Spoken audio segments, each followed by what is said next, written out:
This story starts with world destruction, like many other manhwas. The whole city was on fire, with armies and aliens fighting in the sky, and on the ground, huge monsters were attacking the public, devouring them like chickens. Suddenly, a beast so huge appeared that it blocked out the sun and darkened the sky. Yet, it felt like a kindred spirit. Our protagonist walked towards the huge beast, and looking into the beast's eyes, he felt as if they were the same being. The beast was him, and he was the beast. The huge beast turned to those monsters and shot an energy beam from its mouth like Godzilla. For all the humans running away from the aliens and monsters, it was a sign of hope that something that powerful was on their side.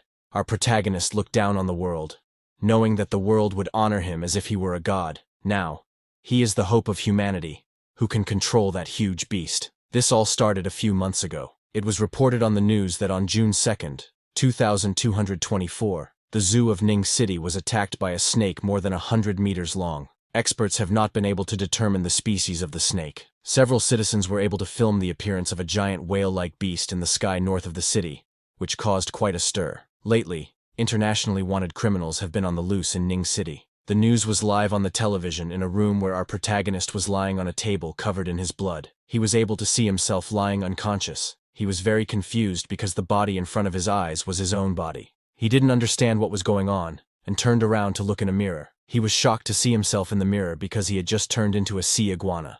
Our protagonist's name is Chen Chu, a sophomore at the University of Ning. He has been renting a place outside the school since he doesn't like living in the dorms. He likes cold-blooded animals and is fascinated by their vibrant colors. The pet store he bought animals from just got a new batch of exotic pets today, and Chen was immediately drawn to a sea iguana, an amphibious creature. Sea iguanas are generally gentle, but an accident happened the moment it was let loose. It broke its cage and attacked Chen, biting his hand with its sharp teeth. Chen was in immense pain, and immediately took out his phone from his pocket and hit the sea iguana on the head. When the sea iguana got hit, it lost its grip and freed Chen's hand. But before falling, the sea iguana's tail hit Chen's phone, and it struck Chen on the head. Like that, both of them lost consciousness. After seeing himself as a sea iguana in his dreams, Chen woke up. He found the sea iguana right in front of his face, but something had changed in both of them. Chen raised his hand, and the sea iguana also raised its hand. Chen was surprised to find that now he could control the body of the lizard,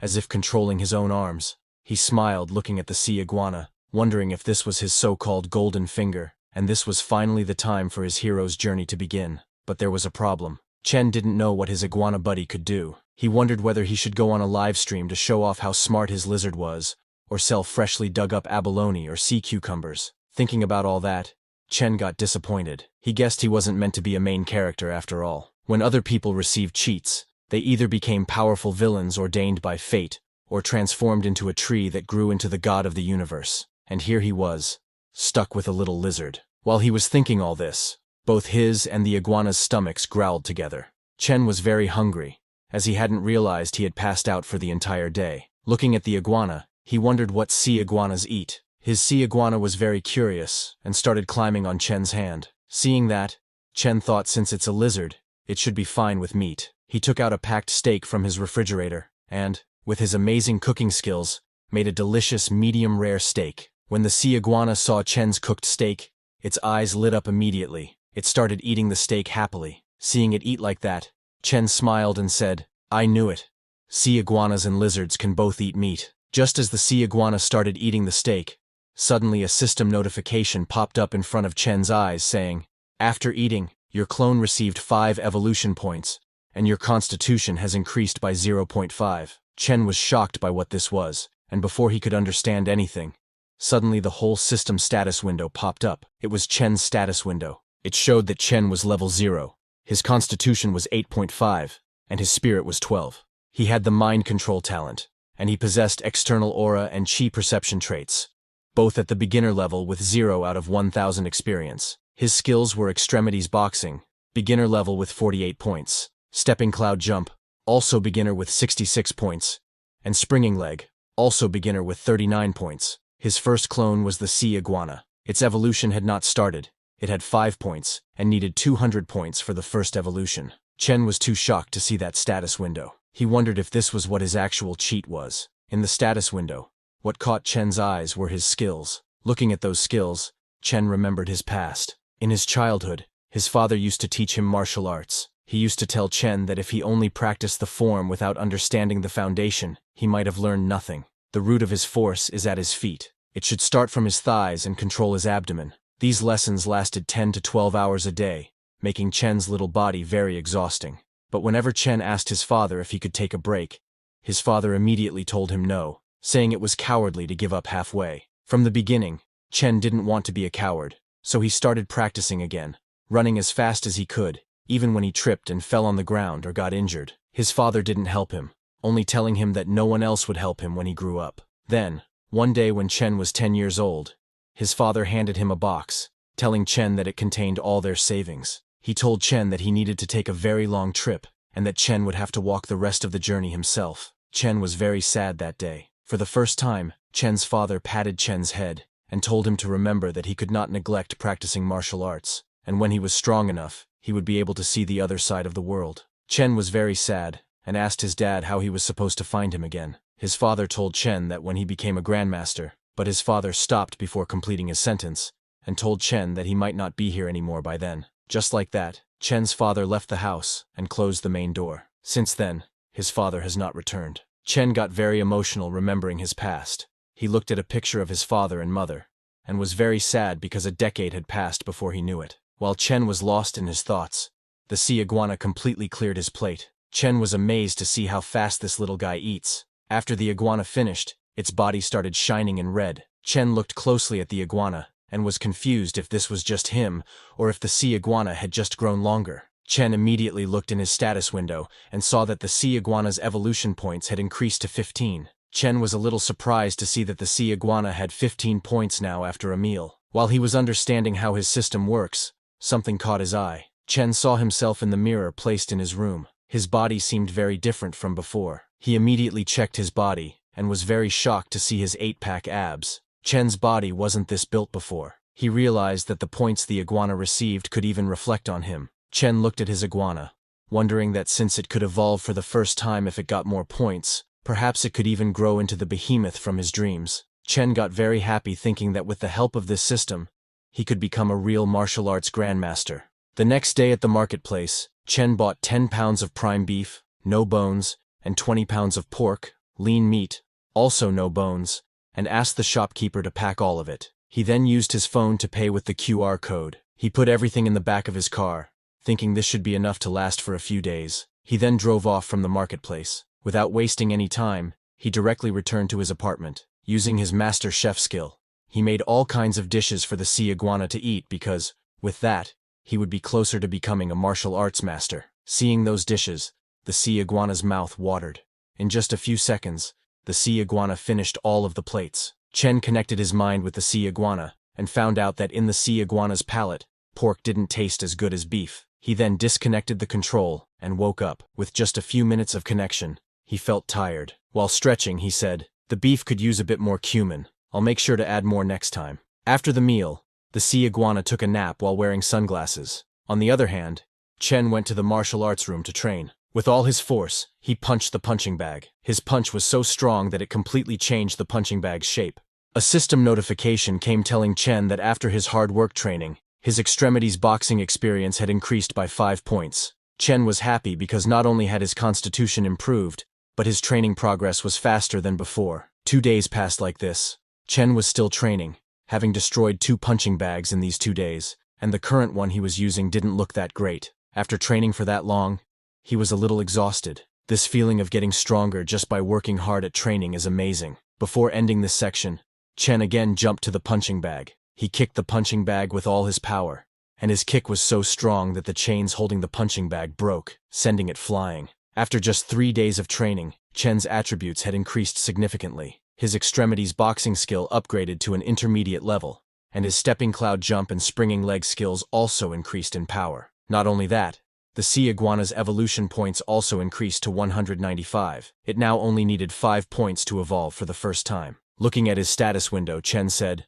"From the perspective of traditional martial arts, right now, I should have reached the peak of the Ming realm." Chen remembered his father telling him that the realms of martial arts are divided into Ming, Dark, and Transformation. The peak of the Ming realm makes one a top-notch fighter, capable of taking on 10 opponents alone. The Dark Realm makes one a first-rate expert, able to fight 100 at once, but they are usually hidden within legendary families. The Transformation Realm allows one to take on 1,000. They're the Grandmasters recorded in history, rare in modern times. The Transformation Realm represents an unbreakable body, only described in ancient texts. At that time, Chen was very amazed, and asked his father which realm he was in. Chen's father told him that he once briefly reached the Dark Realm, but his expression darkened, remembering what happened after that. Little Chen didn't understand his father's emotions. He was very amazed by his father reaching the Dark Realm, and asked him if he was from one of those legendary families too. Chen's father was shocked by little Chen's question. He took a deep breath and told Chen that he was just from Luotuan. In the present, it's already afternoon. When Chen comes out of the martial arts room, he finds his sea iguana lying on the sofa. He was surprised to see the sea iguana, which had grown so much already in just 3 days. The sea iguana only needed 5 more points to evolve. Looking at it, Chen said, "One more meal, and you will be ready to evolve. Let's hope it won't be disappointing." He again made many dishes, and gave them to the sea iguana. As the sea iguana started eating, its evolution points began to increase. The evolution points reached 199. It was almost ready to evolve. Chen connected himself to the sea iguana, because he couldn't wait to see how this little guy changes. When the evolution points reached 200, a system notification came telling Chen that his clone, the sea iguana, had met the evolution requirements, and evolution would now begin. Just as that notification came, a lightning-like pain ran through the sea iguana's left hand. It was too painful, and Chen, who was connected to the sea iguana, also felt that pain in his left hand. Both Chen and the sea iguana fell to the ground because of the pain. Spikes grew on the sea iguana's back, its body grew, and scales appeared all over its body. The sea iguana was in so much pain because of the changes in its body that it ran wild in the room, destroying everything in its way. After a few minutes, the pain of the transformation slowed down. Chen was still lying on the ground and was very shocked. He hadn't thought that evolution would hurt this much. Suddenly, he heard some noises from his side and took a look. It was the sea iguana, which had now grown to the size of a crocodile. Chen was impressed seeing its size and decided to see how strong his sea iguana was after evolving. On Chen's command, the sea iguana turned with lightning speed and hit the punching bag with its tail. The punching bag burst from the sea iguana's tail attack. Chen was impressed because the evolved iguana now had extraordinary power. After the sea iguana's evolution, Chen's attributes increased again. His constitution doubled, and his spirit increased by 2. His external aura and chi perception traits also became more powerful. After completing the first evolution, the sea iguana needed 1,000 evolution points to evolve again. Chen was surprised looking at his status window as he hadn't expected that when the clone evolves, his main body's physique and attributes would directly double in growth. Looking at his status window, Chen was a little confused. He just didn't know if his attributes increased because his current strength was too weak, or if every time the clone evolves, his body's constitution would double. Chen smiled, thinking, if it's the former, then my strength will improve at a decent pace early on, but if it's the latter, that would be kind of terrifying. Currently, judging by traditional martial arts standards, Chen realized that he had just entered the Dark Realm. He activated his traits which allow him to unleash external energy. Seeing a red energy coming out of his body, Chen got very happy because now, he was officially a martial arts expert. But after looking into that energy, Chen understands that with training, 100 skill experience points a day is the limit. He thought that, since the improvements are mirrored, to further enhance his body, he will have to rely on the sea iguana. He again connected himself with the sea iguana, and when he released his energy, the sea iguana also released the same energy. Chen was shocked to find that even the iguana could release his external energy. Suddenly, the sea iguana got alert and looked in the direction of the main door. It felt someone's presence. That person started knocking on Chen's apartment door. Chen was also a little surprised by the sudden guest. The one knocking on the door was a muscular guy who looked very angry. Chen opened the door slowly and asked the muscular guy what happened. The muscular guy was shocked to see Chen. Chen came out while his energy was still active, and because of that, his presence felt like some monster in the form of a human. The muscular guy was shaking in fear after seeing Chen, thinking, what's with this kid? He's giving me the vibe that he could crush me in seconds. The muscular guy tried to act as sweet as he could to not anger Chen, and told Chen that lately, it's been kind of noisy upstairs. So he came to check if his place was under renovation. Chen acted clueless, and immediately apologized to the man, and explained to him that there are no renovations here. It's just that he has been training lately and didn't realize it was that loud. The muscular guy got more scared to hear that it was just training. wondering whose training feels like an earthquake. He tried to take a sneak peek into Chen's apartment, and saw that everything inside Chen's apartment was destroyed. It looked like an earthquake had happened inside. The muscular guy was too scared seeing all that. He realized that if he said something to Chen, it would not go well. He immediately turned around and said, "It's fine, no big deal." While leaving, he asked Chen if he could change his training methods a bit, like maybe something quieter. Chen apologized again, and told the man that it was no problem. He would adjust his training methods from now on. The scared muscular guy thanked Chen, and immediately went into the elevator to escape from there. After he left, Chen's sea iguana came out, which had been hiding on Chen's command. After checking that everything was okay, and that the muscular guy hadn't found out about the sea iguana, Chen closed the door. Looking at his sea iguana's size, he realized that the sea iguana clone was too large, and it was no longer suitable to keep indoors. He decided that it was about time to release the sea iguana clone into the sea. He took the sea iguana in his car and drove off to the nearest beach. When he got to the beach and checked that no one was around, he opened the door of his car and let the sea iguana come out. Even though it was a sea iguana, it was its first time seeing the sea in reality. After that, Chen connected his mind with the sea iguana, controlled its body, and went into the sea. When the sea iguana was underwater, Chen activated his energy sense. When the energy sensing was activated, Chen could see many sea creatures all around him. With the current energy sense, he could cover a radius of 10 meters around him. While he was exploring the sea and its animals, he saw a five-eyed fish swimming. Chen was shocked to see that a fish actually had 5 eyes. He decided to make it today's first target. Slowly, he started following the five-eyed fish, and when he got very near, he immediately jumped to attack. The fish was too shocked to see the sea iguana, and immediately went inside a hole in the ground. When Chen followed the fish into that hole, the five-eyed fish came out suddenly to attack. Chen didn't give the fish any chance to deal damage and immediately attacked it. He bit the fish's stomach with its sharp teeth. After killing the fish, the sea iguana ate it.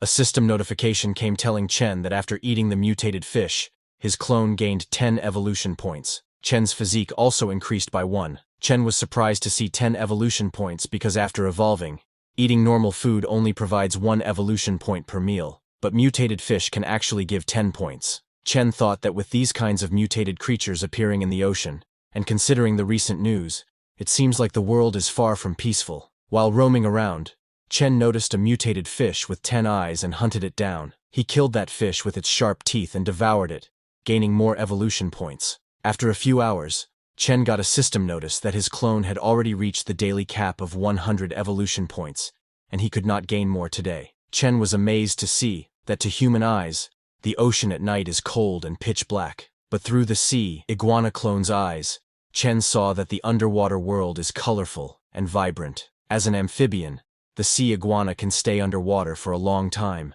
but since it doesn't have gills, it still relies on lungs to breathe, so it needs to surface for air every now and then. While he was exploring, he saw a huge crack on the surface of the sea. He went into that crack and found a cave inside filled with air. Chen thought this spot looked pretty good, and decided to have the sea iguana clone rest here. After disconnecting the mind control of the sea iguana, Chen said, "Since the clone is settled, it's about time for me to head back." While he was heading home, he saw a house in the middle of the forest. Chen was shocked to see that house. He could not believe that someone was actually living in this place. But before he could pass that house, he heard someone's voice asking for help. Chen understood that something might be wrong. His super hearing acted at the right time, but to not alert the bad guys, he didn't stop his car and went ahead. His decision was right because 2 thugs, one bald and one with blue hair, were looking at his car from inside the house. They checked carefully to see if Chen's car had left. Those thugs had kidnapped a girl whose screams for help Chen had heard.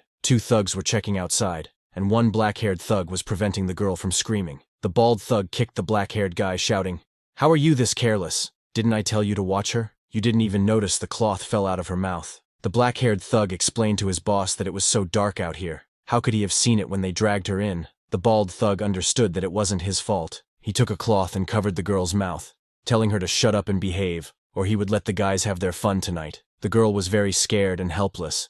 Little did she know that her savior had already arrived. Chen came by foot so that the thugs wouldn't get alerted. He immediately activated his energy sense, which allowed him to easily see what was happening inside the house and how many people were there. It worked like X-ray vision. He saw that inside, there were 2 thugs having a drink, and a girl who was tied with ropes. There was another thug standing beside the main door, eating something and busy on his phone. Seeing the scene from inside, Chen realized that it was either kidnapping or human trafficking. There were 3 men, and 2 of them had knives. Chen decided that it was best to deal with them within a minute. He gathered all his energy in his hand, and then smashed the main door of the house. When he smashed the door, the thugs were surprised, and immediately took out their knives. Chen didn't give them any chance to attack. He immediately kicked the black-haired thug in the stomach. That thug went flying and hit a wall behind with a solid impact. Shouting, "You piece of shit!" The bald thug jumped to attack Chen from behind, but Chen turned around with lightning speed and hit that thug on the chest with his elbow. Chen's attack broke that thug's ribs, sending him flying. But then the third blue-haired thug appeared and caught the bald thug from falling. He told the bald thug to take a breath, then came forward and took a martial arts technique pose, announcing his move as Yue Wang Fist. His name was Ning Fu, and he asked Chen for his move. Chen also took the pose of the martial arts technique his father taught him, announcing it as Luo Tuan 8 Extremities Boxing. Their fight started when Ning Fu used his Yue Wang Fist technique, Move 1, To Lu Fist, and attacked Chen. However, Chen easily blocked his fist and pulled Ning Fu toward himself. Just as Ning Fu was within range, Chen attempted to kick him in the face, but Ning Fu blocked Chen's attack with his leg. Then he used his Yue Wang Fist's Move 2. 2 horses joined Tang and punched Chen in the face with full power. His punch landed perfectly, making Chen realize that Ning Fu was an expert. Chen was falling but managed to balance himself and stop. Now Ning Fu was in his range. Ning Fu was surprised to see Chen still standing. Before he could react, Chen turned around with lightning speed and used his 8 Extremities Boxing's Iron Mountain Slam technique, slamming Ning Fu with his shoulder. Chen's attack was so powerful that Ning Fu went flying and hit the ground with a solid impact. Ning Fu was on the ground but smiled, thinking this was getting interesting. He stood up and told Chen he didn't expect that.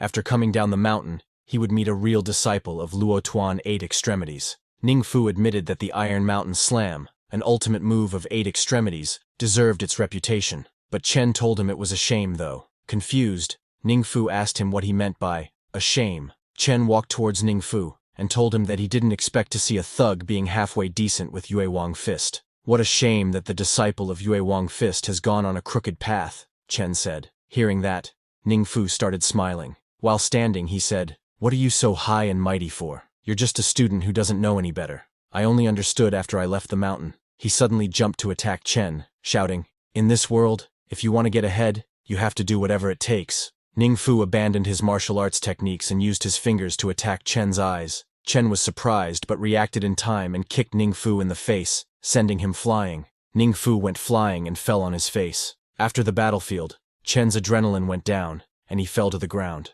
Chen admitted that the battle between martial artists is truly dangerous. The pressure he felt from Ning Fu was way more than that of dozens of strong muscle men.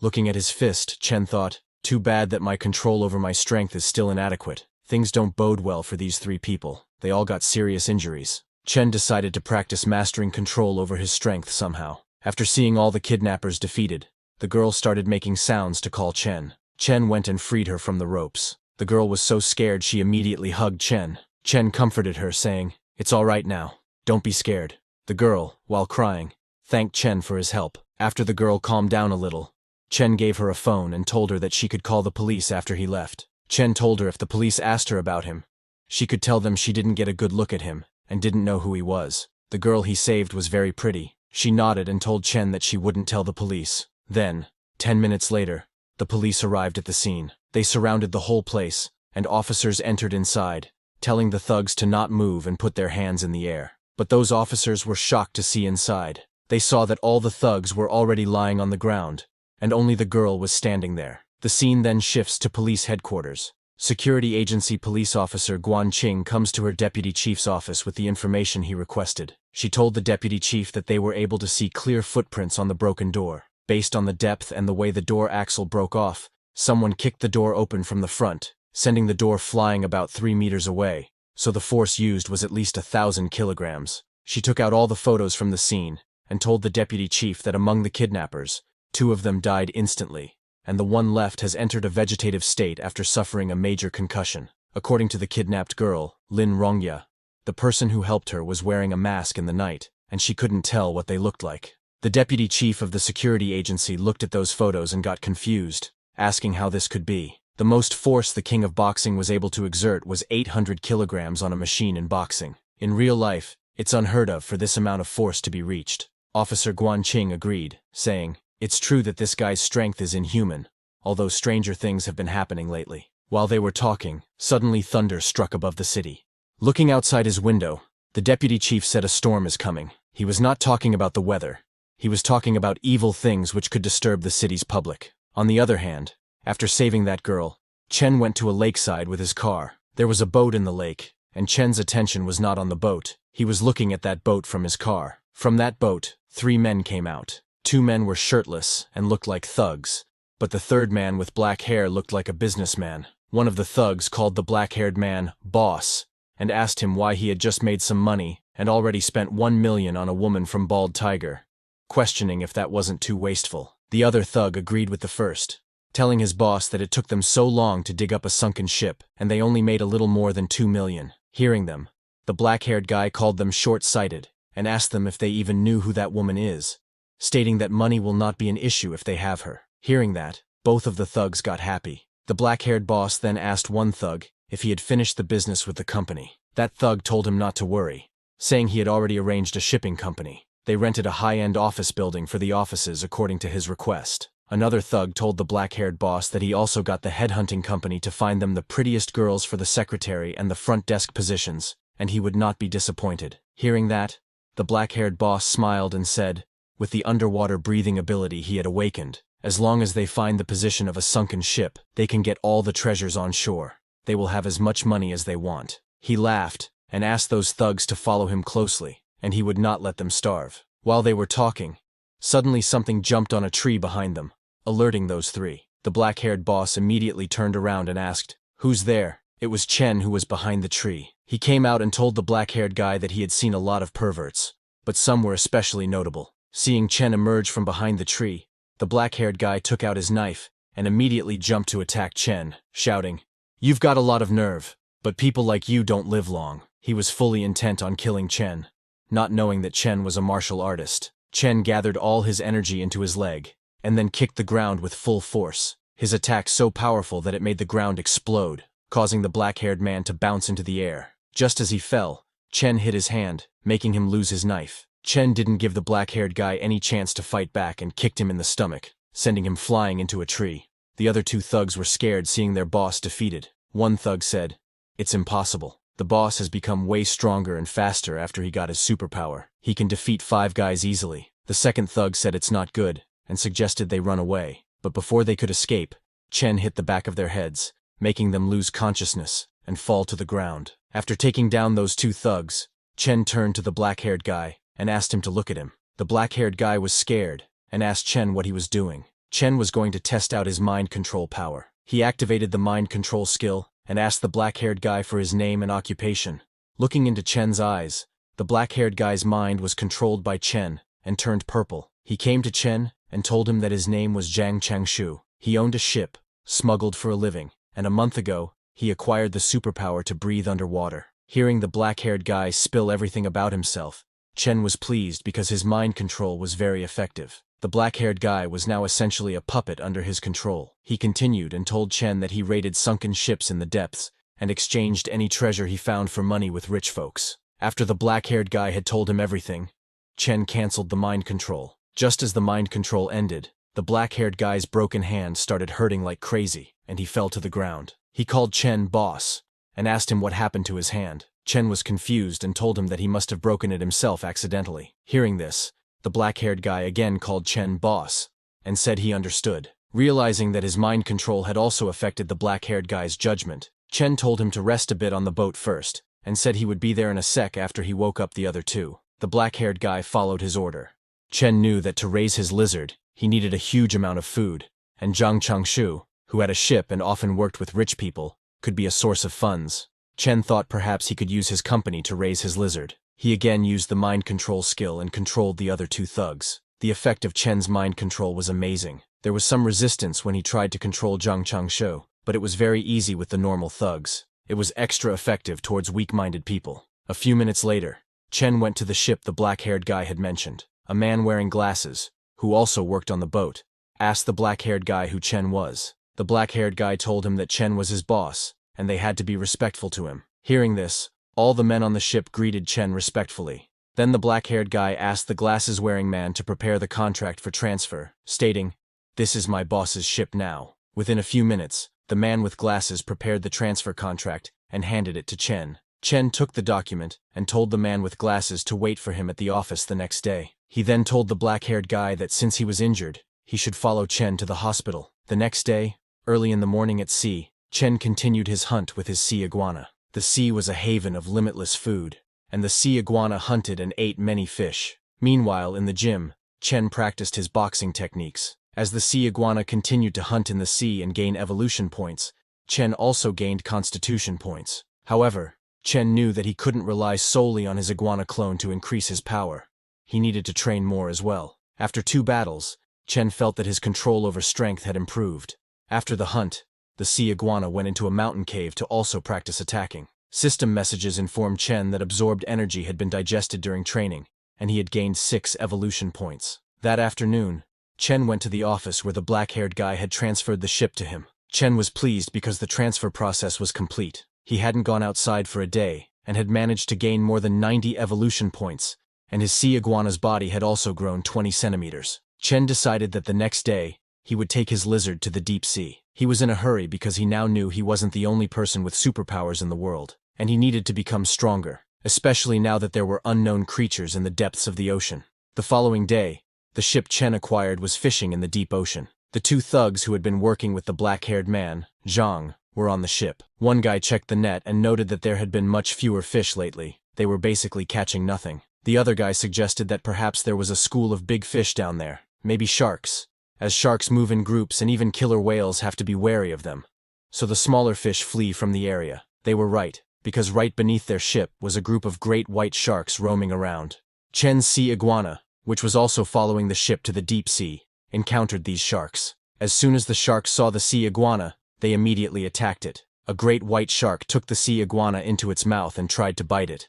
But just as it tried to bite, the sea iguana raised its spikes, hurting the shark. The shark died, and seeing this, the others got scared and ran away. Then Chen's sea iguana started eating the dead shark's body, gaining 10 evolution points. Chen, connected to the sea iguana and sharing its senses, tasted the white shark's meat and thought it was too tender. After eating the shark, Chen received a system notification stating that his clone had met the evolution requirement and asked if he wanted to evolve the sea iguana. Chen was surprised to find that he could now choose to evolve. He confirmed the evolution, and the sea iguana came out of the sea to begin its transformation. Bolts of evolutionary lightning traveled into the sea iguana's body, causing it immense pain.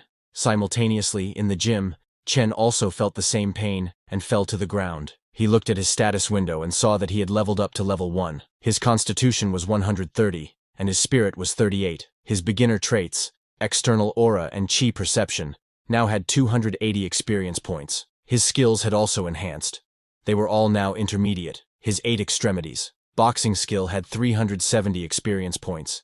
His stepping cloud jump had 290, and his tan leg technique had 370 points. Chen's clone had evolved into a scale-armored spiny lizard, a newborn ferocious beast, trying to evolve into a ferocious beast lord. It had evolved twice, and needed 5,000 points for the next evolution. It also acquired an ability named Water Affinity. Chen's body had become more muscular. He was happy because he had made a breakthrough, and his constitution was 13 times that of a normal person, reaching a level equivalent to great success in the dark realm in ancient martial arts. However, looking at his status window, Chen was slightly disappointed that his constitution hadn't doubled even after evolution, but this confirmed that it had doubled the last time, because his base stat was low. He looked into the sea iguana's details, and noticed that it now had water affinity, but he didn't know anything about it, and wondered what it meant to have water affinity. Chen then connected himself to the sea iguana, and was surprised to see its body size. The sea iguana's body had become much larger, its bone density a few times more than before, and its weight had reached 4 to 5 tons. Its power had doubled,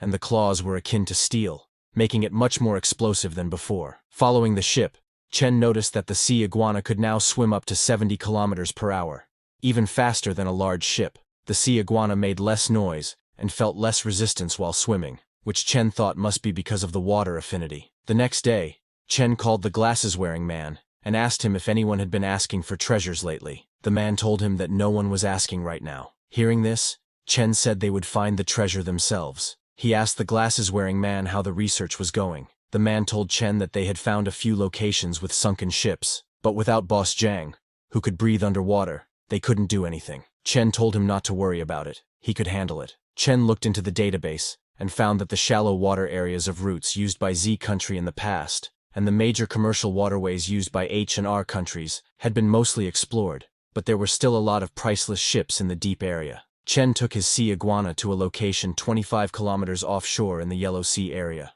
Connected to the sea iguana, he checked that he could now breathe deep underwater after this evolution, and his perception had also improved. He could feel the area up to 20 kilometers around him. He was confident that he was now ready to go after tidying everything up. Then he disconnected the connection with the sea iguana, looked at his phone, and saw that it was almost 11 o'clock. He decided to get some food to treat himself, thinking, isn't the point of raising a clone to enjoy life?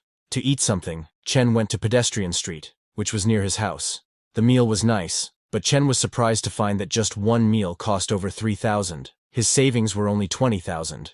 But he was not worried because he would soon take over Boss Zhang's company, so at least he got a taste of what it feels like to be rich. While returning home, he noticed something alarming. He saw a girl lying unconscious on the ground, and two men checking her. The scene didn't look right to Chen. As a righteous man of society, Chen raised his voice and asked them what they were looking at. Chen was confident because he knew that with his growing strength and his passion for martial arts awakening, as long as there was no real danger, he didn't mind stepping in. Seeing Chen step in, the thugs became very angry. One thug, in anger, asked Chen what he had just said. Another thug took out a knife and shouted, "Kid, get lost now, and I'll pretend I didn't see you." Chen didn't really want to fight them, and just wanted to scare them. He released his aura from his body. Chen's aura formed a beast form and looked at those thugs. Although it was not visible to human eyes, humans could feel its pressure. Both of the thugs got scared, and didn't understand why it felt like they were being stared down by a beast. Scared, one thug suggested to the other, let's get out of here. But suddenly, the girl started laughing. She mocked the thugs, asking if they were actually scared, and if they were really not real men. Seeing the woman provoking the thugs, Chen wondered if this woman was crazy. Hearing the woman's words, the thugs started to rethink their decision to run away. Looking at the woman, they thought that a woman like this doesn't come around every day, and they couldn't let her think they were weak. Immediately, both of the thugs charged at Chen. One thug said to the other that there was no reason to be afraid of Chen. He's just one guy. The other thug agreed, saying, "Yeah, let's get him. This guy's way too cocky." Chen was at a loss for words, seeing them charging at him. Everything was already resolved, but because of the girl, a fight ultimately broke out. Left with no choice, Chen got into his martial arts pose, and when the thugs were within his reach, he kicked them in the stomach, sending them flying. Chen barely used 10% of his strength.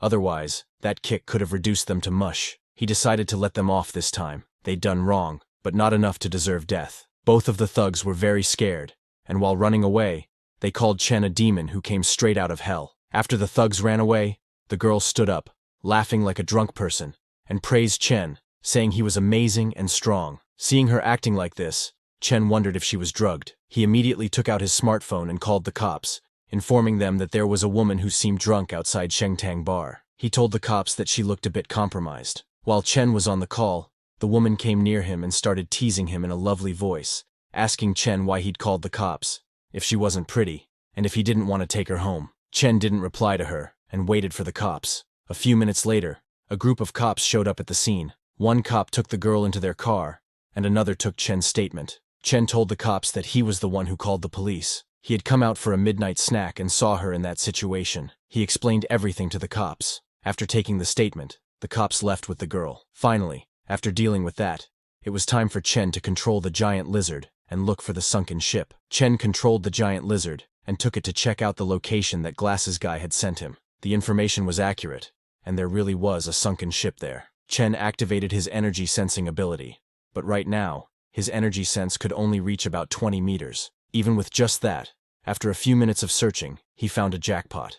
On the shipwreck, he found solid gold bars. After finding the gold, Chen ordered Glasses Guy to steer the ship 3 kilometers east and drop a crate. Glasses Guy acknowledged and got to work. While he was preparing the crate, a guy called Glasses Guy and asked him if anyone else on the boss's crew, besides Zhang Changsho, could breathe underwater. Glasses Guy told him to stop asking questions and not to pry into the boss's secrets. Then, they dropped the crate, and Chen's sea iguana placed all the gold bars onto the crate. Chen was connected to the sea iguana, and after it placed all the gold bars on the crate, Chen asked Glasses Guy to start recovering the loot. After recovering the gold, Chen went to check the ship again. While exploring, he saw a piece of metal stuck on the wall of the ship. The sea iguana tried to cut that piece of metal, but it was too tough. Chen was surprised because his sea iguana's claws could easily tear through regular metal, but they barely left a mark on this. Chen thought this must be some kind of special alloy. It could be very valuable and decided to take it back for study. The sea iguana grabbed that huge rock and started to swim to the surface, but before it could, suddenly, a white snake-like fish attacked the sea iguana. It was a huge fish that Chen had never seen before. The fish grabbed the sea iguana with its sharp teeth, trying to kill it. Seeing it trying to ambush, Chen got angry thinking, "Who do you think you are? Even though you're longer and bigger than me, when it comes to strength, offense, and defense, you're no match for me." What Chen said was right.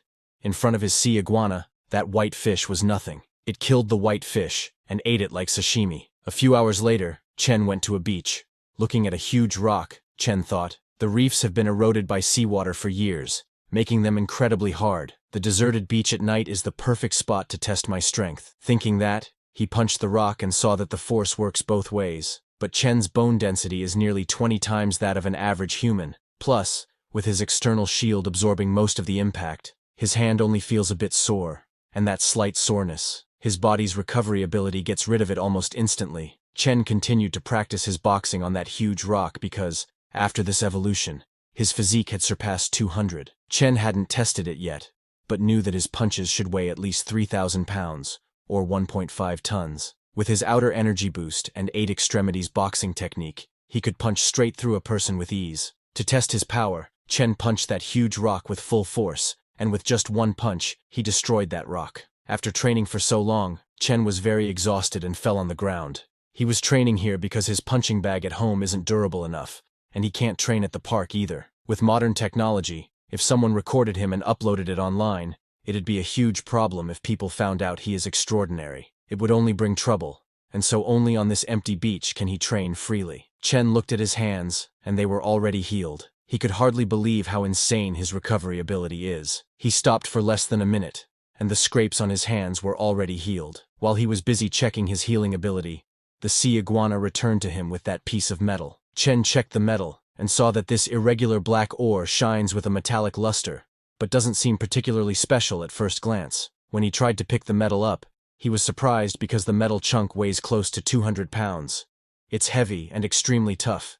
Even the giant lizard's claws struggle to scratch it. Chen thought this is perfect for crafting a weapon, but he knows that with his current skills, making a suitable weapon would be difficult. So for now, he decided to focus on dealing with those gold bars. After training, Chen returned to the ship and asked Glasses Guy where the stuff was. Glasses Guy told him that it's all on the ship, and everything's been cleaned up. He led Chen to the captain's cabin where all the gold was.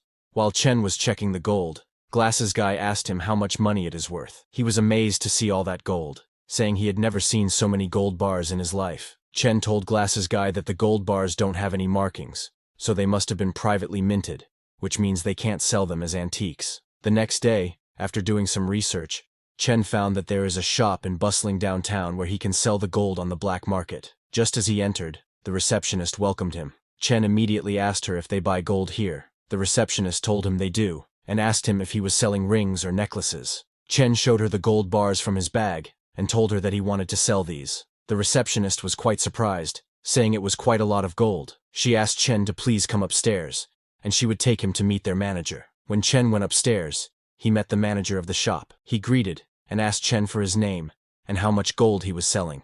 Chen introduced himself, then opened his bag and told the manager that he wanted to sell all this gold. Seeing all that gold, the manager told Chen that he would need to have his team check the quality of the gold. He asked Chen to please wait a moment. The manager's staff got to work and started checking the gold while Chen sat on the sofa waiting for them to complete. After a few minutes, the manager came back and told Chen that his gold bars weigh a total of 11,250 grams. Since they're not very pure and privately made, they were offering 400 yuan per gram. He asked Chen if this works for him. Chen knew that privately made gold is hard to sell, and the price the manager was offering was right, so he made the deal. After all the necessary processes, Chen got a message from his bank that his account had been credited with 4,500,000 yuan. Chen then left the shop, and while driving home, he saw many people returning from their college or work. Seeing them, Chen thought, people my age are still hustling through college, while I can make millions from just one adventure. This all felt too surreal to Chen, who has been poor all his life. After getting that much money, Chen decided that first, he should get a better car because his current car has such a low chassis,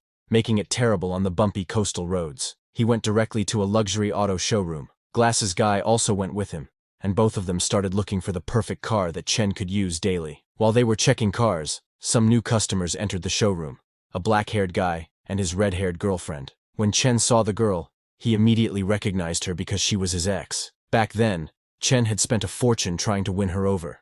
And what did she do? She chased after wealth and status, living it up with rich boys. When the red-haired girl saw Chen, she mocked him by telling her boyfriend that the guy over there is the loser who used to chase her. Hearing that, her boyfriend laughed at Chen and asked, "What's a broke college kid like you doing in a luxury car showroom?" Glasses Guy got very angry, asking them who they were calling broke. But Chen stopped Glasses Guy, telling him not to mind them. Seeing Glasses Guy angry, the black-haired boy said, "Are we not allowed to say the truth? Aren't you just a broke college student? This isn't a place you can afford, is it?" The red-haired girl told her boyfriend not to waste time on him, and let's go look at cars. She went and picked a red car, telling her boyfriend that she wanted that one. Her boyfriend got scared when he saw the expensive car. He tried to make excuses, saying, "Let me check it out for you." He was thinking that money is for impressing women. He only gets a few tens of thousands a month for spending. So how could he actually buy her a luxury car? On the other hand, Chen checked out a white car. Looking at the car, Chen thought, this car has a high chassis and can carry stuff. It should meet all my needs. He told the saleswoman that he wanted this car and would pay by card. The saleswoman told Chen that this car costs 2.38 million yuan and asked if he would be paying by card or in full. Chen told her that he would pay in full. The red-haired girl was shocked to hear that Chen was paying by card for that car and that the car was 2.38 million. But her boyfriend came over and told her that Chen was just pretending, saying there was no way he had 2.38 million in his account. Hearing that, the red-haired girl agreed, telling him that back then, Chen couldn't even afford anything but instant noodles for weeks just to chase her. They made fun of Chen, calling him a broke student who was pretending to buy a luxury car. The black-haired guy came over and told Chen that there was no need to put on a show because it'd be embarrassing if his card gets declined. Glasses Guy told the black-haired guy that it's none of his business. He asked the black-haired guy what he would do if Chen could afford that car. The black-haired guy told Glasses Guy that if Chen could afford it, he would call him Dad right there, but if Chen couldn't, then Chen would have to call him Dad. Glasses Guy immediately accepted the deal. The red-haired girl was laughing at Chen, thinking he was acting like he could really afford it but was just bluffing. After a few minutes, the salesgirl returned and handed Chen his card and the car key, saying, "The car is yours now." Chen thanked her, and then looked at his ex-girlfriend and her new boyfriend. The boyfriend was shocked to see that Chen actually bought the 2.38 million yuan car. The red-haired girl was also very confused, wondering how Chen had become so rich. Glasses Guy grabbed the boyfriend by the collar, asking, "Aren't you going to keep your word and call our boss Dad?" But then Chen intervened and told Glasses Guy not to waste time on people like this. While leaving with Chen, Glasses Guy told the two that his boss is too kind.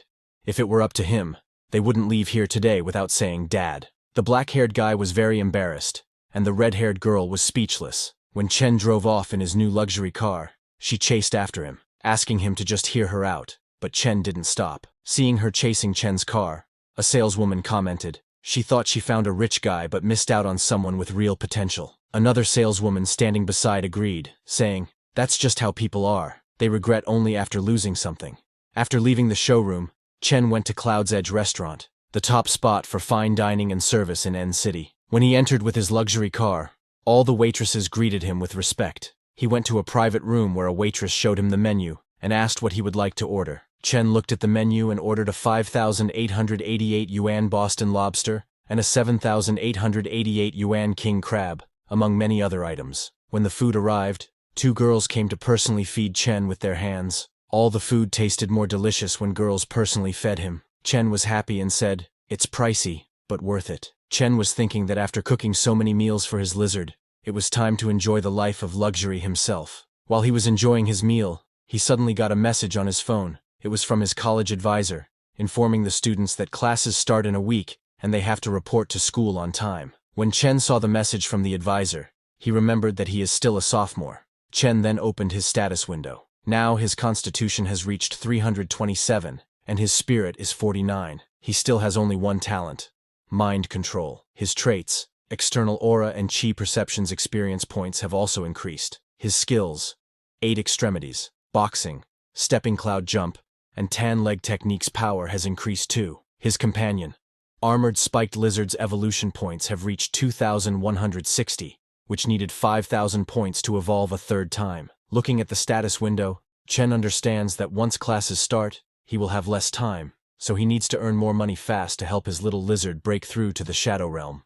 A few days later in the deep sea, swordfish, known as the fastest swimmers among fish, can reach speeds of up to 60 miles per hour, which is about 90 kilometers per hour. But right now, Chen's sea iguana is even faster than that. After racing with the swordfish, the sea iguana eats some delicious sailfish. Chen decides that once he is full, he will resume his treasure hunting. Just as he eats the sailfish, he gains 10 evolution points. Chen then gets back to treasure hunting. While searching, he finds out that by spreading out his senses, he can roughly detect things dozens of kilometers away. Unfortunately, even after scanning the seabed, he hasn't found any shipwrecks. Chen is disappointed because a few days have gone by with no results. He is seeing that the world is starting to change in strange ways. This makes him wonder if there are any secret supernatural organizations run by the government. Chen thinks that now that he has these abilities, he needs to be even more cautious in his actions. The next day, Chen went to a high-end office building in N City,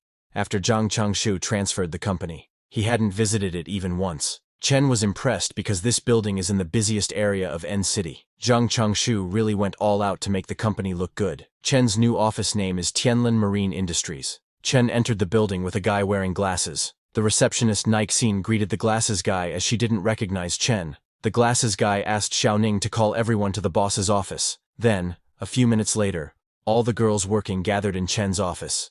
The glasses guy pointed at Chen and told all the girls that he is their company's boss, Mr. Chen. All the girls were very amazed to see their new boss, who is young, handsome, and super rich. Then the glasses guy started introducing people to Chen, pointing at Nixin.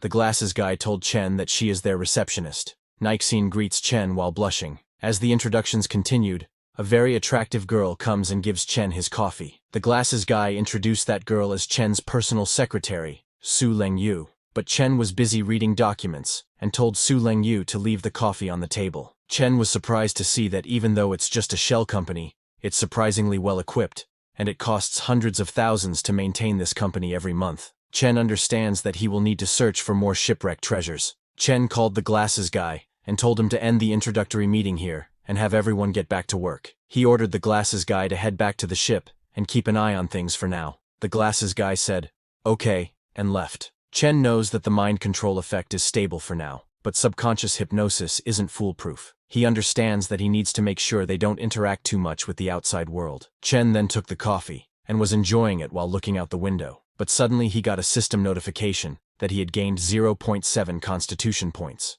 Multiple notifications came at once. Looking at those messages, Chen thought, using clones to hunt while just lying around and getting stronger feels amazing. Chen then connected his mind to the sea iguana. Chen's sea iguana is hunting fish. Now it could control the internal energy, and is using it to hunt big fish easily. The fish Chen hunted this time was a barracuda. He knows that barracudas are typically only about 2 meters long, but this one he hunted is 4 or 5 meters long. Its speed is incredible, and its teeth are harder than steel. If not for Chen's strong external force field, he might have been hurt. The number of fierce, mutated fish in the ocean is increasing. When the sea iguana eats it, Chen finds that this meat is clearly different, and it provides much more energy. Just as the sea iguana eats the fish, Chen suddenly gets a system notification telling him that his clone has devoured with effort and gained 90 evolution points. Chen also gains 9 constitution points. As that message comes, Chen's internal energy activates itself, and his body becomes more muscular. Chen feels that something's off. He realizes that this fish definitely has something unusual about it. Now, his muscles and bones are enhancing, and the increase is 10 times what it used to be. After seeing its effect, Chen looks for that fish, but it's a shame that in such a vast ocean, that mutated fish seems to be the only one of its kind. On the other hand, at Tianlin Marine Industries office, receptionist Nixin asks Su Lengyu if she thinks the boss has a significant other. Su Lengyu smiles and asks Nixin why she is asking, and if she is planning to make a move on him.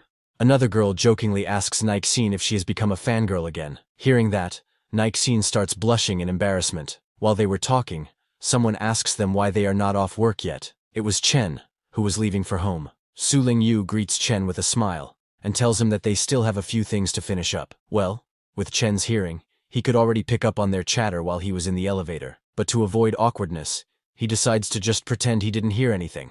Chen smiled and told them that since everyone's working so hard, dinner's on him tonight. Hearing that, everyone gets very happy. Chen and all the girls went to Cloud's restaurant. Nixine was very impressed, seeing Chen's luxury vehicle worth over 2 million. All the girls were amazed to see such a lavish restaurant. A waitress comes to take their order. Chen ordered the food, and its total came to 50,000. Chen just swiped his card and paid for the food. All the girls were shocked to see Chen making a 50,000 payment as if it's nothing. They all wondered which rich family their boss is from, as he is just throwing money around. They all thought that if they follow a boss like this, there's definitely a bright future ahead for them. Chen told the girls that he has something to handle tonight, so after dinner, he will get them all a ride back. All the girls thanked him, and they enjoyed the food together. Then, after driving all the girls home, Chen went to a deserted rocky shore. The sea breeze was so soothing that it lifted Chen's spirits. He started practicing his boxing on the rocks. He hasn't stopped training during this time, and his physique is now over 20 times that of an average person.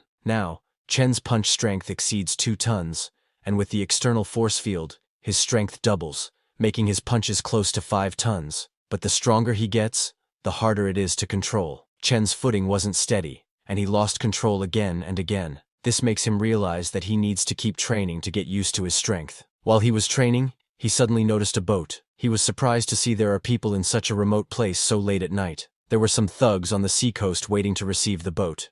The receiving thug asked the thug from the boat if he didn't trust him yet, noting that they had done so many deals together. The thug from the boat replied that it's just that the heat is on right now, and he reminded the receiver that the rules are as usual. Money first, then the goods. Chen was spying on them while hiding behind a rock, understanding that it was a D-grade deal, but they were armed, so he needed to be cautious. The receiver's men checked the goods and told their boss that it was top quality. Hearing that, the receiver gave the thug from the boat the money and shook hands, saying it was a pleasure doing business with him. While leaving, the receiver thug told his men to be careful because things are tight lately. His men assured him not to worry, saying, "Boss, we only work through single channels. Even if something goes wrong with the goods, they won't be traceable." Those thugs thought no one could catch them. Little did they know that Chen was coming for them. Chen approached with lightning speed, punched one thug on the neck, and kicked another one at the same time. The thug's boss was surprised to see Chen, and he immediately took out his gun to shoot. But before he could aim or shoot, Chen reached the thug boss and punched him in the face, sending him flying. In 5 seconds, Chen knocked down all 3 of the thugs. All 3 of them died immediately after getting hit by Chen. But Chen didn't feel sorry because he knows that these people have lost all humanity, so taking them out is practically doing a public service. On the other hand, in the sea, the thugs who were leaving on the boat saw something approaching them at high speed. It was Chen's sea iguana who came at high speed and hit the thug's boat from below. In front of the sea iguana's strength, the boat didn't last long and broke into 2. All the thugs were very shocked. They didn't understand what was going on. Did they run into something big? When the ship broke down, all the thugs fell into the sea. When they fell in, they saw Chen's sea iguana, which was 2 meters long and looked like some sea monster. Seeing that, all the thugs got scared and started running towards the coast shouting, "There's a monster! Somebody help!" One by one, Chen's sea iguana started hunting those thugs who were running away. Realizing that there was no way they could run away, a thug took out his gun saying, "Not like we can run away anyway. Let's go all out. I don't believe you can dodge a bullet." He aimed at the sea iguana and shot, but the bullet just bounced back after hitting the sea iguana. Seeing that, those thugs got even more scared, and before they could do anything, Chen's sea iguana attacked them. In a few seconds, it killed all the thugs running away from him. After killing them all, the sea iguana grabbed the suitcase in its mouth that those thugs got from the receiver thugs and returned. Sometime later, in Chen's room, Chen opened the suitcase, and it was filled with money. 1 stack of bills is 10 grand. 300 stacks means 3 million. Looking at all that money, Chen thought, cash laid out in front of you feels so much more real than numbers on a bank card. The scene then shifts to the next morning at a cafe. Chen went to the cafe with his secretary, Su Lingyu. All the men in the cafe were amazed to see a stunning woman like Su Lingyu, who gives off a cold, untouchable vibe. She was every man's dream girl, but Su Lingyu didn't even glance at those men. and went to Chen with some papers, asking, "Boss, please sign this." Hearing this, everyone became very jealous, wondering, "Is that her boss? He looks so young." Chen then stood up and said in a serious tone, "Let's go back to the company. Notify everyone. Meeting time." When people saw Chen's demeanor, they thought, "This young man feels as unmovable as a mountain. His presence is terrifying."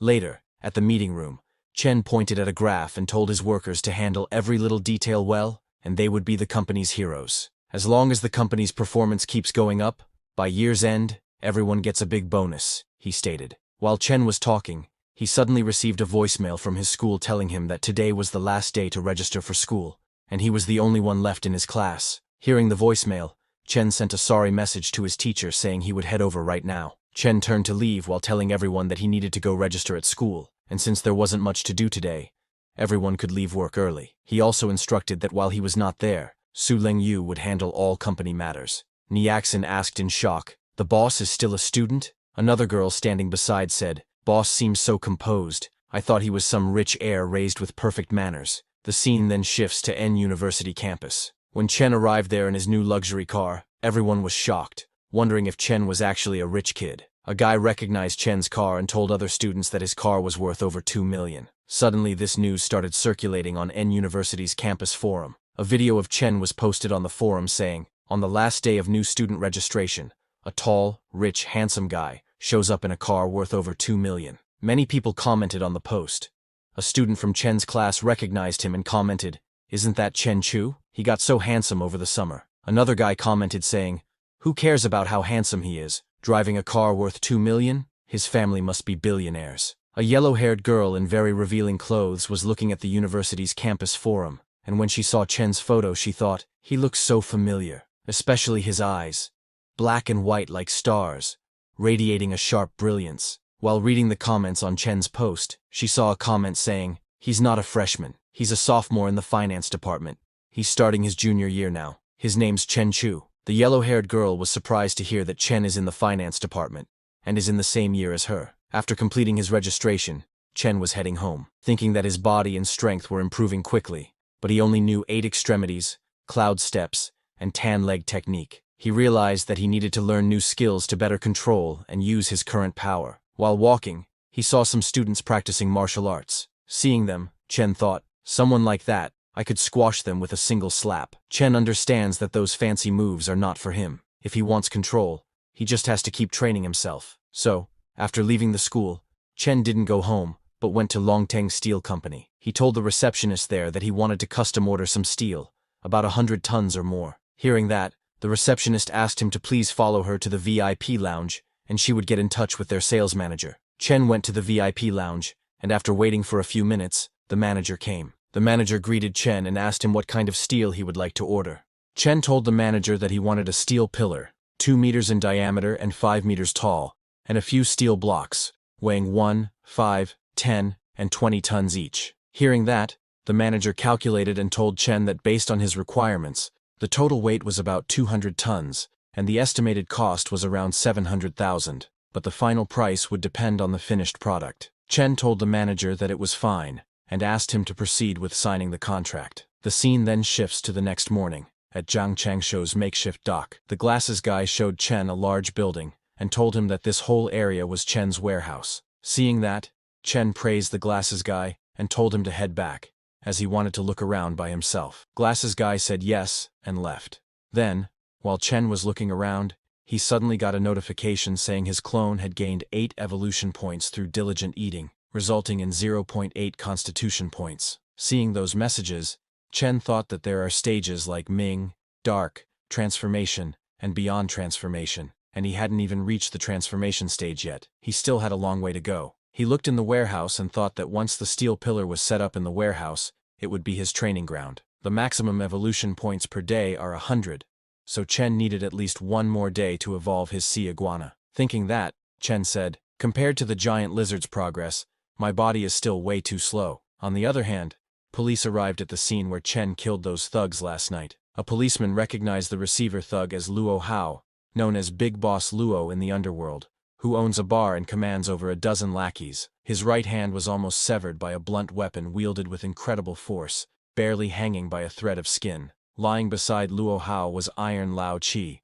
whose chest was hit with immense force, crushing his organs and killing him on the spot. The police concluded that all three men were killed within a minute by the same person. They understood that the strength and speed of this individual were insane. They all were wondering who could pull off something like this. While the police captain was checking the bodies on the seacoast, he suddenly got a wireless message telling him that they had found another body at sea. At the same time, in Tianlin Maritime Company, Chen was taking a rest on the massage chair. Secretary Su Lingyu came in and told Chen that the company has no work every day, and everyone's just playing around. She asked Chen if they shouldn't hand out some flyers or something. Chen told her there was no need, saying, "Business is like fishing, wait for the fish to bite." Hearing Chen's words, Su Lingyu thought, "Even though you're a rich kid, boss, won't we go bankrupt like this? You want to wait for the fish to bite, but if we don't advertise, how will anyone come to us?" While she was thinking that, suddenly Niaxin came into Chen's office and said, "Boss, someone's here to see you. They say they've got a business deal to discuss." Hearing Niaxin,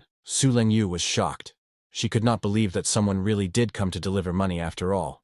After a few minutes, Niaxin led a man in a white suit into the meeting room. As the man entered, he asked for Zhang Lauda, the previous boss of the company. Chen informed the man in the white suit that Zhang Lauda and his people were now under his leadership. Hearing this, the man complimented Chen on managing to get Zhang Lauda on his side. The man then introduced himself as Wang Tianhua. Chen called him Boss Wang and invited him to sit down and talk. Once they were all seated, Su Lingyu offered, "Boss, I'll make some tea for you all." Chen nodded his approval, and then they got down to business. Wang revealed to Chen that he had a centuries-old sunken ship worth at least tens of millions. He asked Chen what he thought, and if he could make it happen. Confidently, Chen questioned Wang about how he planned to split the profits once they recovered the goods. Wang stated that since he provided the map, he would take 70%, and Chen would get 30%, as that was the going rate even with international teams. Upon hearing this, Chen suggested Wang find an international team instead. Surprised but not angered, Wang asked Chen for his suggestion. Chen firmly proposed a 50-50 split, adding, "Otherwise, forget it." Wang, knowing that private salvage was nearly impossible under strict current laws, and that Chen was his only shot, paused to think. Finally, he turned to Chen and asked if he was sure he could manage the recovery. Chen, with confidence, assured him, "With guys like Zhang Lauda under me, if you're not reassured, you can come along and see for yourself." Wang agreed, and extended his hand. 50-50 it is then.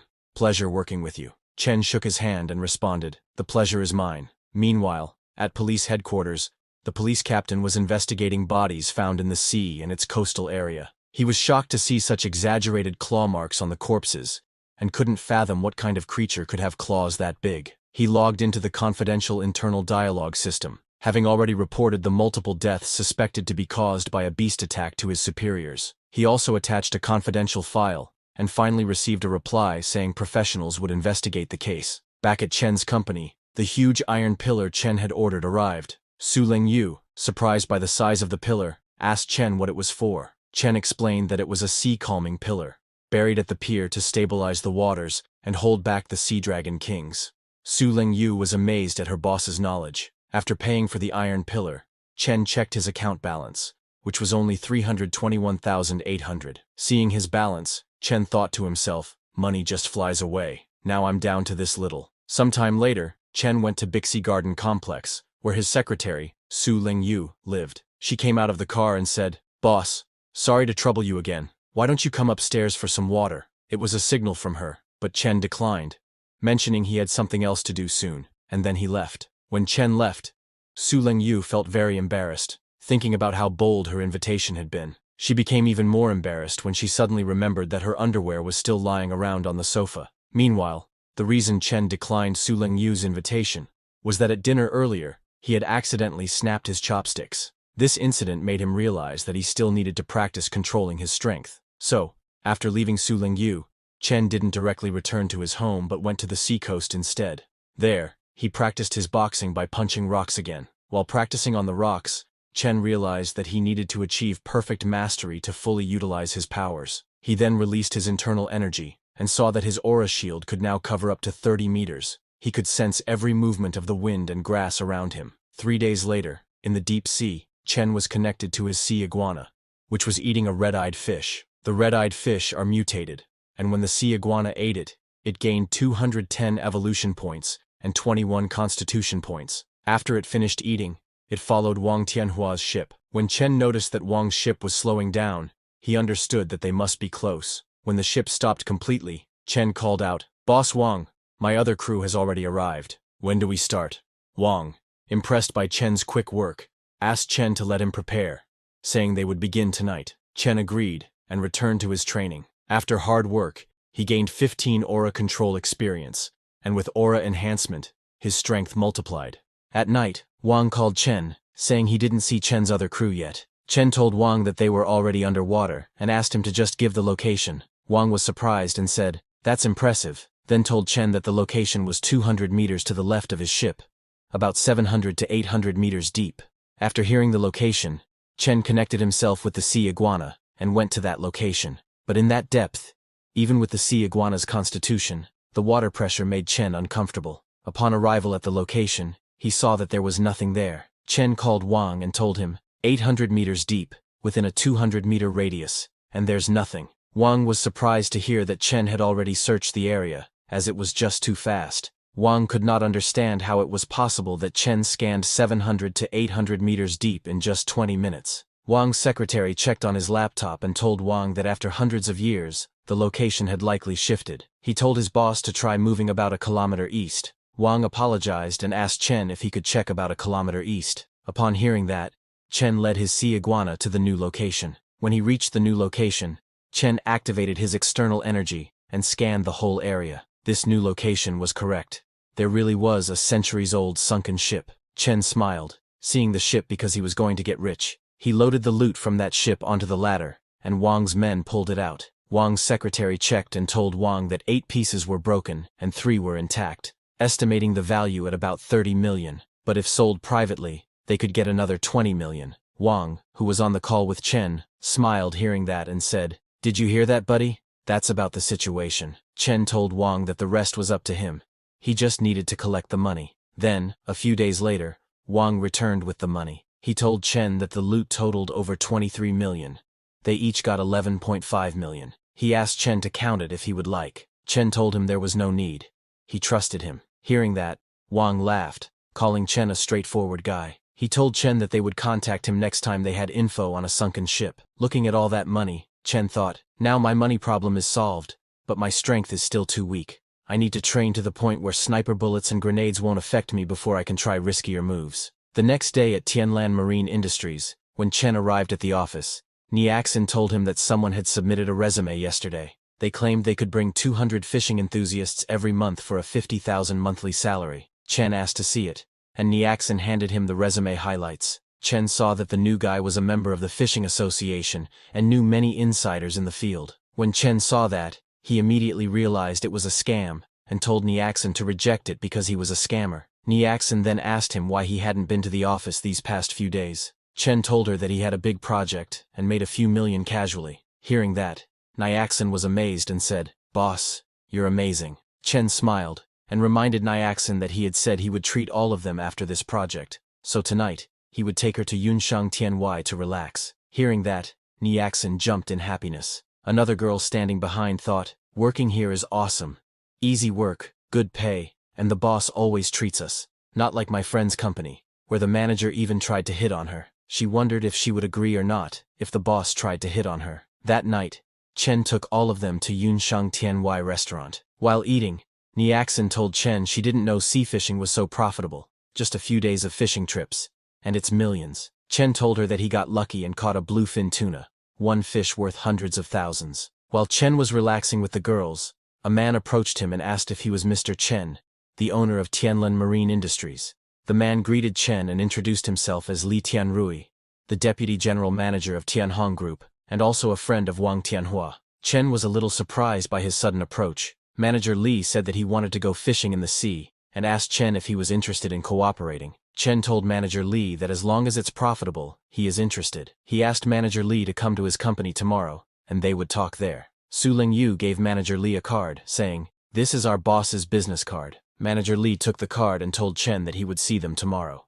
Looking at Manager Li, a girl commented that she didn't expect him to be so young. Niaxin asked her if this group is really big. That girl told Niaxin that their chairman is worth tens of billions, even richer than the richest man in N City. And Manager Lee has the same surname as Tianhong's chairman. Maybe he's a relative. Niaxin was amazed to hear that Manager Lee's family has tens of billions. Su Lingyu was also amazed because she couldn't imagine running into the son of the richest man over a meal in all her life. During their conversations, Chen realized that even the richest man's son is interested in shipwrecks. That same night, while Chen was searching the deep sea connected to his sea iguana, he found a huge fish. Chen was surprised by the coincidence. He was just telling Niaxin about a fish worth over 10 million, and now he had stumbled onto this. And not just one, but two of them. A few minutes later, Chen's sea iguana ate one fish and took the other one to the warehouse. Chen and his giant sea iguana looked at the fish and thought, a fish worth over 10 million, and its meat doesn't even taste that special. But I know this isn't just a fish.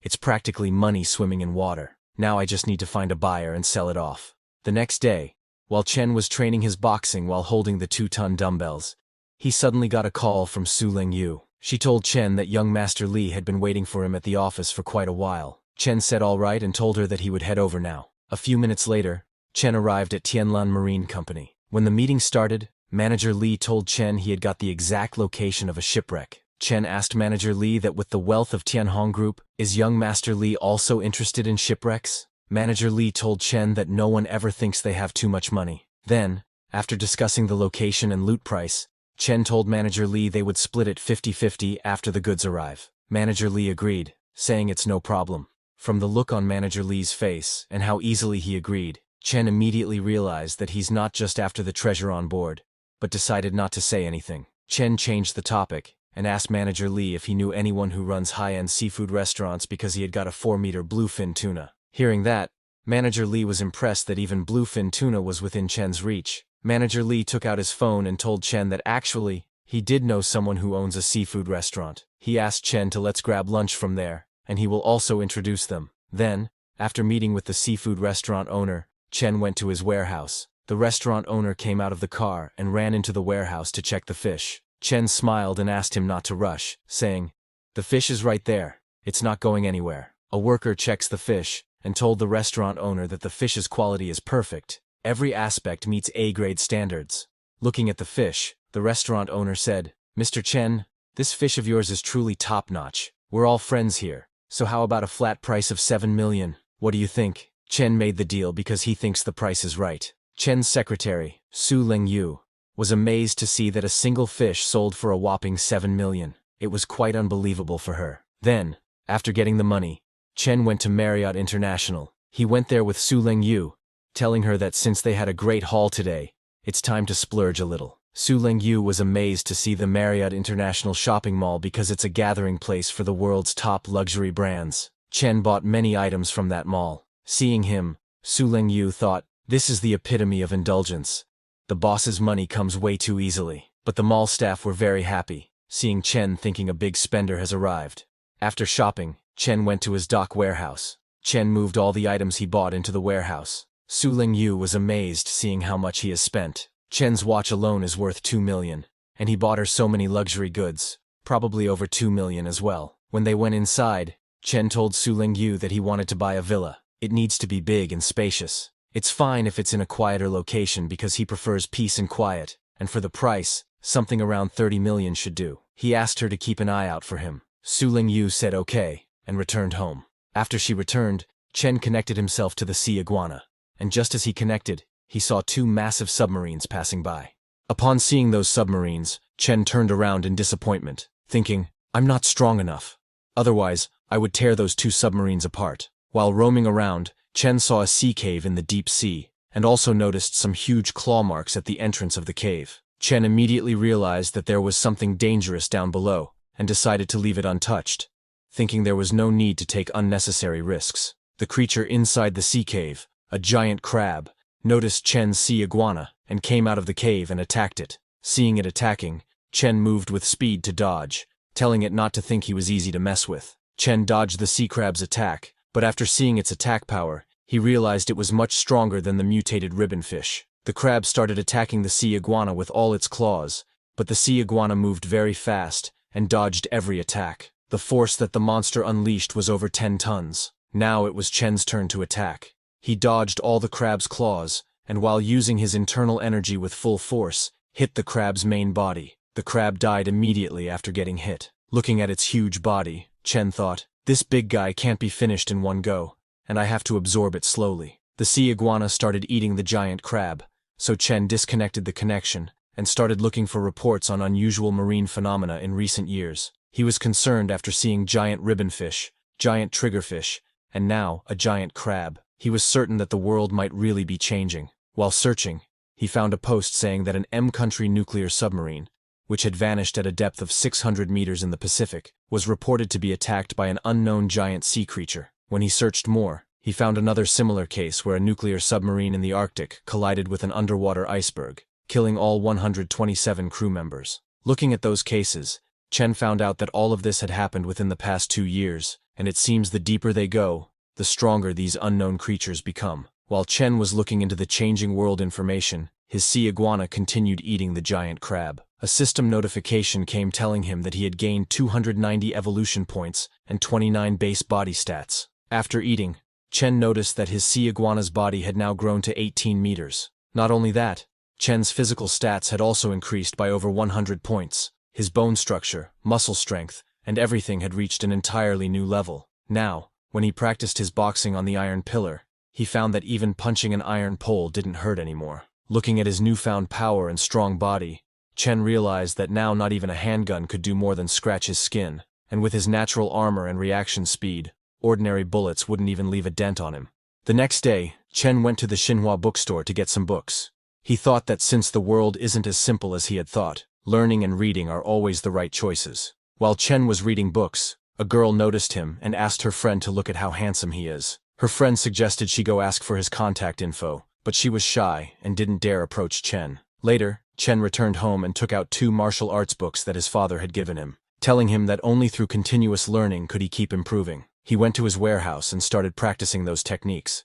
After practicing for a while, Chen realized that Bajiquan and Xingyiquan seem simple, but mastering them is no easy task. While he was practicing, he suddenly received a call from Manager Li. When Chen picked up the call, Manager Li told him that they had arrived. Chen said all right, and told Manager Li to send him his location, and his people would be underwater in half a day. A little later, Chen connected his mind to his sea iguana and went to the location Manager Li gave him. When he arrived, he saw gold in a box. Chen called and told Manager Li that they had found gold and some shattered porcelain. When Manager Li heard that, he asked Chen if they saw a special box. He told Chen that as long as he could find that box, everything else on the shipwreck was his. Chen said all right and told Manager Li he would ask around. Chen first took the gold, as just that gold alone was worth over 20 million. As for the special box, after looking around for a few minutes, Chen also found a small box, which looked completely different from the others. But when Chen looked inside that box,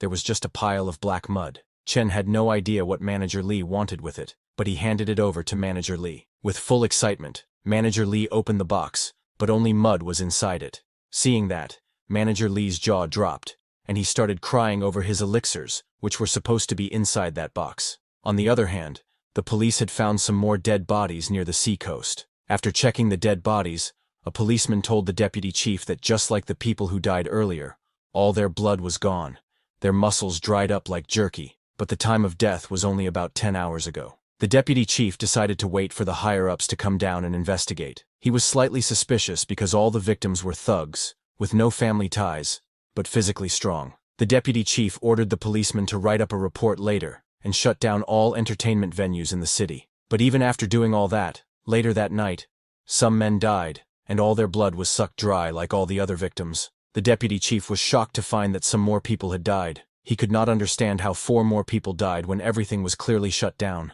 Days passed, and this continued happening. On the other hand, Chen continued his training in the warehouse. After a few days of training, he made great progress in both Bajiquan and Xingyiquan. After Chen learned those techniques, he received a system notification saying, "You have comprehended a new martial art technique. Please name it." Chen decided to call it Explosive Fist, because it combines Bajiquan's 8 extreme stance and Xingyiquan's half-step Bengquan. It's 1 step, 1 explosion. Fists like cannonballs. Meanwhile, a fishing boat was deep-sea fishing. The owner of the ship was very happy because he finally caught the fish after chasing the school for so long. However, he was very cautious because the investment this time was huge, and just 1 fishing net costs millions, so he couldn't afford any mistakes. Suddenly, alarms started ringing. A worker told the owner that there was a hole in the middle of the net, and the fish were escaping. Shocked to hear that, the owner asked the worker to pull the net up quickly. A few minutes later, the worker told the owner that their detector shows nothing, but the net wouldn't budge. The reason the net had a hole and would not budge was because Chen's sea iguana was inside it. With a single bite, the sea iguana takes dozens of fish at once. Chen was connected to the sea iguana and was very satisfied with this delivered feast. He was not worried at all because he knows that with his water affinity, those sonar detectors can't detect him at all.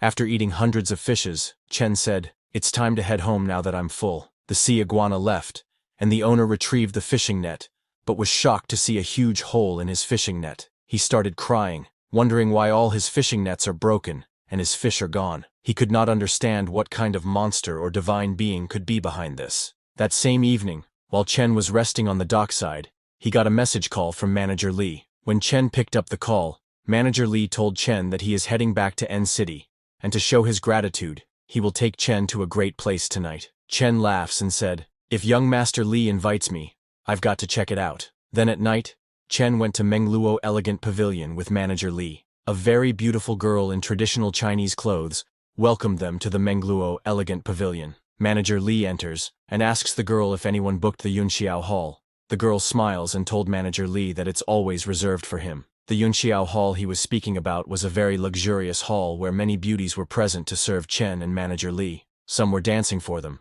and some were standing beside to fulfill all their needs. Seeing the atmosphere of the Yunxiao Hall, Chen thought, no wonder the king neglects his duties. There's a reason. Places like this are perfect for soaking in the atmosphere. Then after indulging, Chen left the Mengluo Elegant Pavilion and went home in his car, but with high speed, someone was following him. Chen's internal energy activated, and with that, Chen realized that something was following him. The person's aura was making him uncomfortable. It felt like the night Chen was being stalked by that giant lizard. Chen smiles, wondering if it's a monster or a ghost. This was very exciting for Chen, as it had been a while since Chen stretched his legs.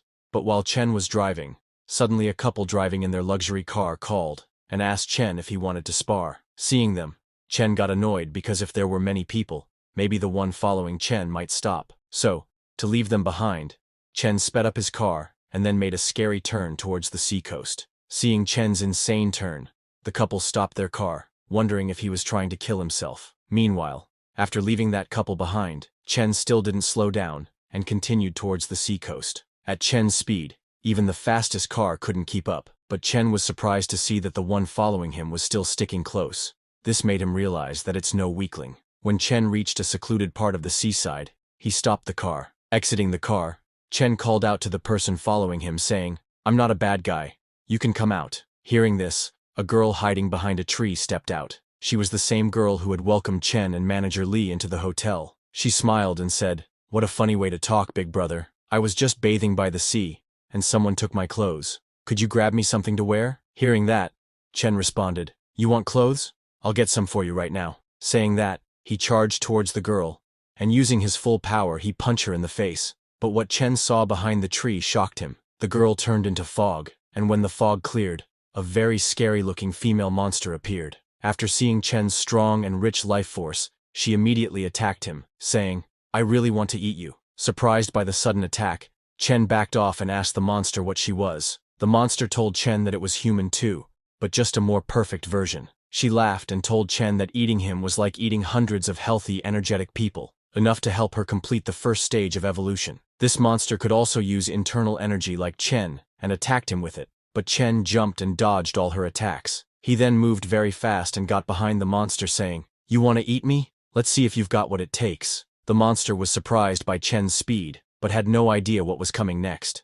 To finish her in one go, Chen used his internal energy and punched her with full power. Chen's punch destroyed the ground around them and sent the monster flying. The monster fell on the ground and was heavily injured. She could not understand how it was possible because Chen clearly didn't have the aura of an awakened being. After getting heavily injured, the monster started hiding in the trees, but it was futile because Chen began destroying all the trees. When Chen destroyed the trees, the monster moved into the rocks. Chen was surprised to see that this monster could fuse with tree trunks and stones. However, every time Chen attacked its attachments, its aura weakened. He understood it was the monster's weakness and used that to his advantage. After a few minutes of fighting, the monster finally fell to the ground, clinging to its last breath. Chen told the monster that fusing with tree trunks and rocks was a nice survival skill, but unfortunately, it had run into him. He then asked her to answer a few questions for him, and he would grant her a quick death. The monster laughed and asked Chen if she looked like someone who was afraid of dying.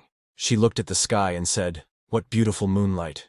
Too bad I won't see it again, but it's fine. I've already avenged myself." She told Chen that if she had just one more month, she could have completed her shadow transformation.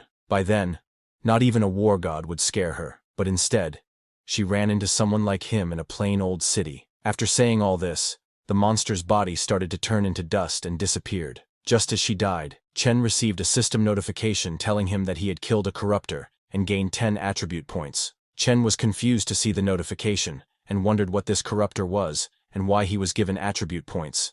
Another system notification came telling Chen that attribute points could enhance skills, strengthen weapons, and improve him. They could also unlock special abilities like lightning, ice, fire, and many more. Looking at that message, Chen thought that since he already had extraordinary powers, and soon the giant lizard would too, he smiled, understanding that with the use of these attribute points, his sea iguana could turn into a real-life Godzilla. Chen then left the seaside and went to his warehouse, where he started searching for information related to Corruptor and Awakener on his computer. However, his search found no relevant information. Realizing that the authorities had blocked these details, he thought, "It's fine. I'm too weak now, but when I become stronger, I will explore that world again. Maybe after my physique goes above 10,000, then no one could stop me." While he was thinking this, suddenly a system notification came asking Chen to please choose an element to enhance. He could choose from wind, fire, water, earth, lightning, light, or dark, and as his current physique was insufficient,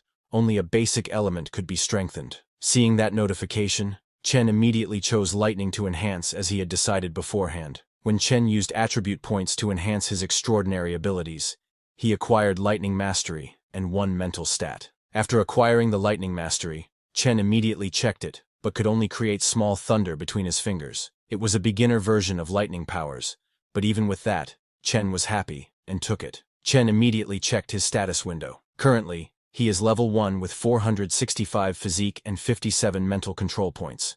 As techniques, he has external chi at the beginner level, chi sense also at the beginner level. As skills, he has collapsing punch at beginner level, sky step at intermediate level, spring kick also at intermediate level. As abilities, he has lightning mastery at beginner level. Now he has 0 attribute points. He has 1 clone named Scaled Thorn Lizard, which has evolved 2 times. It is already a mature beast, and aims to become a beast lord. It needs 5,000 points for the next evolution, and currently has 3,190 points. Its abilities are Observation Hockey, Armament Hockey, and its talents are Water Affinity and Lightning Mastery. Seeing the status window, Chen was surprised to see that even Lightning Mastery has experience points and can be improved through training. After acquiring the Lightning attribute, he connected with his sea iguana. While looking around, he saw a huge fish. The sea iguana immediately attacked the fish, and its attack included some lightning power. The fish, hit by the sea iguana's lightning attack, died instantly. It was another mutated sea beast, no less threatening than the giant spider from last time. When the sea iguana ate the fish, it gained 980 evolution points. Chen was surprised to see that even the giant lizard now has lightning mastery, and it's stronger than his own. Meanwhile, at N City Airport, the police deputy chief was there to receive 2 agents from the Special Affairs Bureau. One man in a black suit introduced himself as Huang Junfeng and thanked the deputy chief in advance for his cooperation. The second man, in a white suit, introduced himself as Nangong Jian, lead investigator for Case 907, and asked the deputy chief to show them the body. The deputy chief then took the 2 men to the mortuary to show them the dead body. Pointing at the body, he told them that this person died last night, the only corpse found. For 4 days before this, 4 people mysteriously died each night. The man in the black suit used some spiritual aura, and when he pointed it at the dead body, the monster's aura that had killed the man appeared. Seeing the spiritual aura and the monster's aura, the deputy chief was shocked, but before they could gather any more information, the monster's aura disappeared. The man in the white suit told the other that the killer is dead, which surprised the man in the black suit. At the same time, Chen was at his warehouse, practicing his techniques. He was scared because his power grew too fast, and he couldn't control it. Just tonight, when he dropped off Nixine, she asked him if he wanted to come upstairs for tea. Chen declined, saying he had plans. He didn't dare visit Nixie's house because he was scared he would break her couch just by sitting on it. He also couldn't get too close to her because he was afraid he might accidentally crush her bones. After practicing and collecting his thoughts, the next day, Chen went to buy a villa. A broker showed Chen the villa and told him that the main building is 560 square meters, with a 70 square meter front yard, a 200 square meter backyard, and an 80 square meter pool hall. The broker told Chen that the buyer paid in full, including furniture worth over $1 million, for a total price of $34 million. Chen offered $25 million, saying he would buy it outright. Just as he took out his phone to transfer the money, he suddenly received a call asking for help, saying they saw a monster, and then the call ended. Chen was surprised to hear that. Meanwhile, the two special agents were on the rooftop of a building looking at the city. The man in the black suit told the man in the white suit that there has been no unusual activity since last night. The corruptor is truly dead, but he thinks it's strange because the corruptor was in a semi-ethereal state. A being like that isn't something normal people could handle. He asked the man in the white suit if they should stay and investigate, suggesting they might as well check out the city's bustle, but the man in the white suit told him to use the time to train, otherwise when the apocalypse hits, he will just be cannon fodder. Surprised, the man in the black suit asked the man in the white suit what he meant by an apocalypse. The man in the white suit then told him that their professor predicts the next spatial fluctuation will be 10 times stronger than it was 20 years ago. The most pressing matter at hand is to increase their capabilities across the board in anticipation of that day. With a serious expression, the man in the white suit said, "Only this way can we repay the country for nurturing us." Meanwhile, at the deep sea, Chen connected his mind with his sea iguana, and, while searching, finally found something valuable. However, stirring up too much sand earlier broke a lot of porcelain. Then Chen went to get a coffee at a cafe. He looked up on the internet to check the price of the things he found. Chen struck gold. He got one Song Dynasty piece worth at least a few million, maybe even tens of millions. It's too bad his carelessness destroyed so much. Otherwise, they all could have been worth over 100 million. While he was checking the internet, he suddenly heard a commotion. A waitress was shouting at a black-haired customer, asking him what he was grabbing. The customer argued with the waitress, telling her not to accuse him.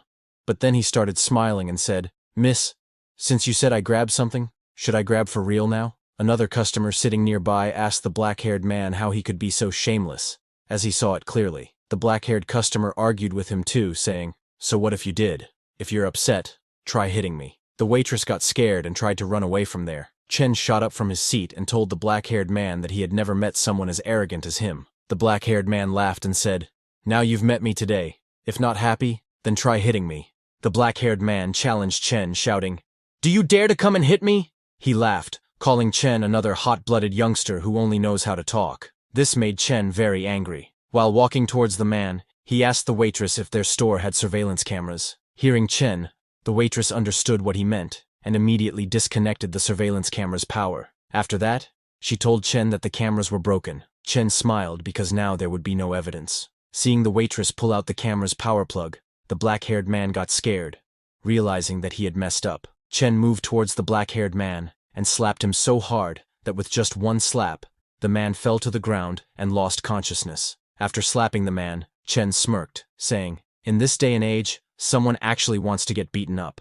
How ridiculous." Chen then left the coffee shop and returned to the warehouse. While lying on the sofa, he practiced his new lightning ability. After a few minutes, a system notification came, telling Chen that his thunder control experience had increased by 10 and his mental strength by 1 point. While practicing, Chen thought to himself, "A human life, barely a century, is but a blink in the lifespan of a star, and one day, I will break through the boundary of life and death." The next day, while leaving in his car, Chen asked his secretary to find some time to study accounting books, because she would have to handle the company's finances when the time comes. Chen added that he would pay her double. The secretary hesitated but accepted as her pay would double. Seeing Chen entering the car, she asked him where they were heading next. Chen told her that they were going to sell some stuff. After searching for a few minutes, they found a shop. The shop owner introduced himself as Gao, the owner of that antique shop. Chen pointed at the suitcase his secretary was holding and asked Mr. Gao if he could help them estimate how much this plate was worth. Mr. Gao asked both of them to come inside and discuss this upstairs. Chen opened his suitcase and showed Mr. Gao his ancient plate. While Mr. Gao was checking the plate, he found that it had the salty smell of seawater. He immediately realized that it was just salvaged. Mr. Gao then turned to Chen and told him that the plate was genuine but was part of a set, and he only had one piece. which lowers its value significantly. Chen laughed and admitted that it really was a set. He told Mr. Gao that when he found this porcelain bottle, there were plenty of others around it. Unfortunately, this was the only one that's intact. Hearing that, Mr. Gao said it was really a shame, and if it's just this one piece, he can only offer 4.5 million. Hearing the price, Chen closed the suitcase and told Mr. Gao that it was all right, and he would think about it. Then, after a few hours of wandering around many shops, Chen and his secretary were standing on the street. The secretary, while drinking a coffee, told Chen that after visiting so many stores, Mr. Gao still seemed the most genuine. Chen, who was eating some snacks, said, "Well, he did make the highest offer. Maybe we should just sell it to him." But Chen felt that there was something off about the look in Mr. Gao's eyes. That guy was definitely hiding something. Sometime later, in a luxurious villa's living room, Mr. Gao went to meet his boss. The boss asked Gao if he was saying he had found a lead on the sunken ship he was searching for. Mr. Gao showed the plate that Chen sold him, and asked his boss to look at the porcelain, which had the official seal they had been looking for. Mr. Gao told his boss that the porcelain was sold to him by a young man, so that young man must know more details. The boss told Gao to give the information to Fox, and within half an hour, he wanted everything on that young man. A few minutes later, Mr. Gao had all the information about Chen. Gao told his boss that this young man was an ordinary college student who suddenly spent 3 million to buy a luxury car, and even went overseas with Li Tianrui. Gao asked his boss if they should still take action after seeing the people backing him. The yellow-haired boss, Du Hong, laughed and told Gao to take action. At the same time, while Chen was lying on his bed, he remembered Mr. Gao handing him a form and asking him to fill it out, saying they would need his details for future transactions or auctions. At that time, Chen filled out the form, but he still felt like today's deal went unusually smoothly. Chen couldn't shake the feeling that Boss Gao was hiding something. He hoped that nothing strange would happen. The next day, Chen was leaving his apartment and was in the elevator. His last night really was uneventful. He wondered if he was just overthinking it. He decided to forget it and just head straight to school to check things out. There was another matter Chen was curious about. After absorbing the sea python, his strength, muscle density, and everything else had reached 50 to 60 times that of a regular person. He wondered if he could withstand gunfire now. While Chen was thinking, the elevator arrived at the ground floor. But outside the elevator, a guy in a hoodie was waiting for Chen. Just as Chen came out of the elevator, the thug grabbed Chen from behind and told him not to move or make a sound. He asked Chen to come with him. The thug had a gun pointed at Chen's back, so Chen decided to go with the thug. The thug took Chen into a car where his other partner was waiting. The thugs kidnapped Chen and headed to their base. While Chen was in their car, he acted scared and asked the thugs where exactly they were taking him because he didn't recall ever offending them. The thug who was driving told Chen that they were taking him to meet someone and asked him not to try anything. The thugs took Chen to an abandoned warehouse where many other thugs and their boss were waiting for him. The thugs told their boss that they had brought the guy. Hearing that, the thug boss looked at Chen angrily, shouting, "Let me see what kind of guy kept me waiting all night." After seeing the thug boss's face, Chen's attitude shifted from scared to his original calm self. With a smile he asked, "Why is it just you guys?" Seeing Chen like that, all the thugs became alert. The thugs who kidnapped him were confused because he had been so scared earlier, but now he was suddenly calm. Chen's calmness was unnerving. The thugs immediately realized that something was off. The thug boss shouted, asking his men what they were standing around for. He told them to grab their weapons. All the thugs pointed their guns at Chen. With lightning speed, Chen turned around and kicked the thug standing behind him. The thug's gun went flying, and Chen kicked him again in the face.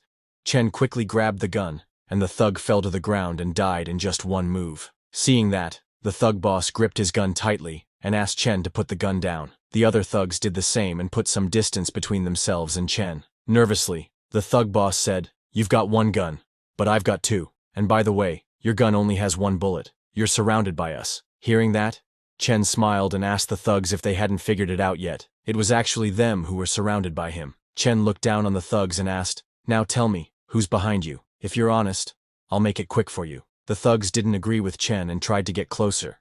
So without any hesitation, Chen fired his last bullet, shooting the thug boss in the head and killing him instantly. Seeing that Chen was out of bullets, all the thugs shot at him. But Chen immediately threw his gun into the air and blocked the bullet, using his internal energy to grab the bullet aimed at his body. Seeing this, the thugs' jaws dropped.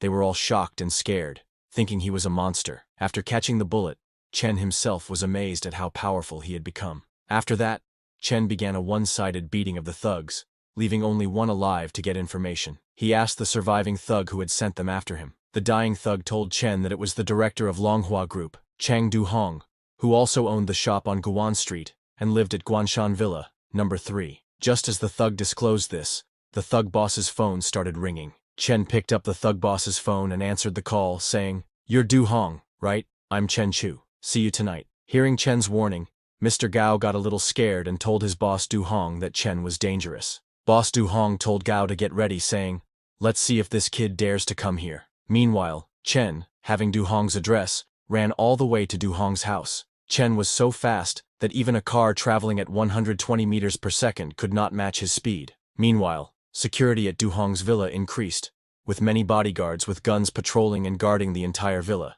including 3 bodyguards in Du-hong's office. After waiting for a few hours, Gao asked, "Do you think that Chen got cold feet?" Du-hong responded that Chen had single-handedly defeated 7 people who all had guns, indicating there was more to him than it seemed. Du-hong was not worried because he had a dozen gunmen and several dozen more loyal subordinates. Du-hong smiled and said it was time to put them to work. While they were talking, suddenly the whole villa's electricity was cut down, plunging it into pitch darkness. All the bodyguards panicked as they could not see anything. Guards beside Du-hong ordered the outside guards to activate backup power. Then they received a message that the main gate's CCTV was broken, followed by another message that even the front door's CCTV was broken. Du-hong started to get scared and ordered the bodyguards to shoot anyone who came in, no matter who they were. On the other hand, one by one, Chen took out all the bodyguards from the hallway and the garden. After that, he started banging on Du-hong's office door. The bodyguards inside the office aimed at the door and got ready to shoot. Chen broke down the office door and entered inside. Just as the door opened, Du-hong ordered the bodyguards to fire, but before they could even shoot, in the blink of an eye, Chen reached them and knocked down both of the bodyguards, and then walked towards Du-hong. Seeing Chen move so fast, Du-hong asked if he was awakened. Scared, Du-hong told Chen that he would give him 500 million if Chen left them 2 alive. Chen smiled and told Du-hong it was a tempting offer, but he couldn't leave the 2 alive after killing everyone else. Chen asked them to talk about those who've awakened, saying if they told him, he would make their deaths painless. Du-hong was very angry, but understanding that he had no choice, he began telling Chen about awareness. He recounted that in 1999 at Tiger Mountain Town, he was fighting for territory with over a dozen brothers, when suddenly a person covered in flames descended from the sky, turning the town into a sea of flames in the blink of an eye. When he went there the next day, that place was nothing but a huge lake, which the authorities called Sunken Lake. Hearing about that incident, Chen realized that awakened people are too powerful. He thought it was lucky that he wasn't making waves then. While Chen was lost in thought, Du-hong, who was hiding a gun underneath his table, tried to shoot Chen, but Chen moved to his right and dodged the bullet. In the next instant, Chen jumped over the table, kicked Goa in the face, and punched Du-hong, smashing his head on the ground. After killing both of them, Chen said, "Even if you're so rich, you're just an insect in my eyes. If you're within reach, you're as good as dead." After killing them, Chen burned Du-hong's villa. A few minutes later, the police arrived at Du-hong's villa and found it burnt to rubble. A policeman told the deputy chief that 31 bodies were found in total, one of which was the director of Longhua Group. Looking at the villa, the deputy chief guessed that it was Chen as they had found Chen's information in Du-hong's phone. The deputy chief guessed that Chen should also be responsible for the deaths of the people in the Red Forest. Seeing the unusual movement of the underground, the deputy chief understood that the next attack was imminent, so he was planning to give Chen a chance, but he's just too cruel. He's forsaken the straight and narrow. On the other hand, when Chen returned to his warehouse, he saw that the chicken he had was gone, and there were oil marks. It didn't take him long to understand that the person who came here last night was extraordinary. Chen decided to wait for that person to return again. While waiting, he connected himself with the sea iguana. He hunted another fish-like creature, and after devouring it, he obtained 67 evolution points and 6 stat points. Chen found that there were many more fish like that deep into the sea, and decided to take a look. When he got 1,200 meters below the surface, he found a live volcano under the deep sea, but the pressure below 1,200 meters started getting a little difficult for Chen to withstand, so he returned. Then, the next day at the warehouse, while Chen was waiting, someone holding a shopping bag arrived at the warehouse. While hiding behind a wall, Chen watched the man. Chen was not going to let the man run away. When the man's back was facing Chen, he immediately charged at the man with full power and punched him. But when the smoke cleared, Chen was shocked to see that there was nothing at all, and the man had disappeared. Chen started to wonder what power this was. A dimensional rift? A path into another world? What else could it be? While he was thinking, suddenly the ground underneath Chen turned blue. Immediately, a system notification came telling Chen that his body was being corrupted by polluted energy. Another notification came telling Chen that although his body was powerful enough to be immune, this resistance would be overcome after 5 hours. But Chen completely ignored the system notification because he was very excited, seeing the dimension connected to his warehouse.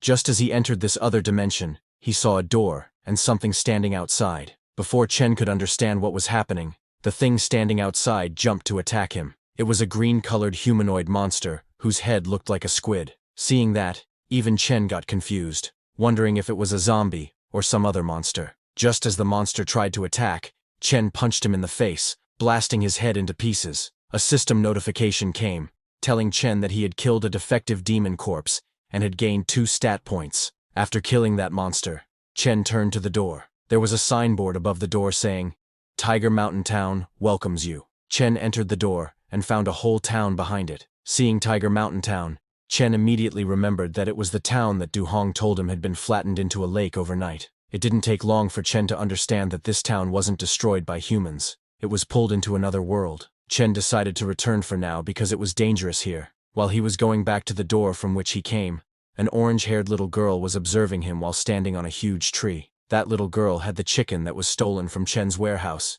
She started eating that chicken in a hurry. On the other hand, while Chen was returning, he used those 2 points that he got after killing that monster to strengthen his electric powers. A system notification came, telling him that his stat points had been used to strengthen his ability to control electricity. His experience had increased by 20, and his spirit by 2. When Chen returned to his world, he checked the information about Tiger Mountain Town on the internet. He found out that Tiger Mountain Town had sunk and 30,000 people had disappeared. Chen was shocked to find that over 30,000 people disappeared with the town. He thought that if they all became monsters, he couldn't imagine how many stat points there would be. He took out his phone and called Manager Lee, asking if he could help Chen check where the displaced people from Tiger Mountain Town are now. Manager Lee told Chen that he would check tomorrow about Tiger Mountain Town. The next day, Chen went to the steel company, where he ordered his huge pillar and dumbbells. He asked the steel company manager to make him a small steel house and a large knife to decorate it. The knife must be 2 meters long, thick, durable, and sharp. The manager was shocked to hear about the 2-meter-long knife, and told Chen that this might be difficult, because there are regulations on the production of knives. Chen laughed, and asked the manager if he thought anyone would carry a 60-kilogram knife, run around, and cause chaos. Left with no choice, the steel company manager agreed. Chen ordered this knife, thinking that since demon corpses are strange beings, what if he gets infected? While he was thinking that, it suddenly struck him that besides a knife and metal house, he might as well get a set of armor. He ordered that too. After that, he went to Hotel Haxian to meet Manager Lee. Manager Lee told Chen that there's so much conflicting information on the survivors of Tiger Mountain Town, and the authorities say the matter's settled, but when he checked, he found nothing on it. Hearing that, Chen confirmed that over 30,000 people were buried too. He immediately returned home in his car, then connected with the sea iguana. Today, Chen caught over 40 mutated tiger-headed fish and ate all of them in one go. He was still lacking 300 evolution points before he could evolve for the 3rd time. The next day, Chen went to the villa he had seen before to buy it. The salesman introduced him to a girl who was the owner of the villa. That girl complimented Chen, telling him that he had a good eye. But Chen got straight to the point and immediately took out money. He told the girl that they could begin talking after she inspected it. The girl was shocked to see $20 million in cash. After buying the villa, Chen returned to his warehouse, connected with the sea iguana, and started hunting. Today, he went 1,500 meters below the surface, and, during today's hunt, he gained 300 evolution points. A system notification came telling Chen that he had reached the maximum possible points for the next stage, and asked if he wanted to evolve. Chen chose yes to evolve. Just as he chose the sea iguana's evolution to begin in the deep sea, its whole body got covered by internal energy. After the sea iguana's evolution, when Chen checked his internal energy, he found that it had increased significantly. Now, he can hear the sound of ants moving food from 100 meters away, and 300 meters away. A patrolling security guard is complaining about his life. Chen's strength and speed have doubled, but he is as nimble as ever. He is leveled up to Earth tier, and his constitution has reached 1,000 along with his spirit, which has reached 200. Suddenly, Chen got a system notification telling him that now he has 2 talents. One is affinity for water, and the second is electric fire breathing, which helps him control over electricity. Chen was surprised to see his electric fire-breathing talent, but it didn't take him long to understand that it should be because he ate all those mutated tiger-headed fish. On the other hand, when Chen connected to his sea iguana, he was shocked to find that it has become 40 meters long. At this point, it is not just an overgrown lizard, it is as big as Godzilla. Chen immediately tried his new electric fire-breathing talent, and shot flames from its mouth, and found that he was too weak internally. His electric fire is average in terms of power. While Chen was wandering around the sea surface, he saw a pair of eyes in a crack looking at him. Chen realized that there's a big guy down there. Without hesitation, Chen went inside and found a huge fish, even bigger than Chen's Godzilla in size. Chen immediately grabbed the giant fish's mouth with his sharp claws. Chen thought that once he ate this fish, he would probably be able to snap an aircraft carrier in half with one bite. Without giving that fish any chance, Chen split the fish's head in one go and killed it. When he ate that tiger-headed fish, it gave him over 2,000 evolution points and a lot of fiery energy. After that, Chen went into a cave. This cave was that huge tiger-headed fish's territory. While he was checking that, suddenly he saw something which shocked him completely. He saw a skeleton of some kind of sea monster, which was 100 times bigger than Chen's Godzilla, but it was killed, and a huge metal nail was stuck in its head. It was too terrifying and gave Chen a sense of fear that he couldn't quite name. He saw that there was something in that huge skeleton's head, and the power in Chen's body was roiling towards it. Suddenly, a system notification came telling Chen that he had discovered an ancient factor, and asked him if he wanted to absorb it. Chen immediately said yes, because he understood that this was something that would significantly increase his strength. Just as he chose, Chen's Godzilla's whole body got covered by huge amounts of energy. Another system notification came telling Chen that he had absorbed an ancient factor, and was now undergoing an extraordinary evolution. He obtained the power of an ancient beast, Crimson Flame. Slowly, Godzilla started absorbing the energy of the Crimson Flame, and second by second, the energy of the Crimson Flame was increasing. Chen decided to test this Crimson Flame and opened its mouth and shot a beam of flame. This beam of flames was so strong that it destroyed a whole island in one go. Chen was shocked to see the terrifying show of power. With one blast of energy, an island disappeared. A few days later in the warehouse, Chen's 2-meter sword and titanium alloy armor had arrived. The sword weighed 120 kilograms, the perfect weight for Chen. He decided to call it the Heavenly Sword. He checked the titanium alloy armor, and saw that it was not bad either. It was pretty handy in combat. After he was completely ready, he activated his detection technique. After he had evolved, he could detect other beings. And with that technique, he found out who was stealing his food. But he didn't expect it to be a little girl. He wondered if she was one of Tiger Mountain Town's survivors with special powers, or if she was a monster too. Chen decided to follow her, and following her, he entered the different domain where Tiger Mountain Town was. When he got there, hundreds of monsters were standing right in front of the town entrance. Seeing them, Chen thought that the town gets more lively at night. Without giving those monsters any chance to react, he jumped, and with just one strike of his sword killed one monster. A system notification came telling Chen that he had killed a demon corpse and obtained 5 stat points. Chen immediately used those points to strengthen his weapon, the Heavenly Sword. The system asked him to please choose which aspect he would like to strengthen, like durability, sharpness, armor-piercing ability, and damage against monsters, or elemental strengthening like wind, fire, lightning, electricity, and light. Chen chose to put 3 points into durability and 2 points into sharpness. After choosing that, he swung his sword again to kill more monsters. Suddenly, there was an explosion of energy and smoke spread everywhere. From that smoke, a huge monster with red glowing eyes came to attack Chen. This monster was fast and surprised Chen, but it was not fast enough to escape from him. With one strike, he killed that monster too. A system notification came telling Chen that he had killed a second-tier demon corpse and obtained 10 attribute points. His armor had strengthened to 15 points, and he had obtained a first-tier shock-deflecting ability. Chen immediately used 5 points to increase his armor's resilience, and gave 5 points to increasing his sword's sharpness. While he was doing that, suddenly he noticed something. He saw monsters coming towards him. With lightning speed, Chen moved and sliced all those monsters into pieces with his sword. System notifications popped up like crazy, telling Chen that he had killed a second-tier violent demon corpse and gained 12 attribute points. After killing those monsters, Chen felt that something dangerous was behind him, and when he turned around, he saw a huge monster 10 times the size of a human standing behind, ready to attack. Chen was surprised by how big this one was, But he didn't panic, because he didn't get all those points for nothing. The huge monster tried to punch Chen with its full power, so Chen did the same and punched the monster with full power. Both of their punches collided,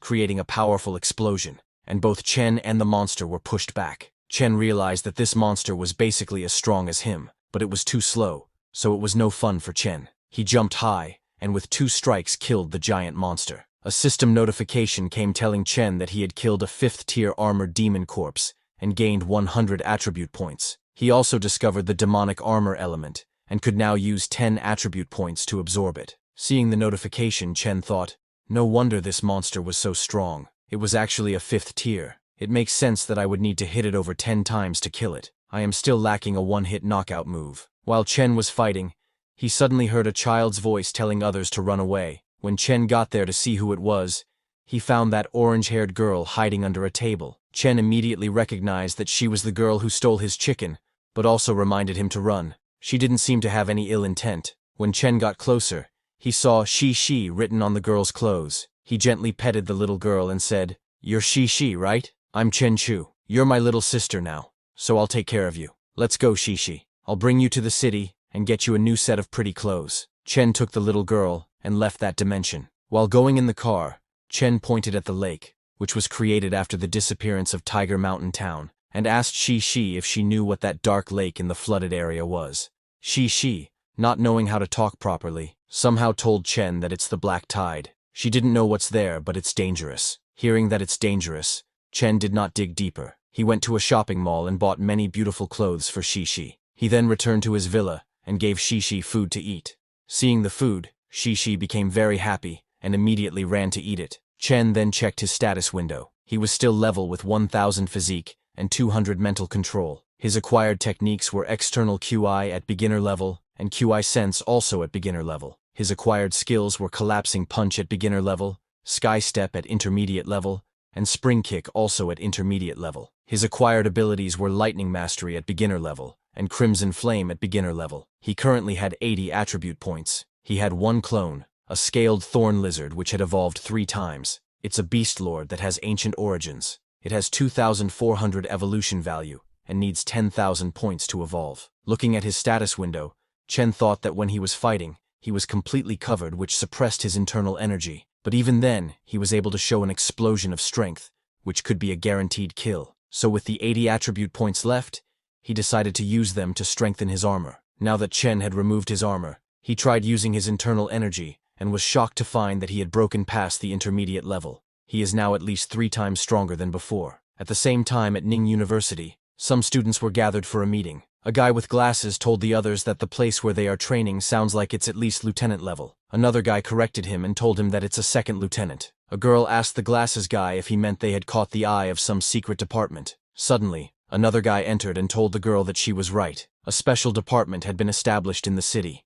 Once the training is over, successful participants will become lieutenants, but there will be various dangers. He also asked all the students if they wanted to join or give up. All the students replied in unison that they would join. On the other hand, at the warehouse, while training, Chen punched and created a hole in the iron pillar. His outer covering caused the Crimson Flame's power to coalesce inside him and then explode outwards. Chen decided that this would be his one-hit knockout OKO move. That punch had at least 150 tons of force, so he would call that move Exterminating Flame. He then continued, and after 100 punches, he stopped, thinking this should be more than enough training. Now, he was confident that if he ran into that demonic corpse again, 3 punches should do it. Chen then went to Ning University's campus in his luxury car. At the same time, the girl from that group of students was leaving the campus. She saw Chen and complimented that he was handsome. Jealous, her boyfriend told her it was an expensive car, so that handsome guy must have been born with a silver spoon in his mouth. He asked her why she cared about that man so much. The glasses guy told them that the handsome guy had saved Lin Roya from 4 kidnappers a month ago. Hearing that, the girl asked the glasses guy if that handsome guy was that powerful. Her boyfriend got more jealous and made fun of Chen, saying, "There is no way that little guy saved someone from 4 kidnappers. Maybe those were just some desperate guys, not real kidnappers." Well, leaving that aside, Chen went to his university's campus and played with Shi. After playing, they sat at a table to enjoy ice cream. While Shi was eating her ice cream, Chen connected to his Godzilla. Just as he connected, he saw a submarine right in front of his eyes. Chen scanned the submarine with his detection technique and found out that it was a yacht filled with bandits from Kangaroo Country, and that's why it was so small. It seemed like a good place for Chen to test his strength. In the submarine, the sonar detected a large life form 100 meters below rapidly approaching. They all panicked, seeing it moving towards them very fast. They were very scared because it was going to hit them, but they could not do anything against it. Chen's Godzilla scratched the outer layer of the submarine with its sharp claws. The 2 cabins at the back of the submarine were damaged and were leaking. Their sonar had been damaged as well. The captain of the submarine ordered his men to close the valves and stop the water from coming in, turn on the multi-beam bathymetry, set a destination, and get a picture of the surroundings. After a few minutes, a man told the captain that it was a huge creature around 40 meters long, even bigger than a blue whale. The captain was shocked, asking how something so big could exist since even blue whales are only 30 meters long. He ordered his men to close the back hatches and resurface. A man told the captain that the water ingress was severe, and that the huge monster was still attacking. Hearing that, the captain ordered them to fire the torpedoes and set the turbines to their maximum power and resurface as fast as possible. Seeing the torpedoes coming, Chen turned around and swam away. He reached a speed of 200 kilometers per hour. At this speed, the torpedoes wouldn't be able to catch up to him, but this show had just started. Chen then took a turn and headed towards the submarine, and the torpedoes followed him. He immediately hid behind the submarine, and the torpedoes, unable to change their direction so fast, collided with the submarine and exploded with a huge explosion. Seeing the power of the explosions, Chen realized that if he were directly hit, he would definitely be injured. This made him understand that he had to get even stronger. Then, after eating the ice cream, Chen went to his university's evening party. There, a yellow-haired girl was performing a traditional dance. A man standing beside Chen complimented the girl, saying she was one of the 4 beauties from all the new students, and that she danced as nimbly as a bird. When Chen saw the yellow-haired girl's face, he immediately recognized her as the girl he had saved on the road where she was lying and had been drugged. Shi, sitting in Chen's arms, complimented the girl, saying she was very pretty. Then, after her dance, the yellow-haired girl greeted all the audience and was about to leave. But before that, a brown-haired boy who was holding a bouquet climbed onto the stage and approached her. He proposed to the yellow-haired girl named Qian, saying he had fallen in love with her at first sight and asked her to be his girlfriend. The yellow-haired girl was surprised by the sudden proposal. Before she could say something, the whole audience started shouting, asking the brown-haired boy what he was talking about. They told the boy they didn't have so much free time and asked him to get off the stage. Some angry people commented, telling the boy that doing this was way too old-fashioned and he should stop embarrassing himself. Seeing the support from her audience, Qian stood up for herself and told the brown-haired boy that her audience wouldn't let her say yes, and she didn't like him anyway. After getting rejected, the boy got off the stage. A while later, when the whole program ended and Chen was returning home with Shi, he was stopped by Qian, asking him if he still remembered her. When Qian stopped him, people around were shocked to see that the school beauty was waiting for Chen. Qian ignored them and told Chen that last month he called the police and saved a girl who was drugged. Hearing that, Chen remembered that he did something like that, but he didn't remember that it was Qian. He asked Qian if there was an issue. Seeing that Chen didn't recognize her, Qian started thinking about what she should say, but Chen didn't wait for her and walked past her, telling her that if there's nothing, he would take his leave. He said goodbye to Qian and left from there.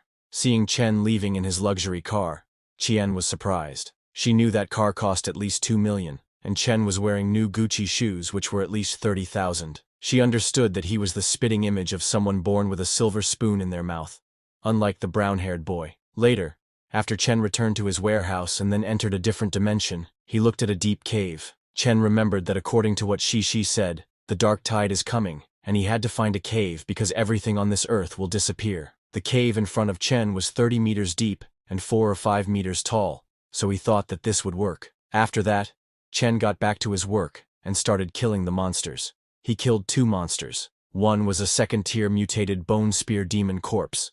By killing it, he gained 20 attribute points. The second monster he killed was a third-tier mutated flaming demon corpse. With that, he gained 20 attribute points. Chen was surprised to see a demon corpse evolve the power to wield flame, and it was a little hot because Chen could feel it on his skin. He asked the system to increase his clothes' resistance to demon attacks. A system notification came telling Chen that he had used 10 attribute points. Now his armor had fused with materials from demons and had ascended to become extraordinary. Hearing that he got extraordinary demon armor, Chen tried touching the corpse of that flaming demon, and this time the flame didn't feel hot to Chen. Seeing that, Chen laughed because it had basically made him immune to normal flames. Chen then connected to his Godzilla, which was in the deep sea. By accessing Godzilla's memories, Chen found that the Pacific doesn't have many deepwater fish, and mutated fish are hard to find. Thinking this, he decided he might as well hunt for them in fish farms. Chen then went to a fish farm and caught 20+ large fish, which should suffice for half a day of food. After feeding Godzilla, Chen disconnected himself and resumed his hunt. While he was hunting, suddenly a monster attacked him, which Chen hadn't sensed approaching. Chen was shocked by the monster's speed because it broke the sound barrier. Chen used his sword to defend against the monster's attack. Just as Chen blocked that attack, the monster immediately jumped high to attack again, calling Chen new meat. This monster had huge spikes on its hand, which it used as a sword. Chen was surprised by this demon corpse's sword skills. It was surprisingly nimble. However, observing the monster's movements closely, Chen discovered that when the monster holds a blade, its arm shakes twice, and the sword's trajectory changes. Understanding the monster's weakness, Chen got ready to end this. Chen jumped at the monster while swinging his body so that the monster could not block it. But the monster had a trick up its sleeve. It had a second head hidden in its stomach. When Chen got near, the monster's second head shot flames at Chen. But Chen was fast and blocked the monster's flames with his sword. Chen used his exterminating flame skill with his sword to subdue the flames. The monster's second head was shocked seeing Chen do that. Chen didn't give the monster a chance to do anything else, and used his long sword to cut it into 2 pieces. A system notification came telling Chen that he had killed a 5th-tier burning flame demon corpse and gained 100 attribute points. Then another notification popped up saying a fusion core element had been discovered, and Chen could spend 10 attribute points to extract it. Chen was confused about what the fusion core element was,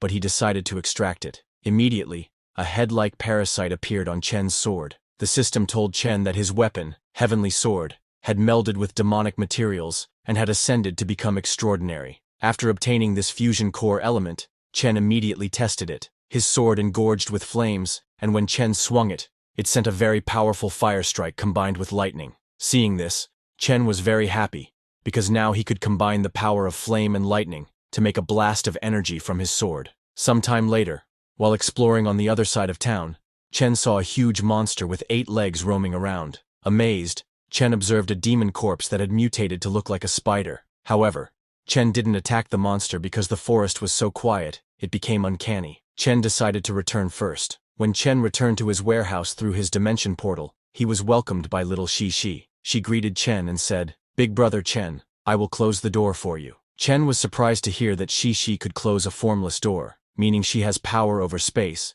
and is more mysterious than he had thought. Chen thought closing the door was good. At least it would prevent remaining demon corpses from coming out when he was not there. While Chen was contemplating this, suddenly a system notification appeared, telling him that it had been detected he could increase his storage space. 10 attribute points would equal 1 square meter of storage space. The system asked Chen if he would like to use it. Chen immediately agreed because that was just what he needed. He was just about to complain that carrying his sword and armor around was becoming inconvenient when the system offered him additional storage space. Chen then connected to his Godzilla. He was surprised to find that in just 3 hours, its body had grown 5 or 6 meters, and it had gained over 500 evolution points. From his Godzilla's memories, Chen found out that human-farmed fish taste good, just as he expected. On the other hand, above the sea at the fish farm, workers noticed some fish coming to the surface. A worker asked his senior to look over there and see what had happened to that tuna. His senior said it was strange because they had enough oxygen, but when he looked closely, they saw that the fish were half-eaten.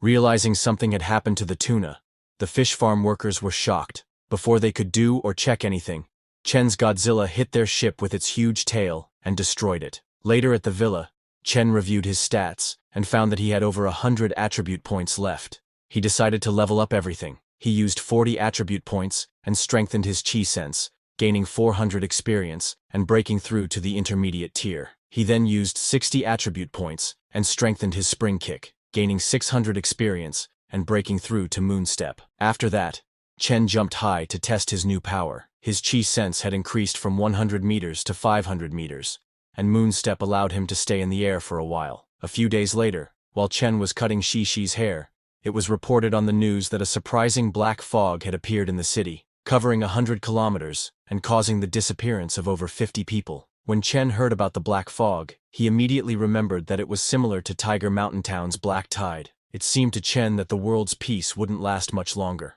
Meanwhile, at the sea of Aoding Island, a submarine was traveling to an underwater laboratory. Inside the submarine, there were awakened beastmen. One of them asked a man controlling the submarine, named Shan, how Professor Kant's research was progressing. Shan told the beastman that the professor had retrieved a special substance from the giant beast's body, and even found the method by which the beast heals itself. Hearing about the extraordinary substance, the beastman became excited, saying they could now create extraordinary humans. Shan told the beastman that they would also be able to control even the largest beasts.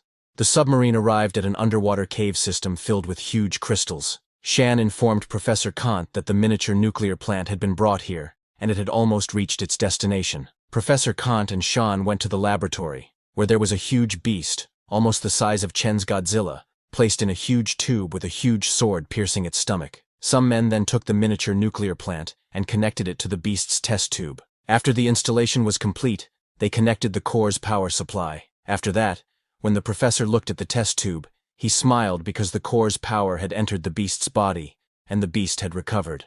Professor Kang had installed a metal collar on the beast's neck, and this beast was smart enough to know that the metal collar could kill it, so it should now follow instructions. Shan praised Professor Kant, saying he was even smarter than Einstein. While they were talking, suddenly the huge beast moved its head and started stirring. Seeing this, Professor Kant jumped in happiness, because his decades of hard work had paid off, and the beast was finally waking up. Shan and Professor Kant were celebrating their success, not knowing that another beast was watching them. It was Chen's Godzilla, who had followed the submarine and found their location. Seeing that these fellows were trying to resuscitate a giant beast, Chen decided that they should die. He didn't give the beast time to fully wake up and charged in. He destroyed a wall of the cave and entered. Seeing another beast, everyone panicked. Professor Kant ordered his men to block it, or they would all die. Their security came first to attack. Seeing Chen's Godzilla, Professor Kant told Shan to go to the submarine. Meanwhile, the guards started shooting at Godzilla. One guard threw a fire extinguisher at Godzilla and shot it,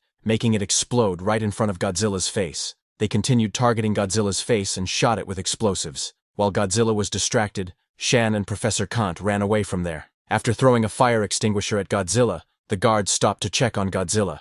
But to their surprise, when the smoke cleared, Godzilla came out unharmed. The guards were shocked because they used a 24mm armor-piercing round and an exploding bullet, weapons typically used in civil wars, but all that could not even scratch Godzilla. Immediately, an awakened man jumped towards Godzilla and used his Thunder Spear technique to attack it. Seeing that this was all humans could do against his Godzilla, Chen decided to end things now. He used his ultrasonic roar and threw flames from his mouth, sending the awakened man flying. While Godzilla was destroying and killing the guards, Professor Kant and Shan tried to sneak out in their submarine, but Chen noticed them running away. He shot a fire blast from his mouth and destroyed their submarine before they could escape. While Chen was killing them, the huge beast in the cave started to wake up fully and opened its mouth. Chen was surprised to see that it had really been resuscitated. Chen felt a very terrifying aura coming out of the beast. Chen decided to stay away and then kill it. He shot a fire blast at the beast from his mouth. His fire shot hit and exploded, making the beast scream,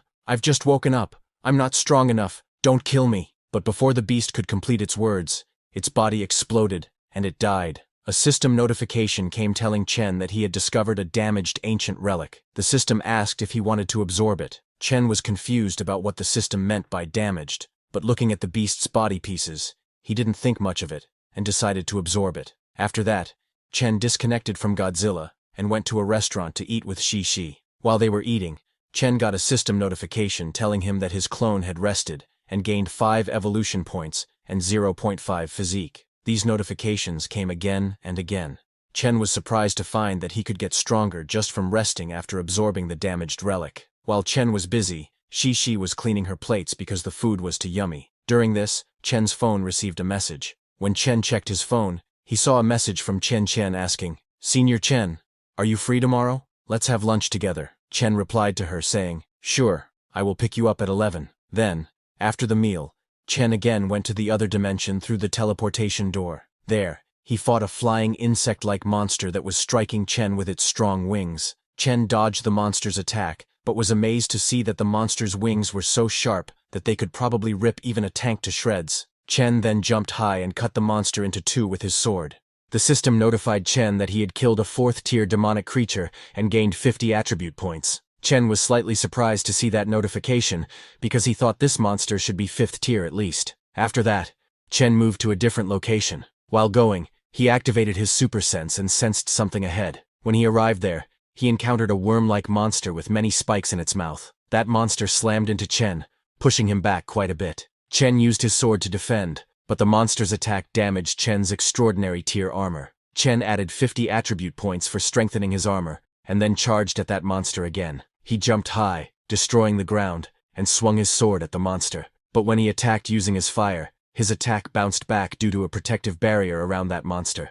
Chen was surprised to see that this monster had an energy wall. He then decided to get a little serious. Using his exterminating flame, he cut the monster into pieces. The monster's barrier broke like glass. A system notification came telling him that he had killed a 6th-tier demonic creature and gained 200 attribute points. Chen immediately used 100 points to strengthen his external chi and 100 points to strengthen his crimson flame. With that, the temperature of his flames increased from 3,000 to 10,000 degrees, and his attack's distance also increased to 30 meters. He swung his sword and cut down a flying monster in two. Chen laughed, seeing that he could take out one dragonfly with each strike. Chen then returned home and checked his status window. Currently, Chen Chu is at the Earth tier, and his power has exceeded extraordinarily powerful individuals. His physique is 1752, mental spirit is 254, and he has external chi and chi sense techniques both at intermediate level. He has collapsing punch skill at beginner, sky step skill at intermediate, and spring kick skill at advanced. He has lightning mastery and crimson flame abilities.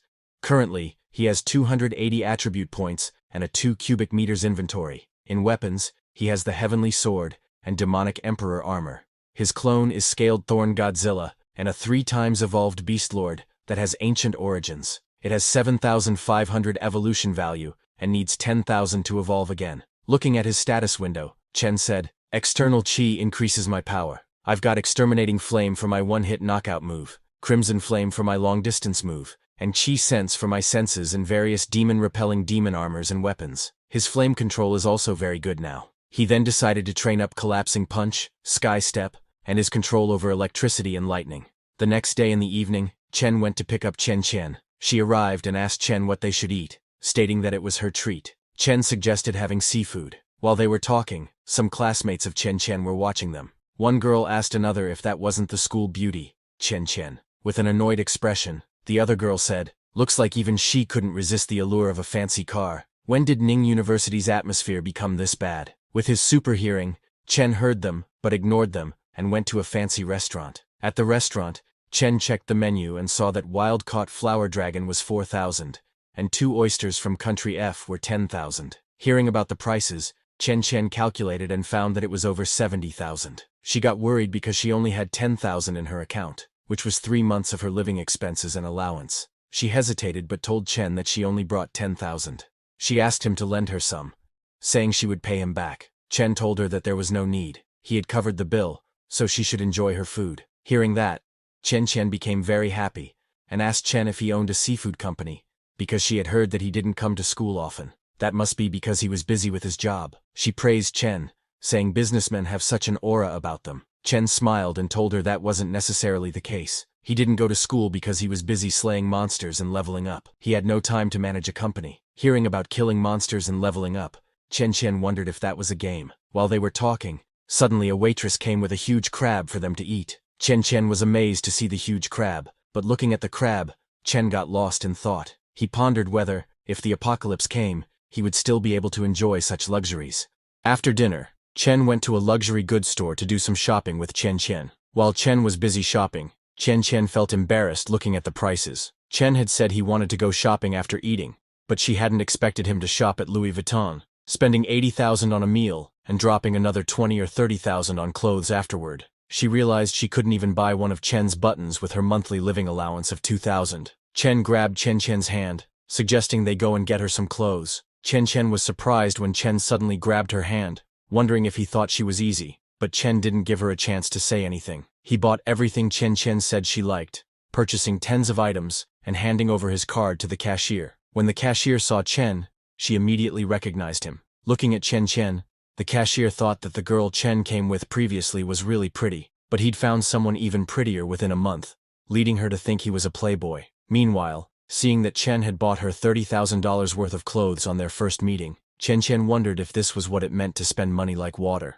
She looked at Chen, thinking he wasn't going to bring her to a hotel next, was he? She was confused about what she should do. At the same time, not far from them at a nearby gym, suddenly another dimension portal opened up, and a corrupt demon came out of it, and started attacking the people who were at the gym. Chen, who always scans his surroundings for any danger, sensed the incident. Without any delay, he told Chen that he had some urgent matters to take care of, so he would send her back to school now. Hearing this, Chen wondered if he didn't have any intentions, or if he was taking things slow, but she dismissed her thoughts, thinking she was just overthinking it. After sending her back to school, Chen headed towards the gym as he felt that a tear in space had happened nearby and something was off. Sometime later, he arrived at the gym, which was completely empty except for a dark aura and some blood marks inside. Seeing this, Chen understood that his suspicions were correct. This was the real world, and yet a polluting aura had appeared. He then used his sense to confront the corrupt demon in an alleyway. When the corrupt demon saw that Chen had seen him, he jumped to attack, shouting, "Die, human!" But Chen didn't even give the corrupt demon a chance to strike. He kicked the corrupt demon in the face using his lightning and destroyed the corrupt demon's face. A system notification came telling Chen that he had killed a low-level polluted monster and gained 5 attribute points. Seeing the notification, Chen understood that it was just a polluted monster and not demonic like that dark elf from before. Then, after Chen left, a few hours later, the police arrived at the scene and found the polluted monster's destroyed body. The police deputy chief was there with the senior students of Chen's university, whom they had selected to form a team to fight against the upcoming apocalypse. The deputy chief told the students that he had wanted to use this polluted individual to see if their hard work had paid off, but it turns out someone killed it before they could. He told the students that by the looks of the monster's corpse, the one who killed it appears to be a superpowered individual who can control flame. Deputy chief was confused, wondering when someone with control over flame had appeared in N City. Later, when Chen was at home, he saw on the news that an immense number of tears in space had appeared in their world today. Unfortunately, it seemed that the apocalypse was coming. Seeing the news, Chen realized that the 99-year apocalypse was here. In the past 20 years, over 500,000 citizens had died on that battlefield, paying for humanity's 20 years of peace with their blood. They had entered an era that belongs to extraordinary people, and anyone could become extraordinary. Chen sent the information regarding the apocalypse to his grandfather, so that he could be safe, but Chen knew that it wasn't comprehensive enough. If he wanted to get more information, he would have to report to the Special City Bureau. Before going there, Chen connected to his Godzilla, which was in the deep sea. There, Godzilla encountered a giant whale. Chen immediately attacked the whale with his head. The giant whale was surprised at the fight, but then pushed back Godzilla and shot dark blue water at him, then ran away. The dark blue water formed a bubble around Godzilla. Once inside, Godzilla felt a very strong pressure. He was surprised to find that this giant whale could turn seawater into heavy water, but that was useless against Godzilla's tough body shell. Chen didn't give the whale any chance to run away and shot it down with his crimson flame. Looking at the giant whale's corpse, Chen thought that once he ate this giant whale, he would get at least 10,000 evolution points. Meanwhile, at a branch office of the Special City Bureau, all the chosen students were gathered to talk. One guy told the others that whoever killed that polluted monster yesterday was very good, better than any of them. The others agreed, saying it must be a normal citizen who has awakened power over flames. Chen was also there. She wondered if it could be Chen because, based on what he did that day, she didn't think she could do that even now. While the students were talking, suddenly the deputy chief entered the room in a hurry and told them that someone had logged an evolved individual in the afternoon. He asked the students if they wanted to take a look. All the students raised their hands, saying they wanted to see it. Then they all went to the testing area where, in the testing chute, Chen was getting ready to give the test. Seeing Chen, a girl immediately recognized him and told the others that he was the one who was driving a luxury car at school. Chen was very happy to see that it really was Chen. However, the deputy chief was not happy seeing Chen after what he had done to the gangsters who were after him. He then approached Chen, and while showing him the testing equipment, told him that registering his evolution meant that he would have to take a test. It would measure his power and speed. He asked Chen if that was okay. Chen told him that it was no problem. The deputy chief pointed at a punching machine, telling Chen that this was what they would use, and that it could display up to 15,000 kilograms of force. He asked Chen to hit it with all his might when he said so. While they were talking, a senior student asked another student named Old Lee how strong he thought Chen was, and how many stars he would get. Old Lee told the first student that since Chen killed a polluted monster last night, he's stronger than them for sure. Maybe he would get 3 stars. Another girl said she thinks Chen would get 4 stars. Hearing her, a guy explained to her that it would mean Chen needs to use 5,000 kilograms of force in one punch. Another guy told the others that Chen seems to have a lot of confidence that he'll break the testing equipment. Hearing him, another student said, "What a joke. Our captain's an evolved individual with 5 stars, and he's only at 10,000. But to everyone's surprise, when Chen hit the punching machine, he scored 12,000 kilograms. All the senior students were shocked to see that Chen is really 5 stars, and a strong one at that. Meanwhile, Chen was a little disappointed because he had overshot. He used too much power, and now it would attract attention. Then, after Chen reached the standard for 5 stars, the deputy chief told him that he could collect 50,000 yuan at the Special City Bureau every month, and if he was willing to join them, he would be paid much more. They would promote him to vice head, and he would get a title. He asked how that sounds, but Chen immediately told him no, saying he is used to flying solo. The deputy chief said okay, and then asked Chen if it was him who killed that polluted monster yesterday. Chen confirmed that it was him. Hearing that, the deputy chief noted that Chen has power over flame too. He told Chen his power is very strong, as good as those awakened individuals he saw back in the day, and with his talent, he might be taken on by the fighting god Jiang as a disciple if he joined the bureau. Hearing about the fighting god Jiang, Chen understood that he is what humans see to be the ceiling of possibility. This offer was somewhat tempting, but then Chen thought that since his giant lizard has to remain a secret, and he has other ways to get stronger, he immediately said no to the deputy chief, saying he appreciated the offer. Later, there was an announcement from N City's Special City Bureau. They congratulated N City for their first registered evolved individual named Chen Chu.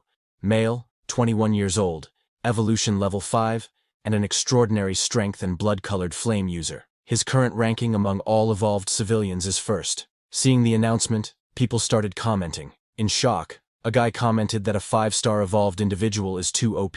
Another guy commented that other places have 3 stars as their max. N City is the best. A student of Chen's university commented, telling others that he is the male god Chen Chu from our school. Seeing the announcement, Manager Lee called Chen saying, "Brother, you're a 5-star evolved individual and ranked first. Take care of me in the future." Chen laughs and told him not to worry. Chen was getting hundreds of calls and messages. Even classmates he hadn't seen in years called to congratulate him. Realizing he had gotten too many calls, Chen laughed, wondering if this is what it feels like to be a god amongst men. Chen was happy because after eating that giant whale, the giant lizard was now 90 meters long, and Chen's physique had increased by 1,800 points. His strength had also increased from 29 tons to 70 tons. Now, with his outer covering, he could take an armor-piercing round. If they compared him to other evolved individuals, he was at least level 7 or 8. Chen previously thought that a 7-star rating should be the max that any awakened individual can hit. There's still a definite gap in power between that and the 10-star fighting gods. Chen was worried, thinking that in a peaceful world, even if his power were to increase every day, the absence of an equally strong opponent would leave him with an unshakable sense of emptiness. However, everything was different now. The apocalypse had come, and horrifying monsters had stepped through space-time into his reality. He was very happy because now countless powerful awakened individuals, evolved individuals, and gods of war would all step onto the stage. Chen was confident that at the rate he was growing, he would soon be able to stand shoulder to shoulder with those gods, but he was not going to stop there. He was determined to surpass them and become an even more powerful being. While he was thinking all this, suddenly he received messages on his phone. When he checked, he saw some messages in his office group chat. The first message was from Leng Yu, Chen's secretary, who, sending a surprise emoji, asked Chen if he was an evolved individual. Lin, the girl from the front desk, replied to Leng Yu that their boss had been long past the awakened stage forever. He's a 5-star individual. Hui Hui, who was the IT technician, praised Chen saying he is amazing. Chen acted modestly and sent a message telling everyone that it's nothing, and they would all get there eventually. It's just that he was a few days ahead. Lin messaged again saying she wanted to become awakened like her boss. She was determined, saying it'd be amazing if she could evolve into an angel so that she could grow beautiful wings. Leng Yu, with a disdainful expression, replied to Lin that she can't control what she evolves into, so she might become a toad too. Angry, Lin told Leng Yu to shut up. Seeing them fighting like children, Chen laughed and then wrote again, saying, "No slacking on the job." All 3 of the girls replied with, "Okay, boss," and then got back to their work. The next day, Chen went to his warehouse at the docks. He summoned his equipment from his inventory and got equipped in his full body armor. Shi was also there. Chen asked Shi to let them return. Hearing Chen, Shi created the other dimension door. She opened the door and told Chen that he could go in. While going inside, Chen asked Shi to wait here and not move. He would go and take a look. Just as Chen stepped inside, the whole environment changed completely. The smell inside made him understand immediately that something was off. In front of him was a completely new dimension full of flames and magma. Seeing that, Chen wondered if this door brought them to a new place every time they opened it. Looking at Shi behind the door, Chen understood that if they want to be sure of the world that lies behind that door, she's got to keep it open. He was worried that if they did that, what if some even more terrifying monster learns of the door's existence? Chen remembered the blue-eyed monster that had chased him that day. It could have deduced the location of the door from where Chen vanished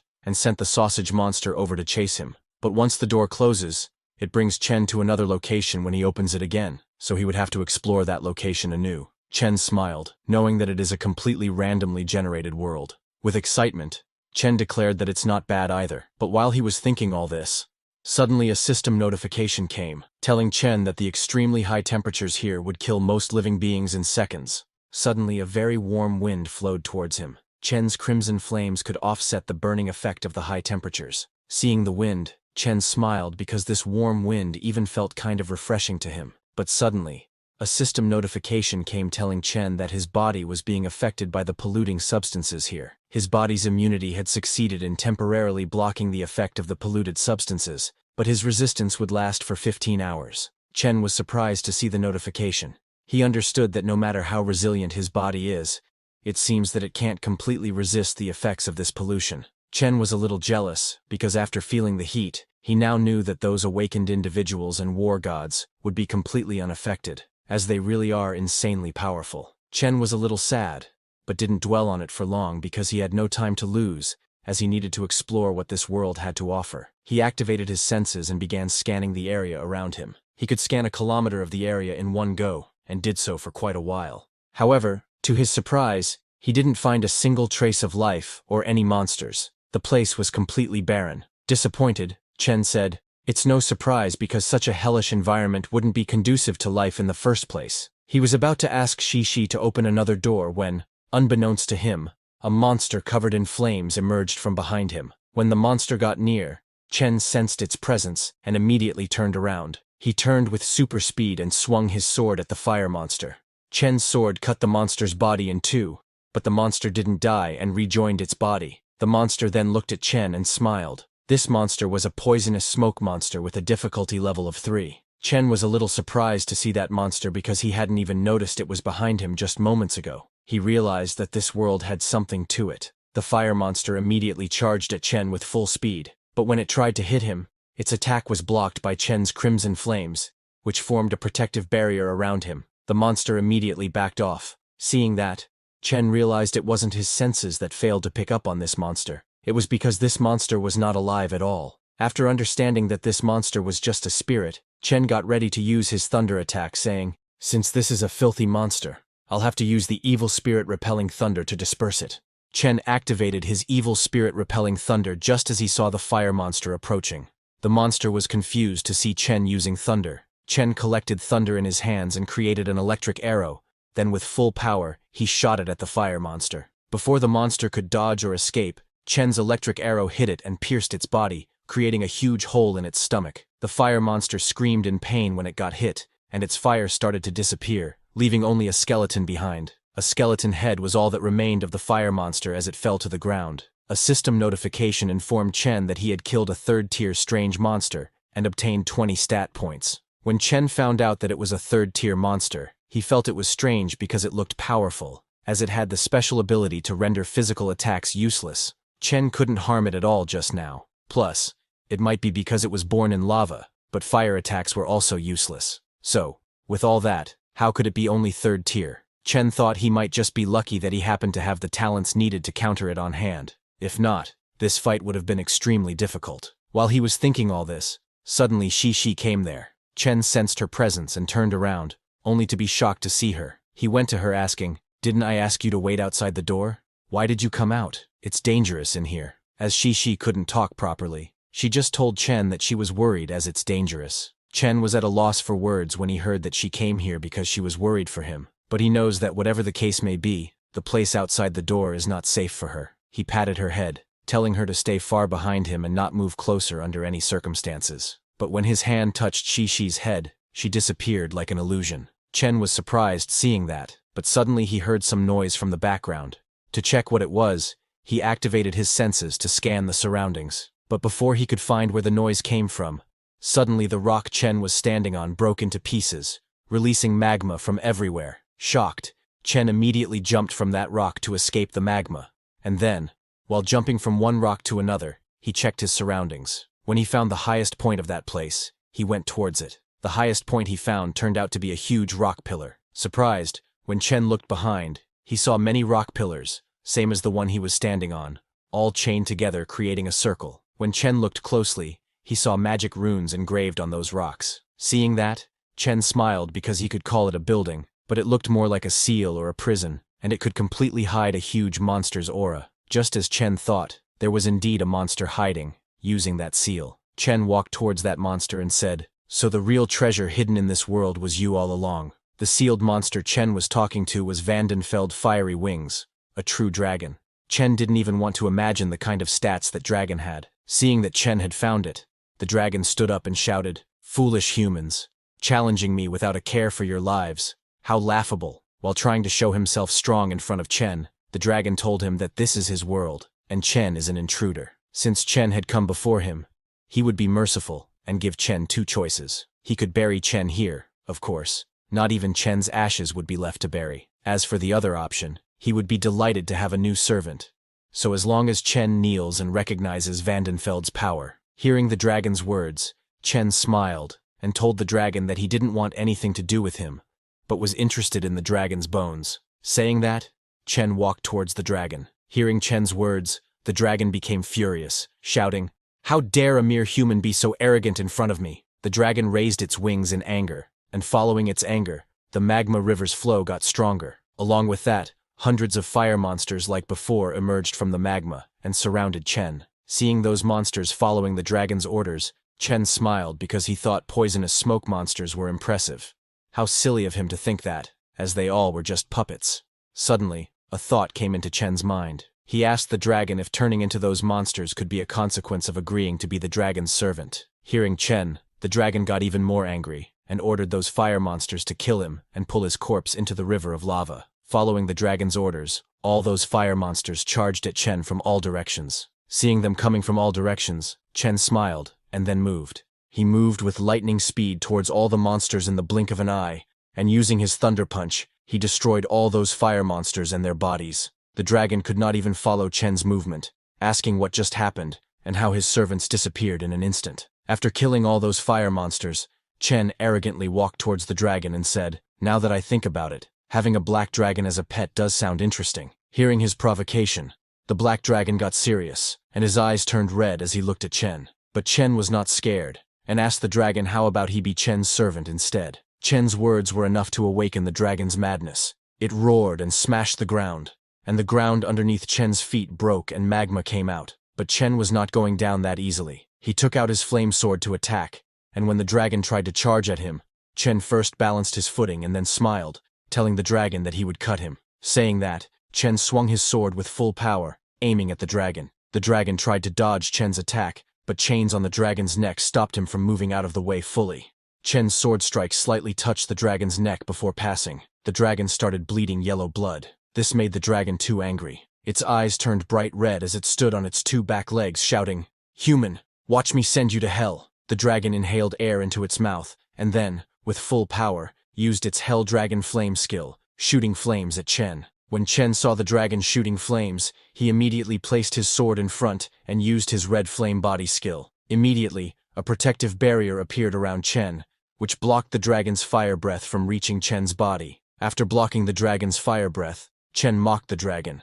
asking if this was the power it was proud of. Hearing Chen, the dragon became furious and inhaled fire from the magma into its mouth. With bloodthirst in its eyes, the dragon looked at Chen and said, "Turn into ashes." Saying that, it used its Hell Dragon Flame skill and shot a very powerful flame beam at Chen. After shooting the flame beam, It stopped and said that in this world, no one can withstand his hell dragon flame for even a second. It thought Chen had died, but suddenly a shadow appeared in the smoke. That was Chen's shadow. He emerged from the smoke unscathed and mocked the dragon again, saying he thought the dragon would be so powerful, but it turns out it was only slightly better than an oversized hairdryer. The dragon was shocked to see Chen completely fine, even after getting hit by its hell dragon flame. It tried to shoot flames again, but Chen didn't give it any chance to attack. Using his lightning, he jumped at the dragon, kicked the dragon's mouth, making the dragon shoot flames into its own mouth. The dragon's mouth exploded with a huge fire explosion. Chen swung his sword mid-air and dodged the explosion of fire. He landed on the ground and told the dragon that he has the extraordinary power of fire and the energy stance of the Emperor Demon armor, so his defense against fire is almost maxed out now. With confidence, he told the dragon that he can almost ignore the temperature of its dragon breath. The dragon was surprised to find that Chen actually has the ability to be immune to his dragon breath. The dragon came out of the magma onto the ground, telling Chen that now he is a bit interested in him, but all that was an act. When Chen was in the dragon's range, it charged at Chen shouting, "So what if you have fire entity? I will tear you to pieces with my sharp teeth." Saying that, the dragon tried to bite Chen, but little did the dragon know that Chen can move with lightning speed. Chen easily dodged the dragon's mouth and jumped high in the air, giving him enough momentum to aim at the dragon.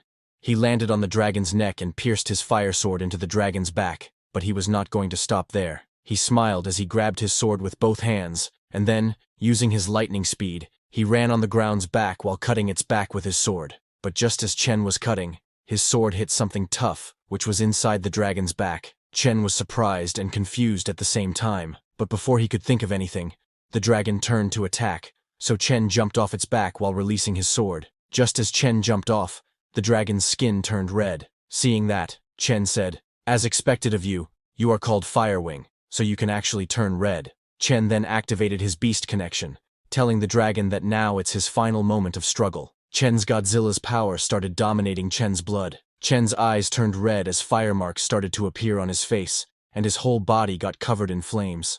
Chen told the dragon that this is the new move he just learned from the dragon's hell flame blood explosion. Seeing that Chen dared to steal his abilities, the dragon got furious and charged at him with full power to kill him in one go. But after using his beast connection and this new skill, Chen's speed and strength were increased significantly. He moved to his right and dodged the dragon's mouth.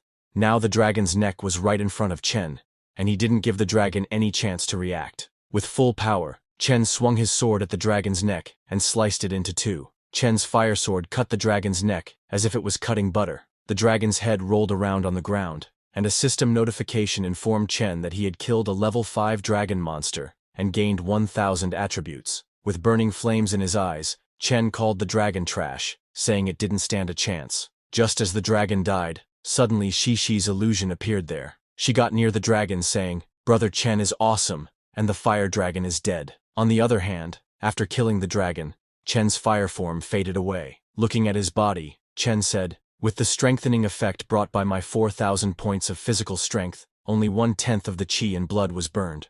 But the power generated was so terrifying. This level of physical damage is barely enough to keep up with my recovery ability." Chen looked at the fire in his hand and decided that this form is called Blood Explosion Form 1.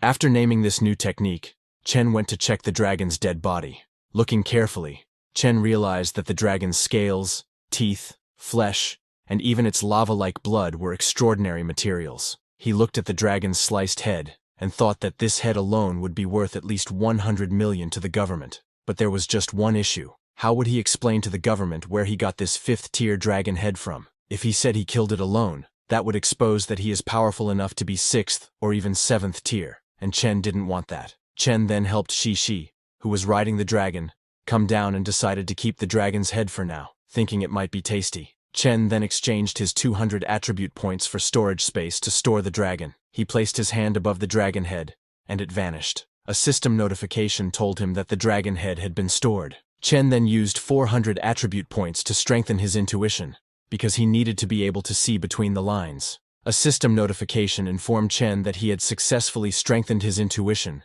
and had obtained high-level intuition. Now, the aura of monsters could not be hidden from him, and inanimate objects could also be detected. Chen then used 400 attribute points to strengthen the intimidation of his armor. Another system notification informed Chen that he had successfully strengthened his armor's intimidation. Just as Chen strengthened his armor's intimidation, he immediately felt a very strong pressure on his body. Just from that pressure, the ground underneath Chen cracked. Suddenly his whole body was covered by flames, and a new system notification informed Chen that he had awakened the king's intimidation. Chen was surprised to find that he had awakened the king's intimidation. He immediately checked the details of this king's intimidation, and found that it could cause a person to tremble in fear. Even the merest bit of eye contact could render them completely powerless. Seeing the details of this new power, Chen was too excited to use it, but not right now. He calmed himself, and the flames coming out of his body disappeared. Chen thought that this should be useful for clearing out the fishes. He decided to immediately try this new skill and connect to his Godzilla, which was in the deep sea of our country. At the same time, an our country's long-distance fishing ship was passing by. While the fishermen were fishing in the deep sea, suddenly their net got happy. They all were very happy, thinking something was on the hook. They immediately pulled out the nets, but to their surprise, there were very few fishes in their net. Seeing that, they got very confused. But a fisherman said that it doesn't matter as long as the fishes are alive. Suddenly the watchman called everyone because he saw something in the sea. As everyone looked into the sea, they saw a massive water wave right in front of them. Suddenly, thunder started sparkling around that massive wave, and the next second, the water wave exploded with a huge explosion and shot hundreds of fishes into the air like a cannon. Seeing that many fishes, those fishermen were very happy because they had never seen that many fish in their lives before. The one who did that was none other than our Godzilla, who was connected to Chen at that moment. After doing that, Chen released the connection, and the Godzilla returned to a cave deep under the sea. Chen, having used the king's intimidation, was very impressed to see that the king's intimidation made the lizard's oppression even stronger. Nothing could move in its area of effect, and while doing that, Chen discovered a new technique. When he used his flames and electricity together, Chen could fly. Without any delay, he used this new skill because humans have always yearned for the skies. As long as Chen combined the power of electricity and fire, he could be free from gravity's confines. He started flying into the air like a rocket, and could even increase his speed as he pleased. While flying in that dimension, he suddenly noticed something far away that looked like a city. Chen's intuition told him that there are unexplored places in this world, so he immediately headed towards that city, thinking he could get some information about a being that even the dragon that ruled over this world was unaware of. While going there, it suddenly clicked for Chen that Firewing is only a magic dragon that has been imprisoned here, so there must be a higher power trying to imprison it. He decided to go over there and see what was going on. The city Chen saw from the sky was the ruins of the Kingdom of Giants. Chen landed in the middle of the city and started exploring it. While looking around, he saw a huge wall painting. In that painting, Chen saw that there were many dragons, and they were all kneeling in front of some humanoid-type creature. Seeing that painting, Chen realized that there used to be a giant dragon civilization here, but he didn't understand what they were worshipping. He wondered if it was a dragon god or a true god. Before he could understand anything, suddenly a massive door beside him opened on its own. Seeing that, Chen felt like there was a huge danger there, but he also knew that there was no way to catch a tiger without going into its den. Chen opened that door, and with lightning speed entered it. When he went inside, he found a long hall with massive dragon statues placed all around. Seeing that, Chen realized that Firewing was these dragons' little brother. But before Chen could explore this area further, suddenly a system notification came, telling Chen that the pollution in this area had strengthened. He was temporarily immune to the pollution thanks to his strong physique, but in 3 hours, his physique would be weakened, and he would be affected by the pollution. Seeing the notification, Chen was confirmed that there really was something strange in this temple. Pollution had suddenly increased, which means something other than Chen had also entered this temple, but it hadn't even shown its true self, and it was already capable of causing such pollution. This made Chen more curious to know what it was, so he shouted, telling that thing to stop hiding and come out because he knew it was here. Chen's voice echoed very loudly in that temple, and suddenly Chen felt something coming towards him from above.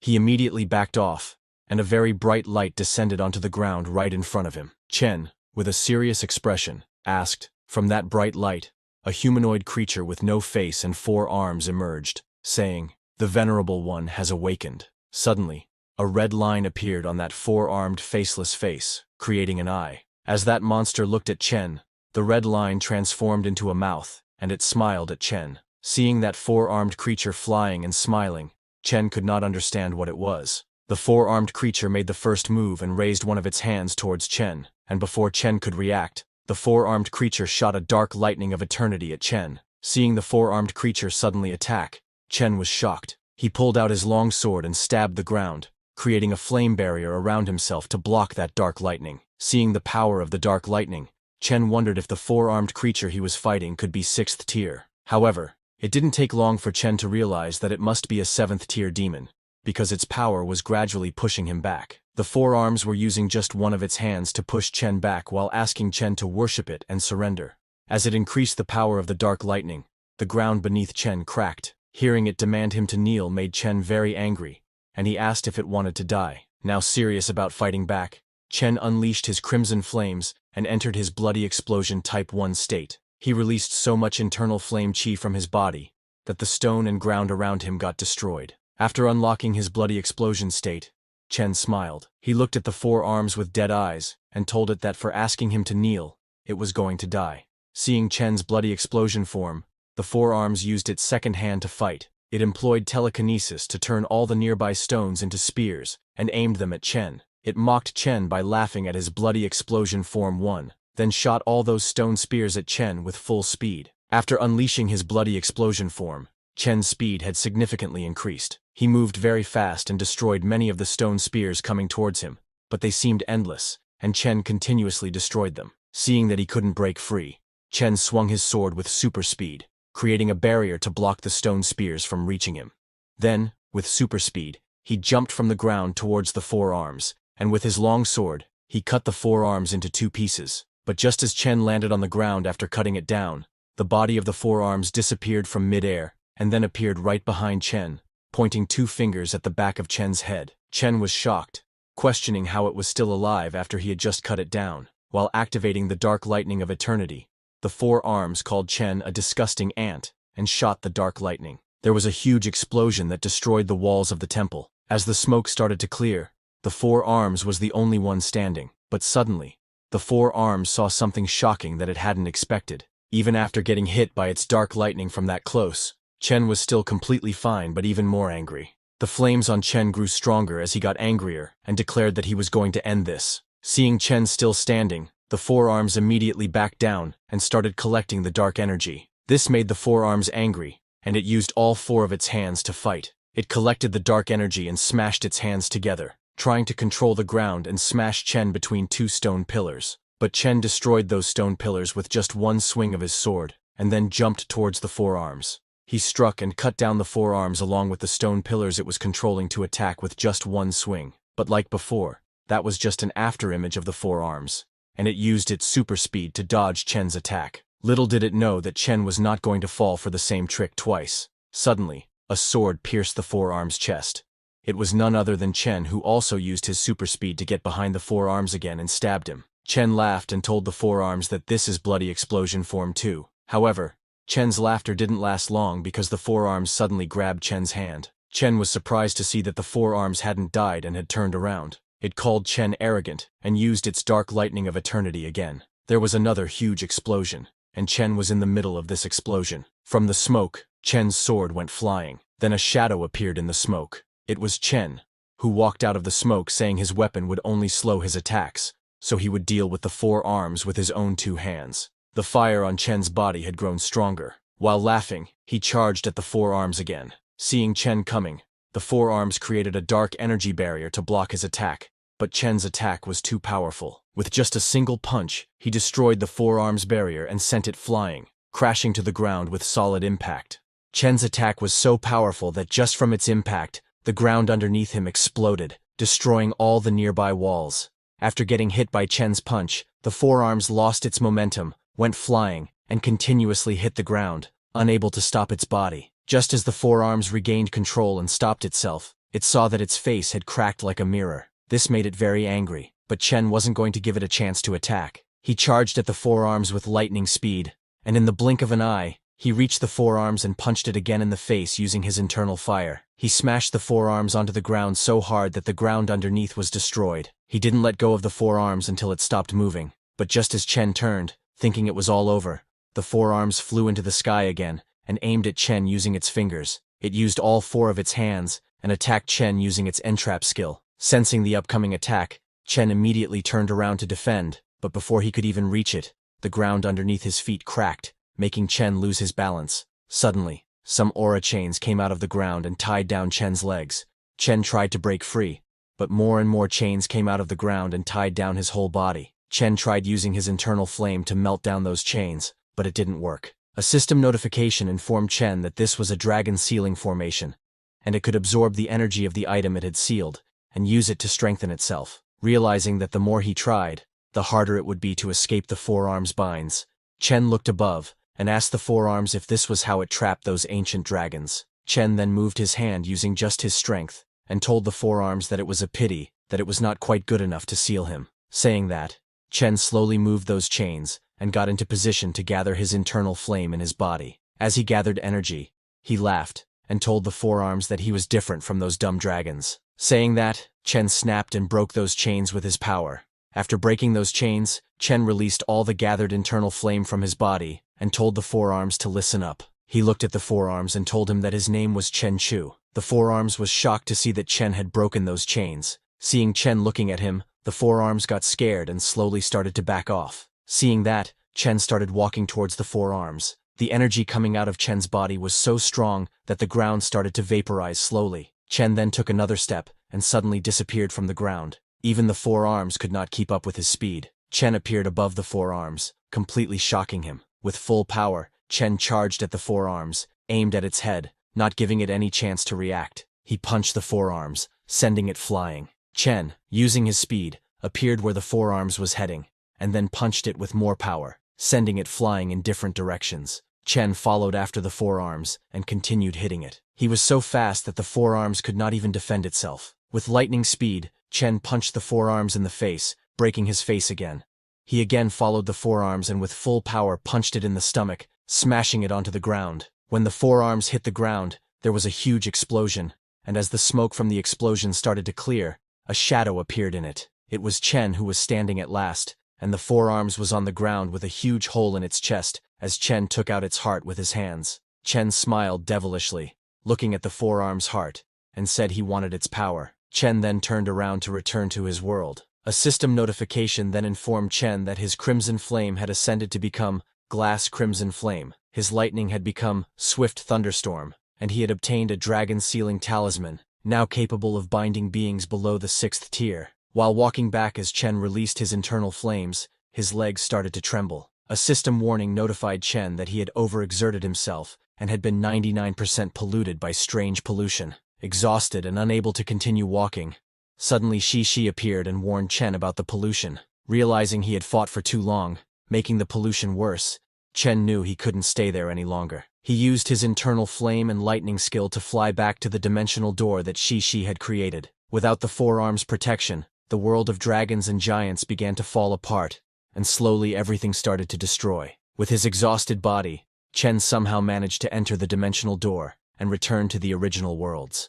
But just as he returned, he couldn't control his speed and collapsed on the ground. After he passed through the dimensional door, Shi immediately ran towards the door. Chen was very exhausted and couldn't even move his body. Shi closed the dimensional door and informed Chen that she had closed it, but as she looked back, she saw Chen coughing up blood. Even in that condition, Chen was worried, saying once the door is closed, it loses its connection to the other world, and who knows where it'll open next.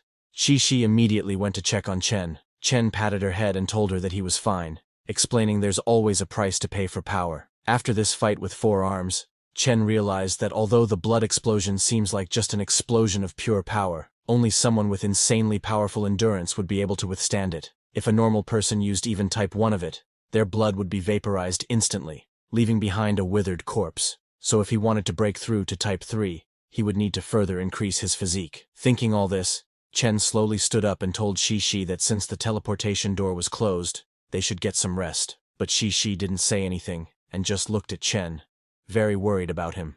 Meanwhile, at the ruins of the palace in the land of giants, the forearms, whose head Chen had taken out, was lying on the ground lifeless. But suddenly, there was some movement in his hands. Forearm's body slowly started moving even after a big hole in its chest and cracks all over his body. After a few seconds, the red line appeared on Forearm's face, and he woke up, as if rising from death. Forearms woke up and looked at his condition. Purple blood was dripping from his body. Seeing the purple blood on his hands and body, Four Arms became too angry and roared loudly. Just the shockwave of its roar destroyed the ground around. Later on Earth, a black-haired man in army uniform reported over the radio that at 35 degrees north, 1,200 meters away, there was a group of fifth-tier polluted monsters. He requested artillery backup. Right in front of that black-haired man was a very huge crack in the ground, and from that ground, hundreds of white humanoid-type monsters were emerging. All this was happening somewhere in K-City. At the request of the black-haired man, a significant amount of artillery was launched at the monsters. Hundreds of missiles hit their target perfectly at the crack in the earth. As the attack ceased, the black-haired man told his two subordinates that there were still 6 minutes until the second wave of shots, so he hoped this group of monsters wouldn't run away. One of his subordinates told him to relax because the monsters were consuming their dead and hadn't moved from their position. Hearing this, the black-haired man turned to his other subordinate named Mark and asked what the pollution percentage of those monsters was. Mark checked the data and told the black-haired man that it was 15.5%, adding that they should be able to hold out for another 8 hours. The black-haired man smiled, saying that it was enough time for them to wrap this up. The first subordinate got very excited and said that the bodies of 7 fifth-tier monsters would fetch a pretty penny, and, even if they weren't complete, they were still worth a lot. Mark agreed and suggested that they should use the money to increase their firepower. With a serious expression, Mark said that as long as a third of those monsters were left, he would be happy. Hearing Mark, the black-haired man said, as the people of Z country say, "Count your blessings." Just as he said that, another batch of missiles arrived and struck the monsters. Seeing those monsters burning in flames, the black-haired man told his subordinates that without the base's support, any one of those monsters at full health would mean they were all done for. A few minutes later, after the second attack finished, the black-haired man told his two subordinates that it was time to get to work and clear these bodies. In excitement, all three of them walked toward the monsters. The black-haired man told the others that these monsters should be enough to get 5 bottles of purifying energy, so they should keep 3 and sell the rest. The subordinates were also very happy because the black market priced those monsters at 200 million a bottle. After selling them, all 3 of them would be living like kings for a while. But when all 3 of them got near the earth crack, they saw a monster standing in the smoke. Because of the smoke, they hadn't seen that monster before, but now there was a huge monster staring at them. It was 100 times bigger than those normal monsters, and all 3 army guys looked super tiny in front of it. The black-haired man was too shocked and scared upon seeing that monster and exclaimed, "What is that?" But before they could understand what was happening, the giant monster started walking toward them. Mark's detection device started ringing immediately. He checked and told the black-haired man that the pollution level was increasing very fast and had reached 531% and was continuing to rise. The black-haired man was shocked to hear this and turned to ask Mark how this was possible, but just as he turned, he saw that the giant monster used its tentacles and killed Mark. Seeing this, the black-haired man started shaking in fear and told his other subordinate to just run. He immediately started running away, and when the other subordinate tried to follow him, he was also killed by the monster. The black-haired man ran for his life at full speed, but the giant monster followed after him. Suddenly, a red line appeared on the giant monster's black face, similar to the 4 arms that Chen fought with. It was as if the monster suddenly became intelligent and immediately killed the black-haired man. Just as he killed the black-haired man, another batch of missiles was shot at him. Meanwhile, at the Apocalypse base in M country, it was reported that an apocalyptic event had occurred, activating the highest level of Apocalypse defenses and beginning the elimination of all threats for the good of humanity. The army of M country launched a nuclear missile at the monster. The missile ascended into space and then, with full speed, descended, hitting the target and exploding with a huge blast that destroyed everything around it. The monster was still standing. While all this was happening in M and K countries, Lin was sleeping in his room, unaware of what was happening in the world. After a few days of proper sleep, Chen finally woke up. He then went to Xishi's room and knocked on her door, telling her it was time for breakfast. Xishi came out of her room while rubbing her eyes. As she emerged, she was still sleepy and asked Chen for a hug. Hearing her, Chen sighed and hugged her, asking, "What will I do with you?" But just as he hugged her, she fell asleep again in his arms. Before Chen could wake her up again, suddenly their house bell rang. Right in front of their house, a pink-haired girl in a leather jacket was waiting. The jacket had "Speedy Takeaways, Chasing Away Your Hunger," written on the back. The very waifu-like girl was Huangfu Ziyan. She called Chen, telling him that his food was here. Chen opened the door and came out with Xi, who was sleeping in his arms. He was surprised to see Ziyan in a leather jacket, But what surprised him more was the bike Xian was riding. Seeing that, Chen got suspicious, and told Xian that it was the first time he had seen a lady delivering takeout at the crack of dawn on a $100,000 motorcycle. Hearing that, Xian looked at Shi and told Chen that she had also never seen someone who lives in an expensive mansion order takeout every day, and who happens to have a child too. Hearing her, Chen's suspicion was confirmed, and, as his eyes turned red, he smiled and said, "You know me too well." Chen unleashed his internal energy to scare Xian and show her not to mess with him. After seeing Chen's aura, Xian also got scared. She dropped the food bag she was holding, and while shaking, she said, "You're the first person in the new generation of evolved individuals, Chen Chu." Well, she was not shaking in fear. She was just too excited that she had finally seen him in the flesh. Seeing her expression, Chen thought this lady was strange. He asked her what she was here for. Seeing Chen getting angry, Xian got even more excited. While unzipping her jacket, she told Chen that she was here to pursue him. Chen was shocked hearing that. This was an answer he could not have even imagined. Xian turned around to leave, confirming that she wanted to pursue him. She went to her bike and then, before leaving, looked back and told Chen to remember her name, Huangfu Xian, and that she lived nearby. She roared off on her bike, telling Chen she would see him at his next order. Then, right after she left, the Li family's young master, Li Ning, came to meet Chen. He told Chen about the recent news and how without Chen, N City could not survive this apocalypse. Hearing that, Chen laughed and told Li Ning he was over-exaggerating because N City has a special investigation bureau, and if pollution spread here, they'd rush over as soon as possible. Hearing that, Li Ning argued that they could not be compared to Chen, as he is not from the government, and doesn't need to be accountable to anyone. He told Chen that this is why it's of vital importance to know whose side Chen is on. Still not understanding the seriousness of the situation, Chen asked Li Ning what he meant. Seeing that Chen was still unaware, Li Ning told him that after news about him spread yesterday, most of the houses in the wilderness near that mountain had changed hands. Right now, Chen is so famous that the entire area's value has more than tripled. All the rich people in N City are fighting to move here. Li Ning told Chen that everyone is saying they want Chen's help, but all they want are his resources. In return, connections, money, anything Chen wants, they won't turn them down, as long as when monsters come, he helps them out too. When Chen heard about the resources, he began to take the matter seriously. Li Ning continued, telling him that they're all businessmen, and who can blame them? They'd like to invite Chen for a meal, which is why he was here. Hearing about the invitation, Chen got an idea. He smiled and agreed, telling Li Ning he would go. Hearing that, Li Ning got excited and told Chen to keep his word. He turned to leave, telling Chen he would see him at Lin Shu's Supreme Hotel that afternoon. But before leaving, Li Ning remembered something and stopped. He told Chen that he had just seen Huangfu Xian, and asked Chen if he knew her. Chen said no, and told Li Ning that she suddenly came over and told him she wanted to pursue him. Hearing that, Li Ning's expression turned serious. He told Chen that she could be a little overbearing because ever since she was young, she's been determined to get whatever she wants. Li Ning warned Chen to be careful because now that she likes him, Chen should know that Huang Futi is behind her, and he is the richest person in N City. A few hours later, news regarding the world's pollution began to be broadcasted. It was reported that Z country has used its strongest equipment and decreased the pollution for the time being, restoring societal order.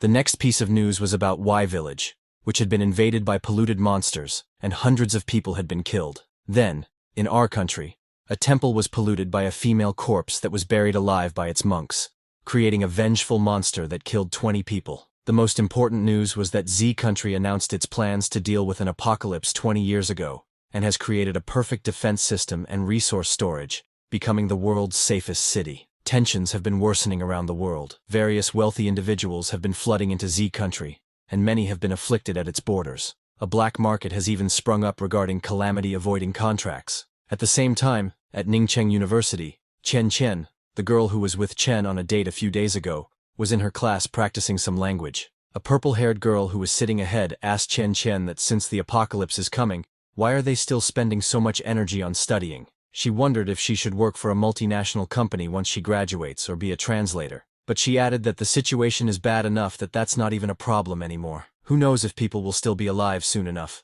So she might as well find a powerful guy here and get married. Hearing her, Qing removed her headphones and thought about Chen, who is a 5-star awakened individual with extraordinary power over flame. He is a household name online, and is even more famous than some celebrities. The amount of discussion about him online could fill several thousand blogs, but with fans also come questioning voices. Seeing Ching Ching lost in thought, the purple-haired girl got curious and asked Ching Ching what's up with her and that extraordinary boyfriend of hers. Showing a very inappropriate hand sign, she asked Ching Ching if both of them have slept together yet. Hearing her, Ching Ching got embarrassed and, while blushing, asked the girl what she was talking about. Ching Ching thought Chen is powerful, talented, and handsome. He's so perfect that no one can find something to complain about. He is her boyfriend in name at Ning University. But in reality, Ching Ching doesn't even know if she actually has feelings for him. While she was thinking all that, suddenly there was an incoming call from Chen on her phone. The purple-haired girl also looked into her phone. Ching Ching, while blushing,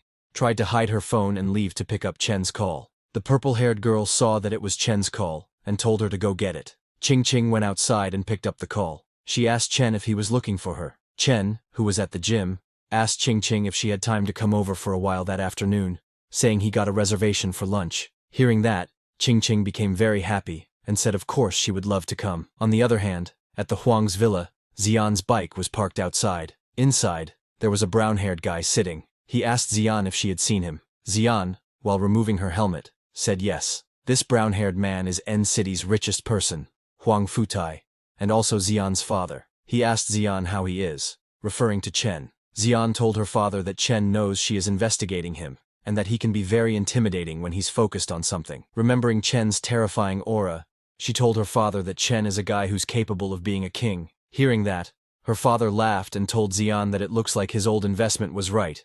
He is powerful. Xian agrees, but told her father that if he wants to buy Chen over with a few million or tens of millions, that's not going to happen. Her father didn't take it seriously, and told Xian that no matter how she put it, Chen is just a 20-something brat. He questioned whether she really thinks an old guy with as much business experience as him would be outsmarted by him. Xian told her father that the world has changed, and his money isn't always a solution, but power can be. Hearing that, her father's expression darkened. He asked Xian if she has only been there once. Does she actually like him? He asked Xian what she told Chen.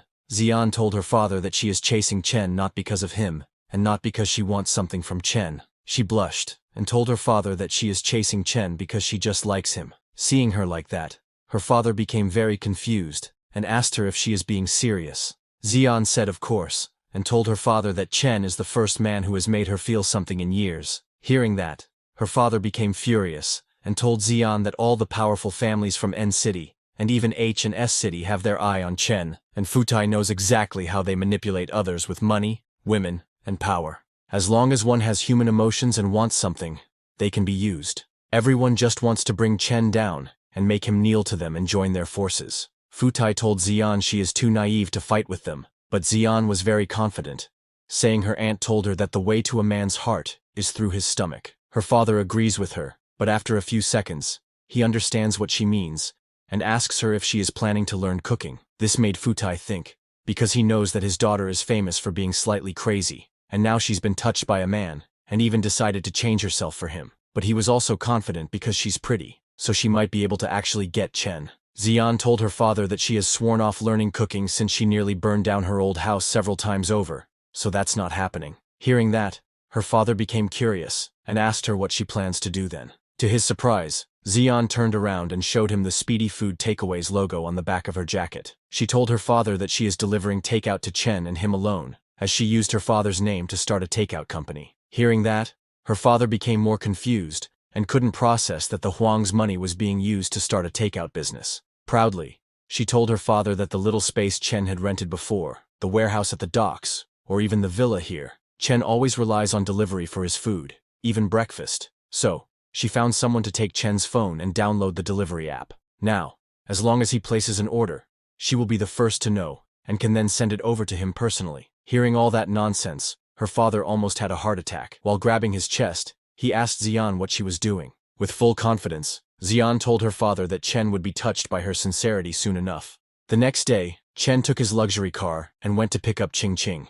He arrived at the west gate of Ning University. Because Chen had become so famous, all the students immediately recognized his car and got very excited seeing him in person. Ching Ching was waiting for him there, dressed beautifully, making everyone around jealous. All the girls were especially envious of her, wishing they were the one Chen had come to pick up. Ching Ching walked directly to the car, smiling happily when she saw him. Chen asked her to get in. Meanwhile, a few students, also awakened and currently working under the deputy chief in the Special Awakening Bureau, were observing Chen and Ching from a distance. An orange-haired student commented to his black-haired friend that, compared to Chen, they looked like trash. That orange-haired guy was the group leader of the awakened students. The black-haired student replied that the leader was letting his ambition cloud his judgment. He reminded him that they were all evolved too, and their group would eventually catch up to Chen. Looking at Chen, the black-haired guy added that Chen just happened to break past 5 stars first, but they weren't far behind. As they spoke, another friend arrived.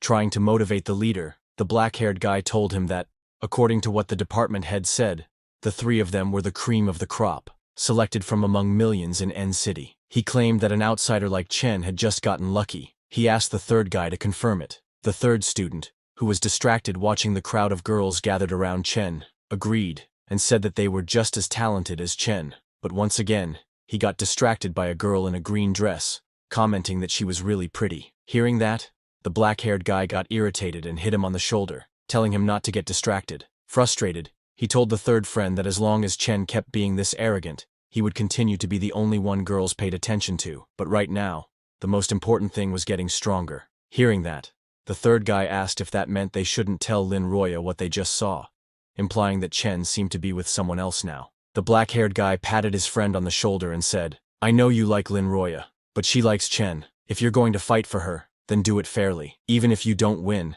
at least you'll be a real man. Talking behind someone's back, that's not what a hero would do, and we're heroes." Meanwhile, Chen had already left the university with Ching in his car. While they were driving, Ching hesitated and asked Chen, "Since the second apocalypse will happen in 2 weeks, and there might be a lot of monsters, if the Special Tasks Bureau isn't able to handle them, will you do something?" Chen was a little surprised by her question, and asked why she was suddenly bringing it up. Ching told him that a lot of people were criticizing him online. They were calling him a coward. Chen asked her, "Why are they calling me a coward? Is it because I didn't join the Special Tasks Bureau?" Ching nodded and said, "People are saying you didn't join because you don't dare to face the monsters that will appear in 2 weeks. She took out her phone and showed him the posts. Hearing that, Chen told her, "I'm the first student in this country to evolve. Of course there will be people who dislike me. The crown of glory is heavy indeed." Ching looked at him again and asked, "If there's a monster strong enough to turn the world upside down, and the Special Tasks Bureau is short-staffed, would you help?" Chen smiled and told Ching that if the time came, he would stand on the front lines without hesitation. He explained that the reason he didn't join the Bureau was because he didn't want to be constrained by red tape. Having to file reports for everything he did didn't suit him. Hearing Chen's response, Ching was overjoyed. She began to look at him with admiration, blushing as she thought to herself that the man she liked wasn't a coward after all. A few minutes later, they arrived at Hotel Supreme. As Chen entered the main banquet hall with Ching, he introduced himself as Chen Chu. Ching followed behind, only to be stunned by the scene inside. The room was filled with billionaires from the top companies in the country. The first person to greet Chen was Li Hong, head of the Li family and father of Li Ning. He welcomed Chen warmly, saying, "It's good to finally meet you, Mr. Chen." He then asked if his useless son had kept Chen updated on the situation. Chen replied that he was familiar with the gist of it. Li Hong got straight to the point and explained that, to ensure their safety during the upcoming apocalypse, they had decided to form a security council, and they wanted Chen to be its chairman. Chen was surprised to hear about the Security Council. Li Hong explained that it was intended to protect the older generation like themselves, and to ensure that the villas around the hill would not be damaged by polluted monsters. He added that, since they were being protected, it was only fair for Chen to receive a remuneration of 100 million yuan per month. Ching was stunned by the offer. Chen smiled and said, 100 million doesn't sound bad at all, but then asked, "Is that really the right price for protecting all the billionaires living in those villas?" He went on to say that if the fee were split among the 30-plus families living there, each would only need to contribute around 1 million yuan, a small sum for billionaires. Walking closer to Li Hong, Chen added with a smile, "I don't know how much you'll charge those billionaires for joining the council. 10 million? 100? Either way, it sounds like a very profitable business." Hearing this, Li Hong began to sweat nervously, because everything Chen said was true. Just then, Xiang's father, Huang Futai, the richest man in N City, spoke up. He asked Chen directly, "Are you saying the amount isn't enough?" Chen replied calmly, "In peacetime, the rich band together. Even if something goes wrong, they smooth it over with money, and act all high and mighty. But now, the apocalypse has knocked them off their high horses in an instant. Polluted monsters threaten everyone equally. He continued, right now, there's no difference between a prince and a pauper. That's what makes those who've spent their whole lives accumulating wealth feel so uneasy. Then, with a smile, Chen looked at Huang Futai and said, that's why I understand people like you the best. Seeing that Chen wasn't easily persuaded, Li Hong sighed and said they were only doing all this because a tier in space had opened a few nights ago, and the Bureau had to use nuclear weapons just to drive the monsters back. He made another offer. Mr. Chen, if you agree, we'll pay you 200 million. Looking at Huang Futai, Li Hong added, all us old folks want is to be able to sleep peacefully at night. Isn't that right, old Huang? Huang Futai agreed, saying, since Li Zongwen is in the Special Tasks Bureau, I'm more familiar than anyone with the efficiency of those so-called awakeners. If the Bureau were actually reliable, we wouldn't be standing here today. Huang Futai then made a new offer and told Chen that they would give him 300 million yuan per month, adding that if Chen agreed, he himself would personally contribute an extra 100 million from his own pocket. Hearing that, Chen calmly pulled out a 50,000 yuan bill and told the billionaires, money will soon become nothing more than useless paper. He burned the bill using his internal flame and explained, after just a few more attacks, your cash will be reduced to nothing more than fire starters. Qing was shocked by what she saw, and not just her, all the billionaires present were stunned. One of them asked Chen, are you saying that after the second attack in 2 weeks, money will become worthless? Li Hong looked at his phone for the latest news and insisted, that can't be. The officials said the upcoming apocalypse would only be a minor event. Chen laughed and asked, you still haven't seen the truth, Mr. Li? In the media reports, only ordinary awakened individuals are being dispatched to face the attacks. Li Hong began to realize that if Chen was putting it that way, then it all made sense. Chen asked the billionaires to take a guess. Why hasn't the Special Tasks Bureau dispatched even a single 4-star awakened? It's because they're all busy trying to suppress the 5 gates of the apocalypse. Smiling, Chen told the room, this isn't even the real battlefield. The officials can't protect themselves. What makes you think they can protect billionaires? Huang Futai, now beginning to grasp the gravity of the situation, asked, then what do you want us to offer you? This was exactly what Chen had been waiting for. He immediately replied, I don't want money. What I want is a special kind of soil produced in Julong. Hearing that, the owner of the company that manufactured it was stunned, but Chen continued, I also want Baitai's specialized medicine, and Lantian gold from the exporters. The billionaires were shocked by the list. Then Chen added, and I want to see the blueprints for a mountain fortress within 3 days. The defenses must be complete within 1 month. Li Hong was surprised by Chen's request and asked, when did these villas turn into a defensive line? But then it clicked. Li Hong began to understand exactly what Chen meant. Chen explained to the billionaires, the villas around the mountain will be the center point. With the mountain's natural geography, it'll become a location that's easy to defend.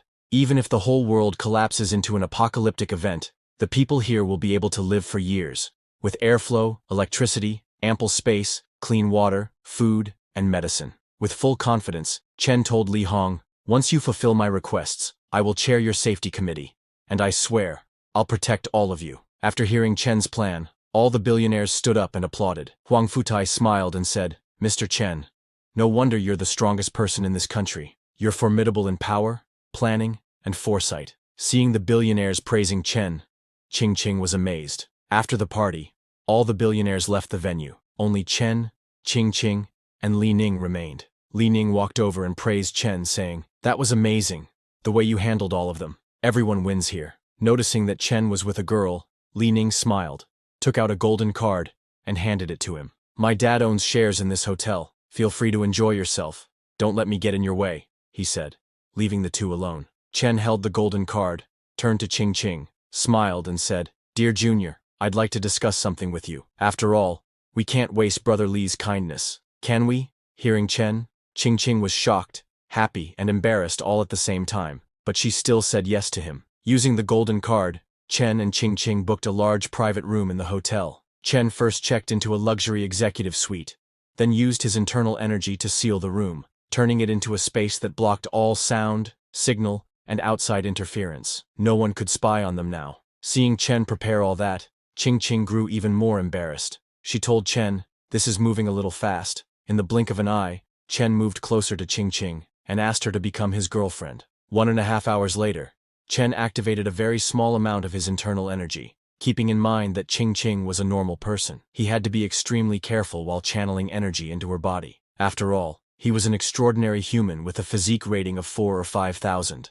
Slowly, Chen reached toward Qingqing's neck with 2 fingers. He knew that even the slightest mistake could cause serious harm. He gently touched her neck and channeled a trace of energy into her body, but even that was overwhelming for Qingqing. It felt like her whole body was being electrified. A few minutes later, when Chen stopped, her body began to meld with the energy. It slowly started to change. Chen observed that there was no pollution or mutation in her system, so all he had to do now was wait until tomorrow. In the meantime, he poured himself a glass of red wine and sat on the sofa. He knew that by using the dragon sealing stamp, he could extract a portion of the monster energy he had devoured and crystallize it into an evolution seed. When implanted into a normal person, it could help them evolve. He knew it was risky, but he had to help Qingqing evolve too. This had all started just 1 hour earlier, when Chen had explained to Qingqing that each wave of the apocalypse would grow stronger, and in a world like this, there was no way she could finish college. Shocked, Qingqing had asked him, "Then what am I supposed to do if not study? Just keep running from monsters."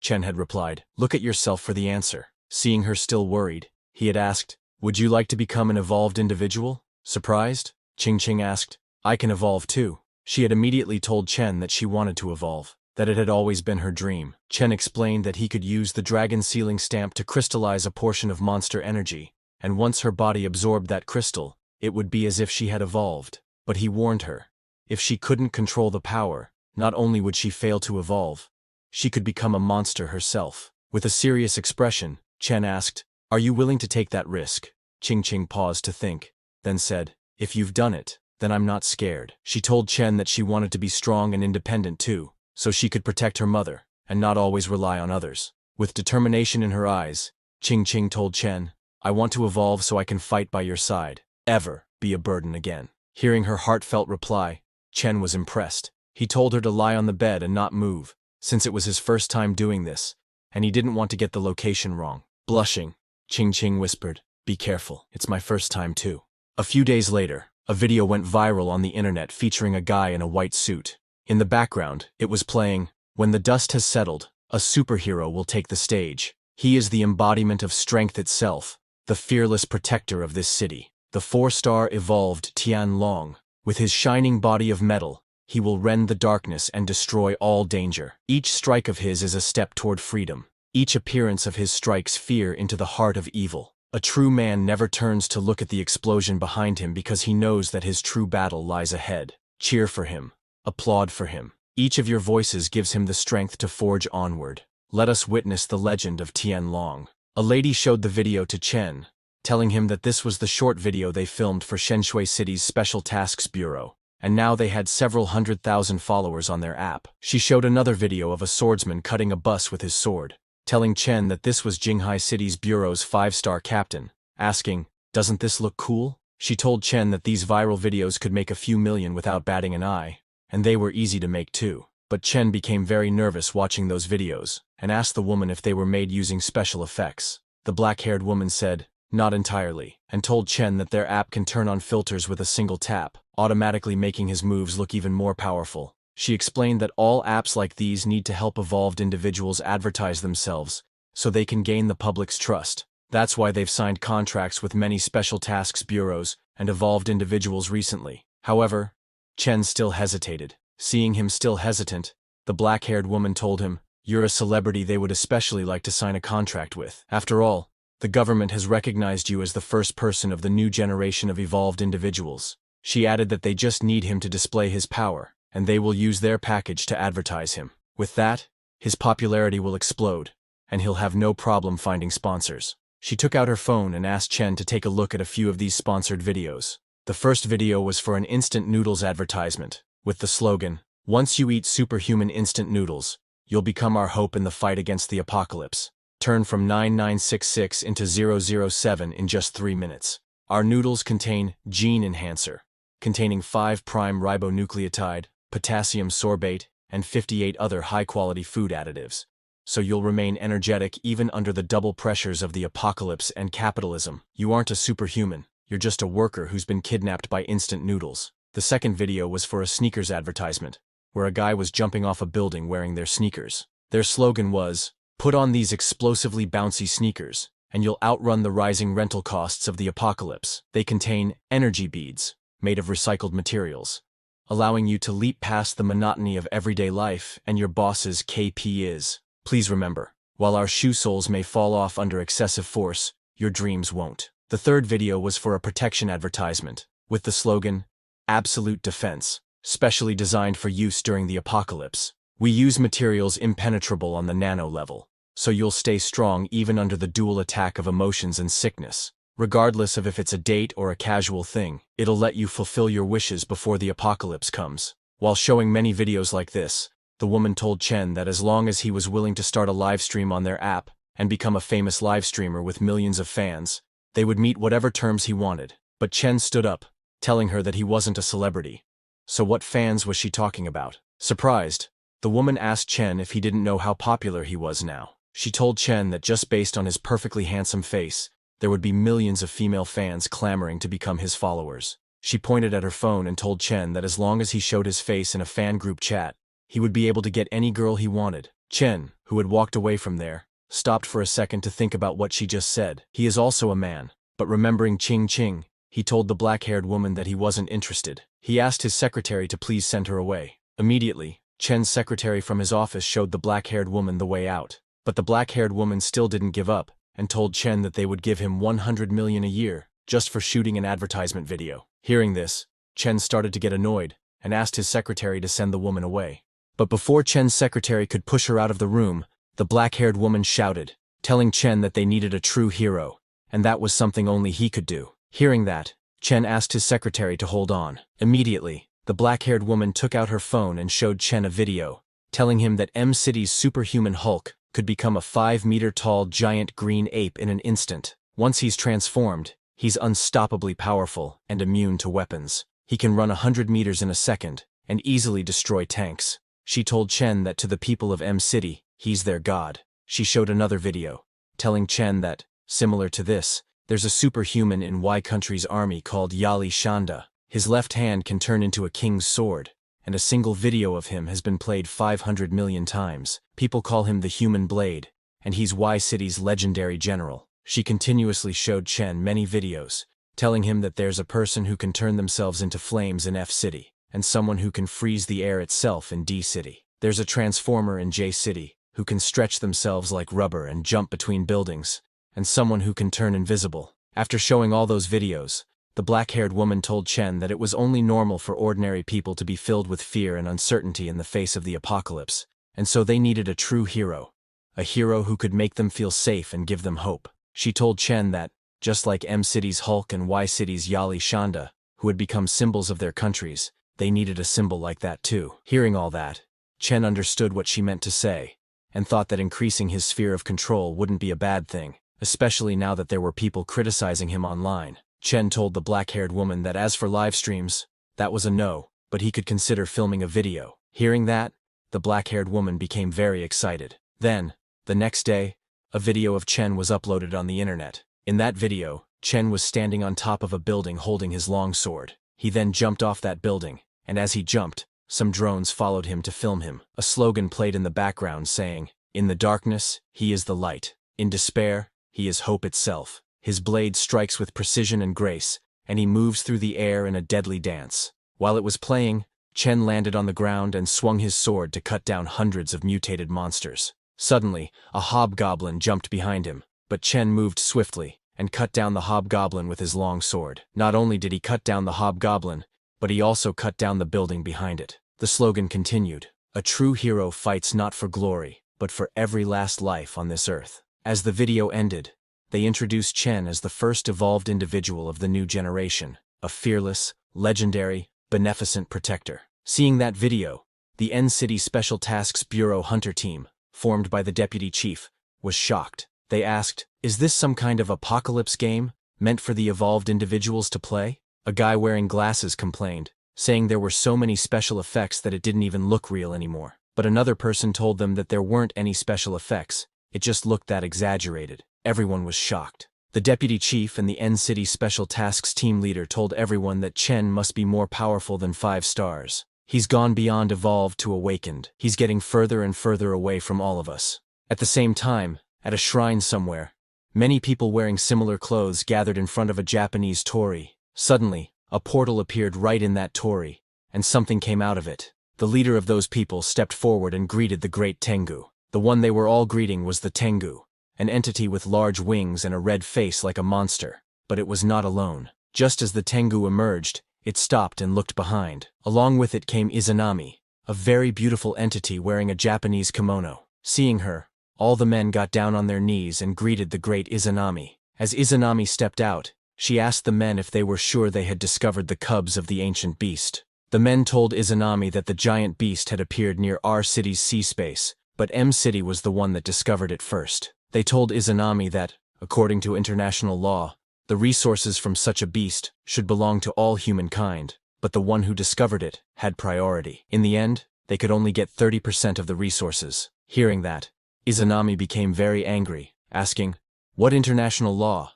If they were to kill it first and control all its resources, they would naturally have control over the distribution of its resources." A few days later, a submarine went into the deep sea, heading toward a massive cave in a rock formation. As the submarine arrived at its destination, some people came out of it, wearing their scuba diving equipment. They were M Country's Poseidon assault team. They began searching through the seafloor, armed with guns for any unexpected situations. Within a few minutes of searching, they found massive footprints on the floor of the sea. They were shocked to see how huge those footprints were. While they were looking at the footprints, suddenly a guy called his captain, telling him that the whale monster had a skull 20 meters long. Surprised, everyone came to take a look, and were shocked to see a huge whale skeleton lying on the sea floor. Before they could understand what it was, suddenly their radiation measuring device activated and started ringing. A guy checked the radiation meter and told his captain that the radiation was 46 sieverts. At that moment, they were all standing right in front of the massive cave they had come to investigate. Seeing the radiation meter going off,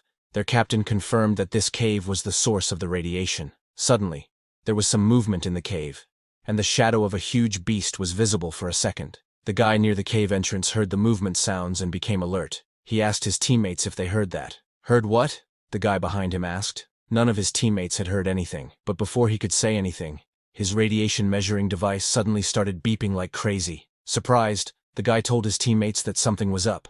"Radiation is 88 sieverts now, 125 sieverts, now 459 sieverts, and it keeps increasing."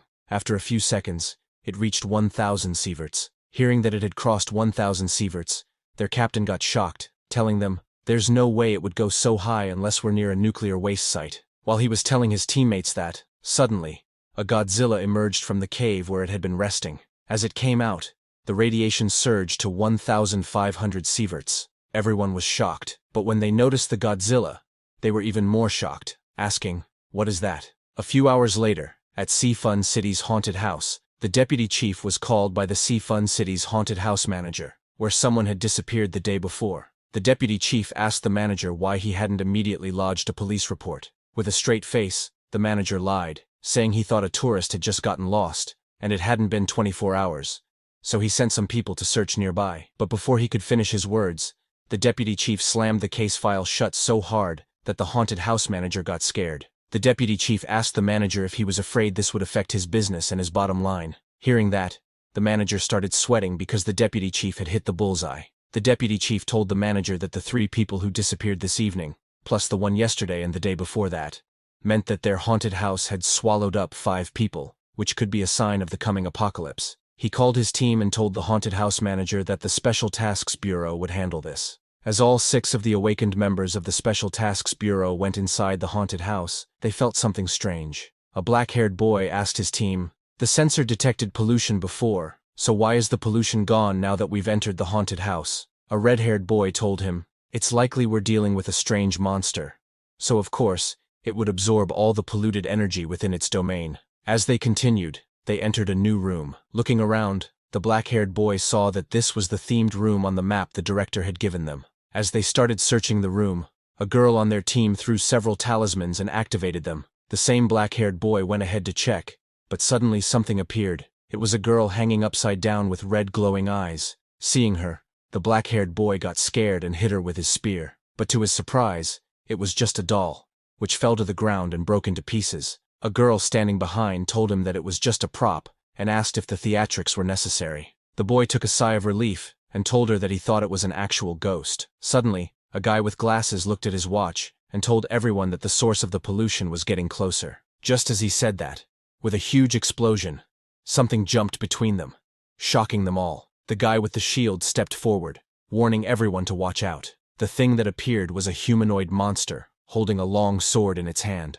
It didn't give them any chance to react and immediately charged at them, but the shield guy blocked its sword. He pushed the humanoid monster back, but it charged again. The glasses guy activated his skill and detected that this was a 3-star strange monster whose attacks and defenses had been strengthened. He told his team that it also had extreme regeneration abilities, and its weakness is... But before he could complete his sentence, the black-haired guy, with his spear, charged at the monster and attacked its heart, saying, "I don't care if it's eaten 5 people and become even tougher, it won't be able to win against my extraordinary weapon." As he attacked the monster, the glasses guy completed his sentence saying, "Its weakness is its head." Hearing that, the black-haired guy was shocked because he had attacked the heart, and now he was in the monster's direct attack range. The glasses guy got very frustrated and asked the black-haired boy, "Its weak point is its head, so why did you hit its heart?"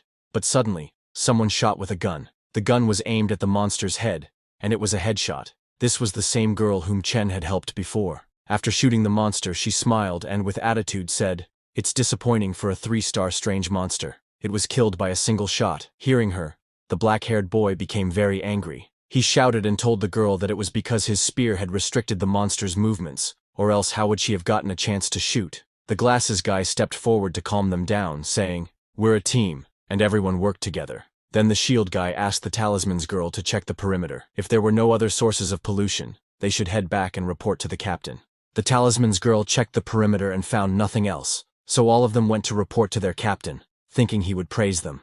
But things didn't go as they expected. The captain told them there was a fatal flaw in the way they worked together. He asked the black-haired guy, Pan Hao, why he acted without waiting for the leader's instructions. "Do you think you're smarter than Li Zongwen?" the captain asked. Pan Hao admitted his mistake, not daring to look the captain in the eyes. The captain then turned to Li Zongwen, the glasses-wearing leader, and asked, "Since you can handle scheduling and reconnaissance, why did you just sit and watch when danger came? You are part of the team before you are its head. If you only watch from the sidelines, you'll be sacrificing the lives of your teammates." Li Zongwen immediately apologized, admitting that he should have provided assistance. The captain then turned to the shield guy, Peng Lun, and asked him who his shield was meant to protect. Nervously, Peng Lun told the captain that it was his teammates he had to protect. The captain pointed at Lin Roya and asked Peng Lun if she was his only teammate, since he only protected her on the battlefield. Hearing that, Lin Roya became embarrassed. The captain angrily told Peng Lun that in a fight,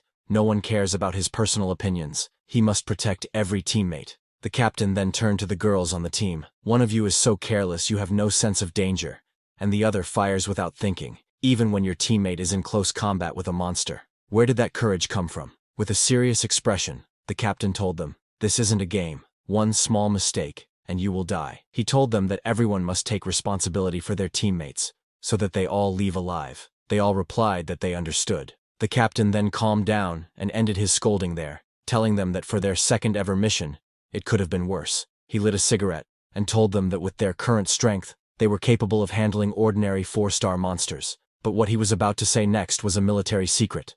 No one was allowed to leak it. The captain told them, "Yesterday, the Apocalypse base of Country M was destroyed by a monarch-level monster with a strength of more than 10 stars. The officials urgently raised its difficulty rating to 11 stars, defining it as Apocalypse level." Everyone was shocked to hear about an Apocalypse-level monster. Peng Lun added that he had never heard of anything like that. The captain told them that M City lost over 17,000 evolved individuals in a single night. The authorities had to use nuclear weapons, and even then, they barely managed to drive the monster away. But, according to what he knew, there were no monster corpses found in the rubble. The official report just said it seemed to have retreated. Hearing that, everyone was even more shocked. They could not believe that even using nuclear bombs couldn't kill the monster. The captain told them that 17 apocalypse doors were affected to varying extents. With the changes in the waves of space and time, the apocalypse in 10+ days will be far worse than expected. It will be difficult for you students to face these strengthened monsters. Hearing this, a scared Lin Roya asked the captain how they could get stronger, and if there would be special training. Hearing that question, the captain took out a glowing blue crystal. He told them that, since time was short, the Special Tasks Bureau had distributed spiritual crystals, and asked if the students knew what that meant. Hearing that, Manhwa became very excited because he knew that those spiritual crystals could awaken a person's latent potential and allow their abilities to grow even faster. The captain handed the crystals to the students, telling them that they had been specially selected to use these crystals to become stronger. He announced that everyone on the team had to ascend past 4 stars within the next 10 days, adding that this was for the future of humanity. Everyone was very excited. Li Zongwen told the captain not to worry, assuring him that he wouldn't let everyone down. For humanity's future, they would definitely succeed. On the other hand, Chen was sitting by the coast. Currently, he was at the minor deity level, having become an extraordinary individual. His physique was 9,535, and his spirit was 1,298. His abilities were armament domineering, sensory domineering, and overlord domineering. His talents included flying fists, slice, fighting feet, and moonstep, and his passive talents were mighty thunder and flowing flame. He had the heavenly sword and demon king's armor as weapons. His clone was at ancient sword lizard level, which had currently evolved 3 times.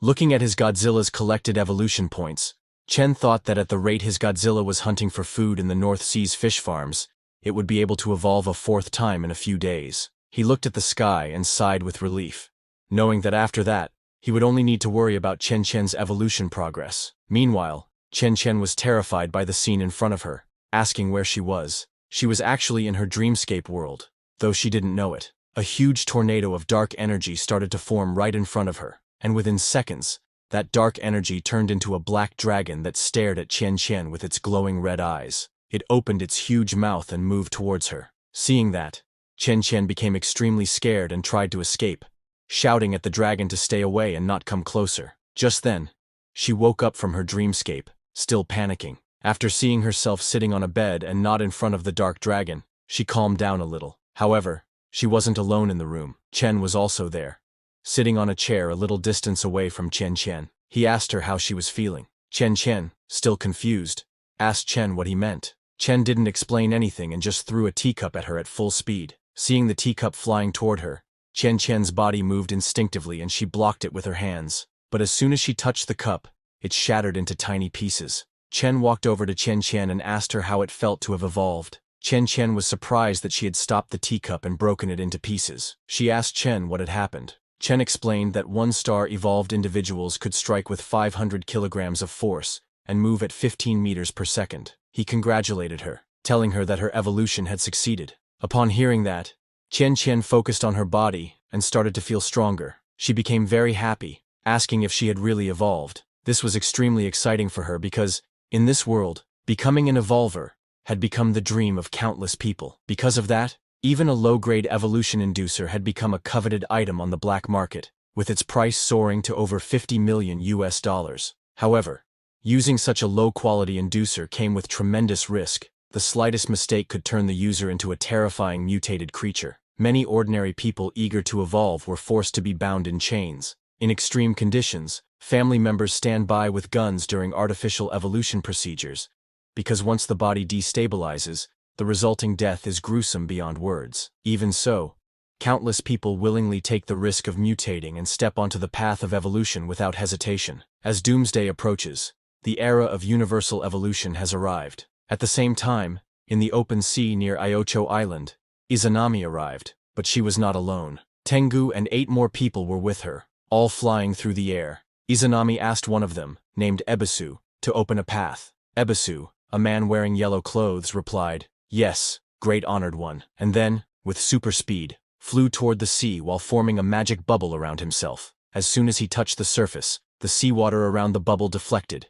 creating a path into the sea. Ebisu created another magic bubble around the others as well, then led the way into the deep sea. When they arrived at the ocean floor, Ebisu destroyed his own bubble and created individual bubbles around everyone else. As Izanami started to walk on the ocean floor, she saw many human corpses, the same people who, a few days earlier, had come to check on Chen's Godzilla. Following those corpses, Izanami and her team arrived at the sea cave where the Godzilla had appeared before. Sensing their presence, Chen's Godzilla emerged from its cave and roared loudly at Izanami and her team. Surprised, Izanami backed down a little, while a woman named Benton stepped forward. She activated her telekinesis powers and tried to control Godzilla's power, warning everyone that the beast would unleash a king's aura and that they should not look it in the eyes. Another woman, Irina, who had a detection skill, told the others that even in its juvenile form, this beast's presence rivaled a 9-star magical beast. It was terrifying, a monarch-class being. A man wearing a red mask, Susanoo, asked Inari if she was sure of her sensing. Inari told Susanoo that this beast was slightly stronger than the monarch-class monster that had attacked their base last month, and that her perception could not be wrong. Hearing that this was such a magnificent primordial beast, Izanami smiled, saying it would surely yield a massive amount of essence for their use. She asked Benton to use her illusion magic to control the beast, and ordered the rest to extract every last drop of its core essence and then destroy the corpse. Don't leave any traces. Hearing her commands, they all praised her. Be to the gods. But little did they know, it was not going to be that easy. Godzilla unleashed its internal energy and roared loudly again. Benton continuously used her illusion magic, pouring all her power into it, sending a very strong illusion at Godzilla, who was using its internal energy to reflect her powers. While this was happening, Izanami began to dance, saying, "Look, this beast's power, how beautiful it is. We shall devour it, absorb it, become it. Darkness will devour all, chaos shall rule all. Praise the darkness, praise the chaos, praise the endless void, the intertwining of light and dark, the cycle of life and death. Everything shall return to nothingness. We shall become eternal, we shall become gods." She repeated, "Praise the darkness, praise the chaos, praise the endless void, because humanity's pursuit of transcendent power has never stopped." When the flames of destruction tore through the skies and a mushroom cloud bloomed, a symbol of the end, shrouded in death, the raging shockwaves swept the earth like a divine ship, and civilization and order were torn to shreds. The world returned to the primordial chaos of creation. 30 days and nights passed before the dust finally settled. Once towering mountains were flattened into wastelands, and rushing rivers were reduced to dead pools. In the exposed cracks of the rocky earth, survivors stared in horror at the remains of a colossal beast the size of a mountain. Its bones glimmered with a strange metallic sheen. Even after its destruction, it still held a battle stance, as if silently telling the tale of a lost era. Within its crystallized marrow, humans discovered a mysterious substance that shimmered like the stars. When light struck it, the substance pulsed like a living thing, refracting colors beyond the visible spectrum. After 700 days and nights of research, they finally uncovered its secret. It could reconstruct the molecular structure of living beings, allowing carbon-based life to break through the shackles of evolution.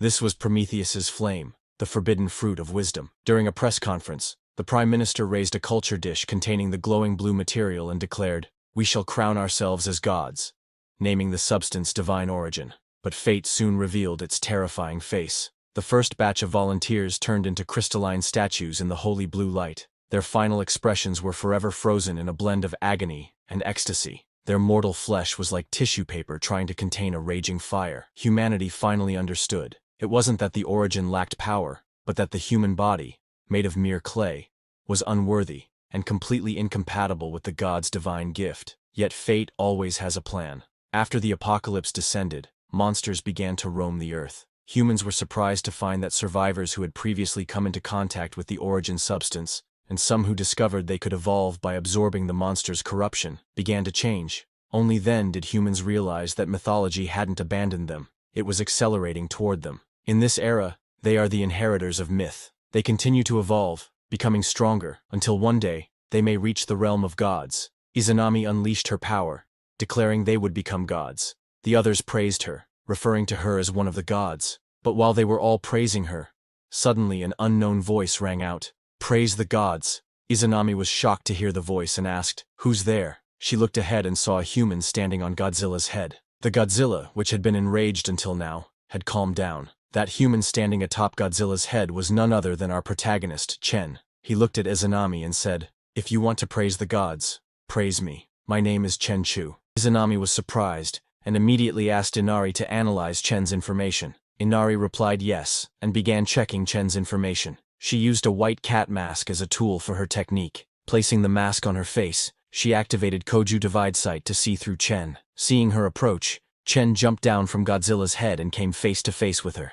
He immediately recognized that she had a sensory ability similar to his own observation haki, though hers was far inferior in power. Chen's eyes turned red as he used his observation haki against her. Due to the power of Chen's observation haki, Inari's white cat mask cracked, and she was sent flying before she could even understand what had happened, crashing to the ground with a solid impact. All her comrades, and even Izanami, were shocked to see this. Izanami looked back at Inari and asked her, "Where's the intel about Chen?" Injured and lying on the ground, Inari told Izanami that the enemy had a similar insight-based mystic technique, and that her divine sight had been reflected back. Hearing this, a muscular man in a red mask stepped forward and told Izanami, "Who cares what kind of sorcery the enemy uses?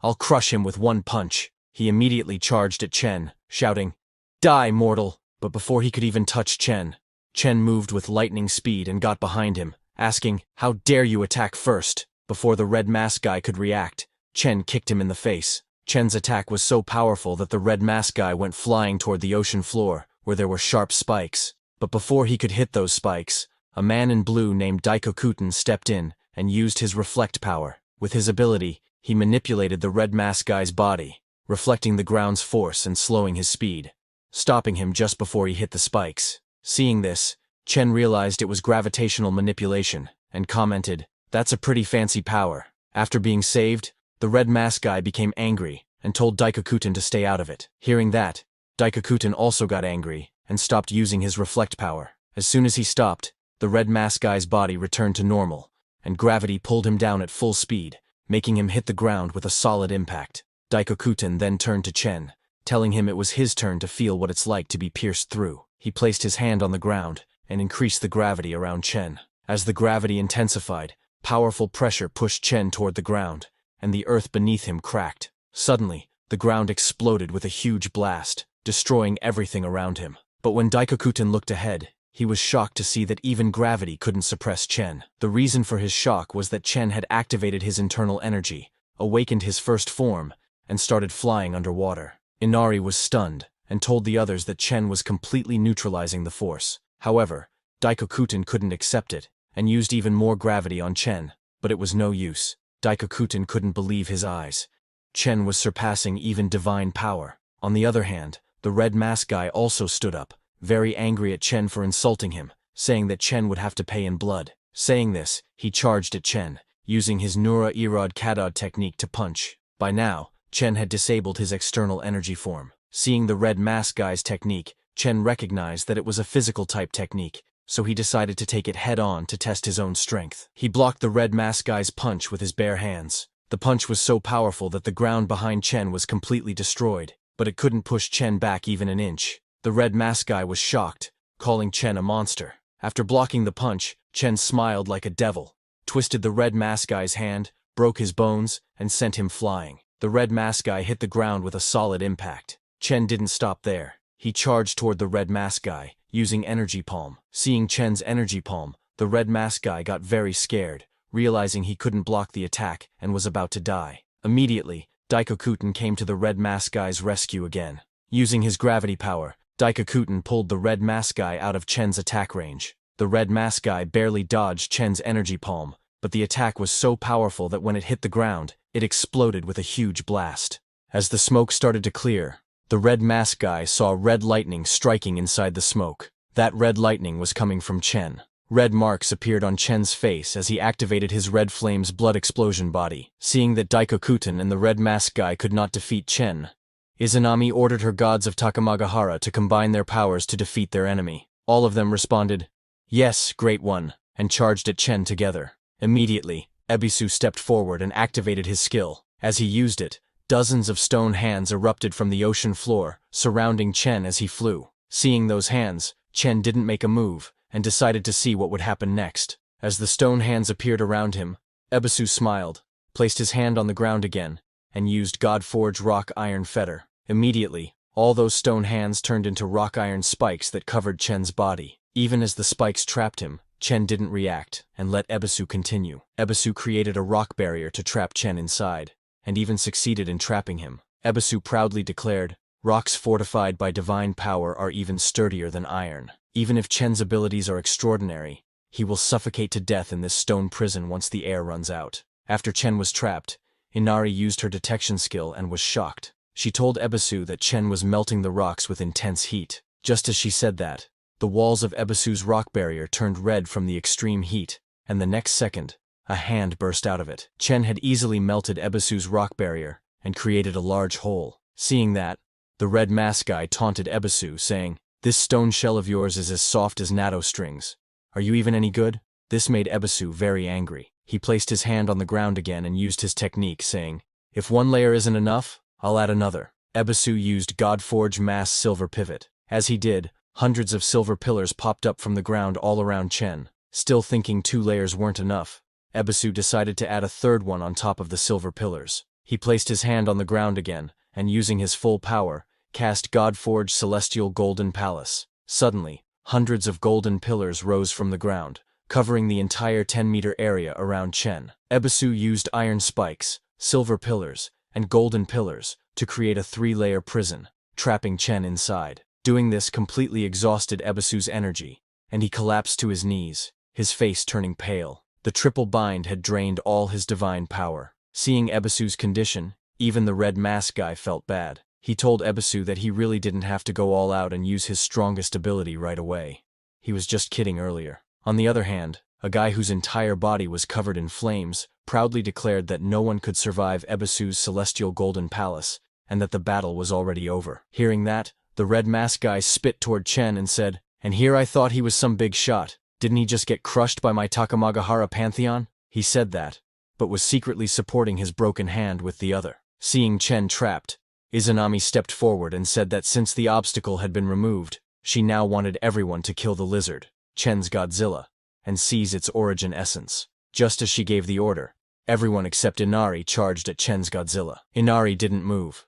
She stood trembling in fear. Noticing this, Izanami realized Inari had seen something. She asked, "What did your divine spirit vision see?" Inari pointed at the golden mountain, and still trembling, told Izanami that the seal couldn't hold Chen. She explained that Chen could counter metal constructs, and that Ebisu's triple seal was ineffective against him. Just as she finished speaking, blue lightning burst from inside the golden mountain, shattering its outer walls. As Chen's Godzilla stood beside the golden mountain, Chen's voice echoed from within. "If you want to hunt even a hair of this ancient behemoth, you'll have to step over my dead body first.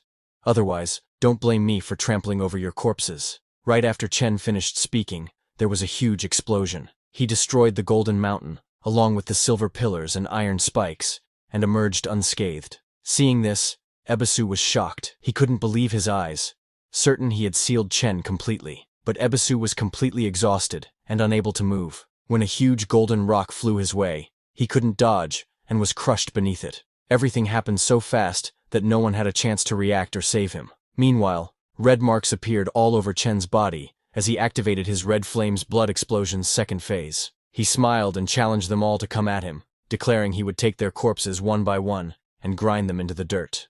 Hearing this, the flame guy became very angry, shouting, "Chen killed our comrades! Enough talk! Anyone who blocks our path to godhood will only find death." The flame guy unleashed his flames, saying, "My flames are different from your sorcery. My divine power can create purgatorial karmic flames that burn ceaselessly for 7 days. Your kind of lukewarm flame is better suited for brewing tea." With that, the flame guy charged at Chen and created a spear of netherworld scorch karmic annihilation to attack. He hurled his powerful flame spear at Chen at full speed, thinking he would end it in one blow, but Chen didn't flinch. In fact, he even smiled. He blew a little air from his mouth, and that was enough to completely extinguish the flame guy's spear. Seeing this, the flame guy was utterly shocked. He couldn't believe what he was seeing. When even the flame guy could not defeat Chen, the red mask guy and Daikokuten joined him. The red mask guy said he would attack from below, asked the flame guy to press from above, and told Daikokuten to provide gravity support. Daikokuten agreed, and immediately used his gravity skill to make the red mask guy lighter. After that, both the red mask guy and the flame guy charged at Chen. Seeing the 3 of them attacking together, Izanami said she didn't believe Chen could take on all 3 at once. Benton also stepped forward and used her illusion magic on Chen's Godzilla, asking Izanami who else could help her control that fiend. With his body made lighter, the red mask guy moved very quickly and reached Chen. As he got close, he used his wrathful Raksha cannon skill to punch Chen, but before the punch could even land, Chen simply swung his hand and sent him flying, crashing into the ground with a solid impact. As Chen defeated the red mask guy, the flame guy appeared above him and used his Yomi's myriad scorch annihilation technique to shoot fire at Chen, but the flames couldn't even reach Chen and were completely deflected. Meanwhile, Inari sensed danger and warned Daikokuten to be careful, saying, "It's the dragon sealing mark," but it was already too late. Before Daikokuton could react, Chen had secretly cast the dragon sealing formation underneath him, a skill he had learned from the black dragon in the other dimension. But before Daikoku could even react, Chen's dragon sealing mark activated, and hundreds of energy chains came out of the ground and tied Daikoku down onto the ground. It was so powerful that Daikoku, who can control gravity, could not escape from it. Inari was shocked to see the power of the dragon sealing mark, and told others that this was a sorcery of a higher order than Ebisu's seal. Hearing that, Izanami turned to Benton, who was trying to control Chen's Godzilla, and asked her what she planned to do. Benton told her that it was time for them in the psychic unit to make their entrance. She unleashed her power, and just as she did, her face changed completely. Her cheeks tore, and a very long tongue came out as her eyes started rolling. She walked towards Chen, telling Izanami that even if this mortal's physical body was strong, he wouldn't be able to resist her psychic attack. Meanwhile, Chen had grabbed that flame guy by the neck and was about to kill him. Just then, Benton activated her spell, saying, "This voice comes from Yomi. Listen, and fall. Yomi Kodadama." Hearing that voice, Chen stopped without saying anything. He even freed the neck of the flame guy. Benton opened her huge mouth and cast the spell, saying, "With the defilement of Yomi in this body, I bind your soul, for I am the law of death. Like a mother's embrace, like a child's stranglehold, fall, plunge into the path of Yomi, where even gods decay." Saying that, she unleashed a dark energy trapping Chen inside it. While coughing, the flame guy returned to Benton's side. He was surprised to see that Benton's Kodadama was still effective. When he saw that Chen couldn't move anymore, he realized Chen must have entered the nightmare realm. When Benton activated her spell, Chen had lost his consciousness at that time. When he opened his eyes again, he found himself hanging on a snowy mountain, and right in front of him was Benton in her monster form. She told Chen that power in the real world was meaningless here, and this was her mental domain. So crushing Chen was as easy as flipping her hand. Seeing her, Chen tried to activate his explosion form to fight back, but it was no use, and even his body froze. Benton told him that his physical enhancements were useless, and he couldn't use his sorcery either. While laughing, she lunged to attack Chen, telling him that this was an arena solely for mental power. Just as she said that, a beam of light hit Chen in the stomach. Chen coughed up blood as half of his stomach got pierced. Benton laughed and asked Chen, "Does it hurt?" She told him that in her domain, the sensation of pain was amplified 100-fold. She lunged again to attack, telling Chen, "The best part is, you won't pass out in here. In fact, you'll become even more lucid, and every single one of your nerves will faithfully transmit this agony." Saying that, she shot 5 more beams of light, hitting Chen from all directions. Chen was bleeding heavily, and massive amounts of blood were already on the ground. But suddenly, Chen started moving. He smiled and told Benton, "Since this is a mental domain,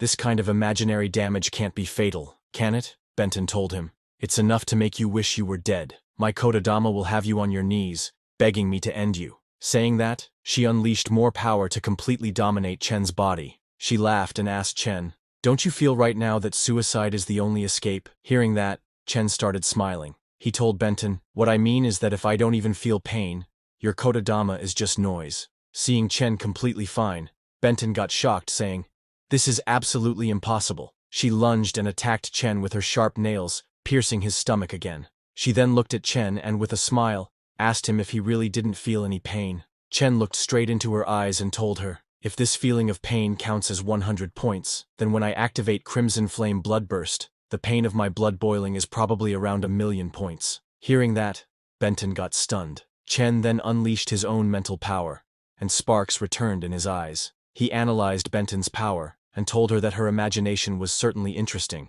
so from this moment on, her soul would forever remember one thing: she was defeated. Just as he said that, Benton's imaginary world shattered, and she got hit directly in her mind. She went flying repeatedly, shouting that she was defeated. Seeing Benton down, Izanami got too shocked and had no words to say. Chen then walked up and asked Benton to get up. Just as he said that, Benton's body moved on its own, and she immediately flew towards Chen. Izanami got shocked to see Chen actually made Benton his puppet. She could not understand how Benton's Kodadama backfired on her. Benton took out her sword, telling Izanami, "Let's get out of here," saying this place was ominous. Izanami was speechless seeing Benton's condition. She declared that Benton had committed treason because she had actually learned to kill her master. Hearing that, Chen laughed and told Izanami that today's spar ends here. She could take Benton away, and his conqueror's aura control would automatically release from her in 3 days. Chen told them to just not get any ideas about his Godzilla in the future. But Izanami raised her hand, asking Chen if he thought it was over just like that. She announced that those who dare to defy the divine will must pay with their blood. She told Benton she could go die now, and just as she said that, Tengu appeared with lightning speed and cut down Benton's head with his wings. Seeing that, even Chen got a little surprised because it was the first time he had seen someone so vicious, killing even their own. Seeing that, Inari was also shocked and asked Izanami why she killed Benton, who was clearly one of them. With a straight face, Izanami told her that those who are useless have no right to become gods. The shell of a failure is unworthy of a gift bestowed by the gods. She looked above, continuing, the intertwining of light and darkness, the cycle of life and death, all shall return to nothingness. They shall become eternal. They shall become gods. She raised her hands, shouting, the intertwining of light and darkness, the cycle of life and death. This is Takamagahara's dance of demise. As she said that, Tengu and 2 other guys who had not joined the fight stood alongside her. Hearing that, Chen got angry and unleashed his Crimson Flame Bloodburst 3rd form. His body got covered by dragon scales as his hair grew long, and 2 horns appeared on his head. Seeing Chen's Crimson Flame Bloodburst 3rd form, Izanami got shocked, saying something was not right. She sensed that Chen's origin essence power and the Godzilla behind him were too similar. She asked Chen what exactly his relationship with the Godzilla was, but Chen didn't reply and just charged at her with full power. Seeing Chen's speed, Izanami got shocked, but before Chen could hit her, Tengu appeared and blocked Chen's punch by creating a shield with his wings. Chen continuously punched Tengu's wing shield, but it was no use, and he couldn't break the shield. Then suddenly, Tengu used his Yata no Kagami, Shinsho Yokurin skill, and shouted loudly, sending Chen flying. Immediately, the red-haired girl came forward and used Sacred Mirror, evoking divine light and overwhelming power. Those sacred mirrors shone brightly. Chen, who had fallen on the ground, stood up again, but was immediately hit by that bright light. Because of the light, Chen's skin started burning, cracks appeared all over his body, and Chen couldn't even fight it. He just covered his face because of how bright it was. Seeing that, Izanami smiled and told Chen that this was the Shinsho Yokurin, capable of piercing a demonic beast's defenses. It's like a microwave, destroying his body from the inside. What she said was right. Chen's body had begun to be destroyed from the inside, and he coughed up blood. This made Chen very angry, so he took out his demon-slaying sword and unleashed his thunder power, destroying the ground around him. He then put his sword on the ground and created an internal energy shield around himself to block that red-haired girl's sacred mirror light. There was a huge shadow of Chen behind him, and that red-haired guy named Tsukuyomi, who had shadow powers, came out of his shadow. Tsukuyomi then used his Shadow Eater skill, an instant hell murder skill evoking a powerful demonic attack. He sneaked from behind and, with full power, attacked Chen with his burning sword. But he was surprised to see that Chen had already sensed Tsukuyomi, and before Tsukuyomi could hit him, Chen took out his Imperial Demon armor and blocked his sword. Chen angrily turned around and swung his hand like a sword, striking with fire and cutting Tsukuyomi in the middle, but Tsukuyomi's body disappeared slowly like a shadow. Seeing that, Chen got confused. Izanami laughed and told Chen it was useless because where there is light, there is shadow, and as long as shadows remain, Tsukuyomi is immortal. Tsukuyomi then used his Shadow Dash and Hazy Moon Slash, combining stealthy movement with a graceful moonlit strike. He completely merged into Chen's shadow, and then suddenly came out and attacked again with his sword. This time, he was using the Night Sparrow skill of Reverse Feather, evoking a swift, deceptive strike inspired by a nocturnal bird in flight. But even that could not cut through Chen's Imperial Demon armor. He felt nervous seeing Chen's incredible defensive power. Now, from both sides, their attacks were ineffective against Chen. This made Tengu very angry, and he charged at him with full speed. He swung his wings like a blade and hit Chen from behind, but Chen sensed him and tried to block the attack with his hand. To his surprise, Tengu's attack somehow broke his armor. Izanami proudly told Chen that Tengu's attacks could shatter an enemy's defenses, and even the strongest shield would be destroyed in a single blow. Now, in front of him was Tengu,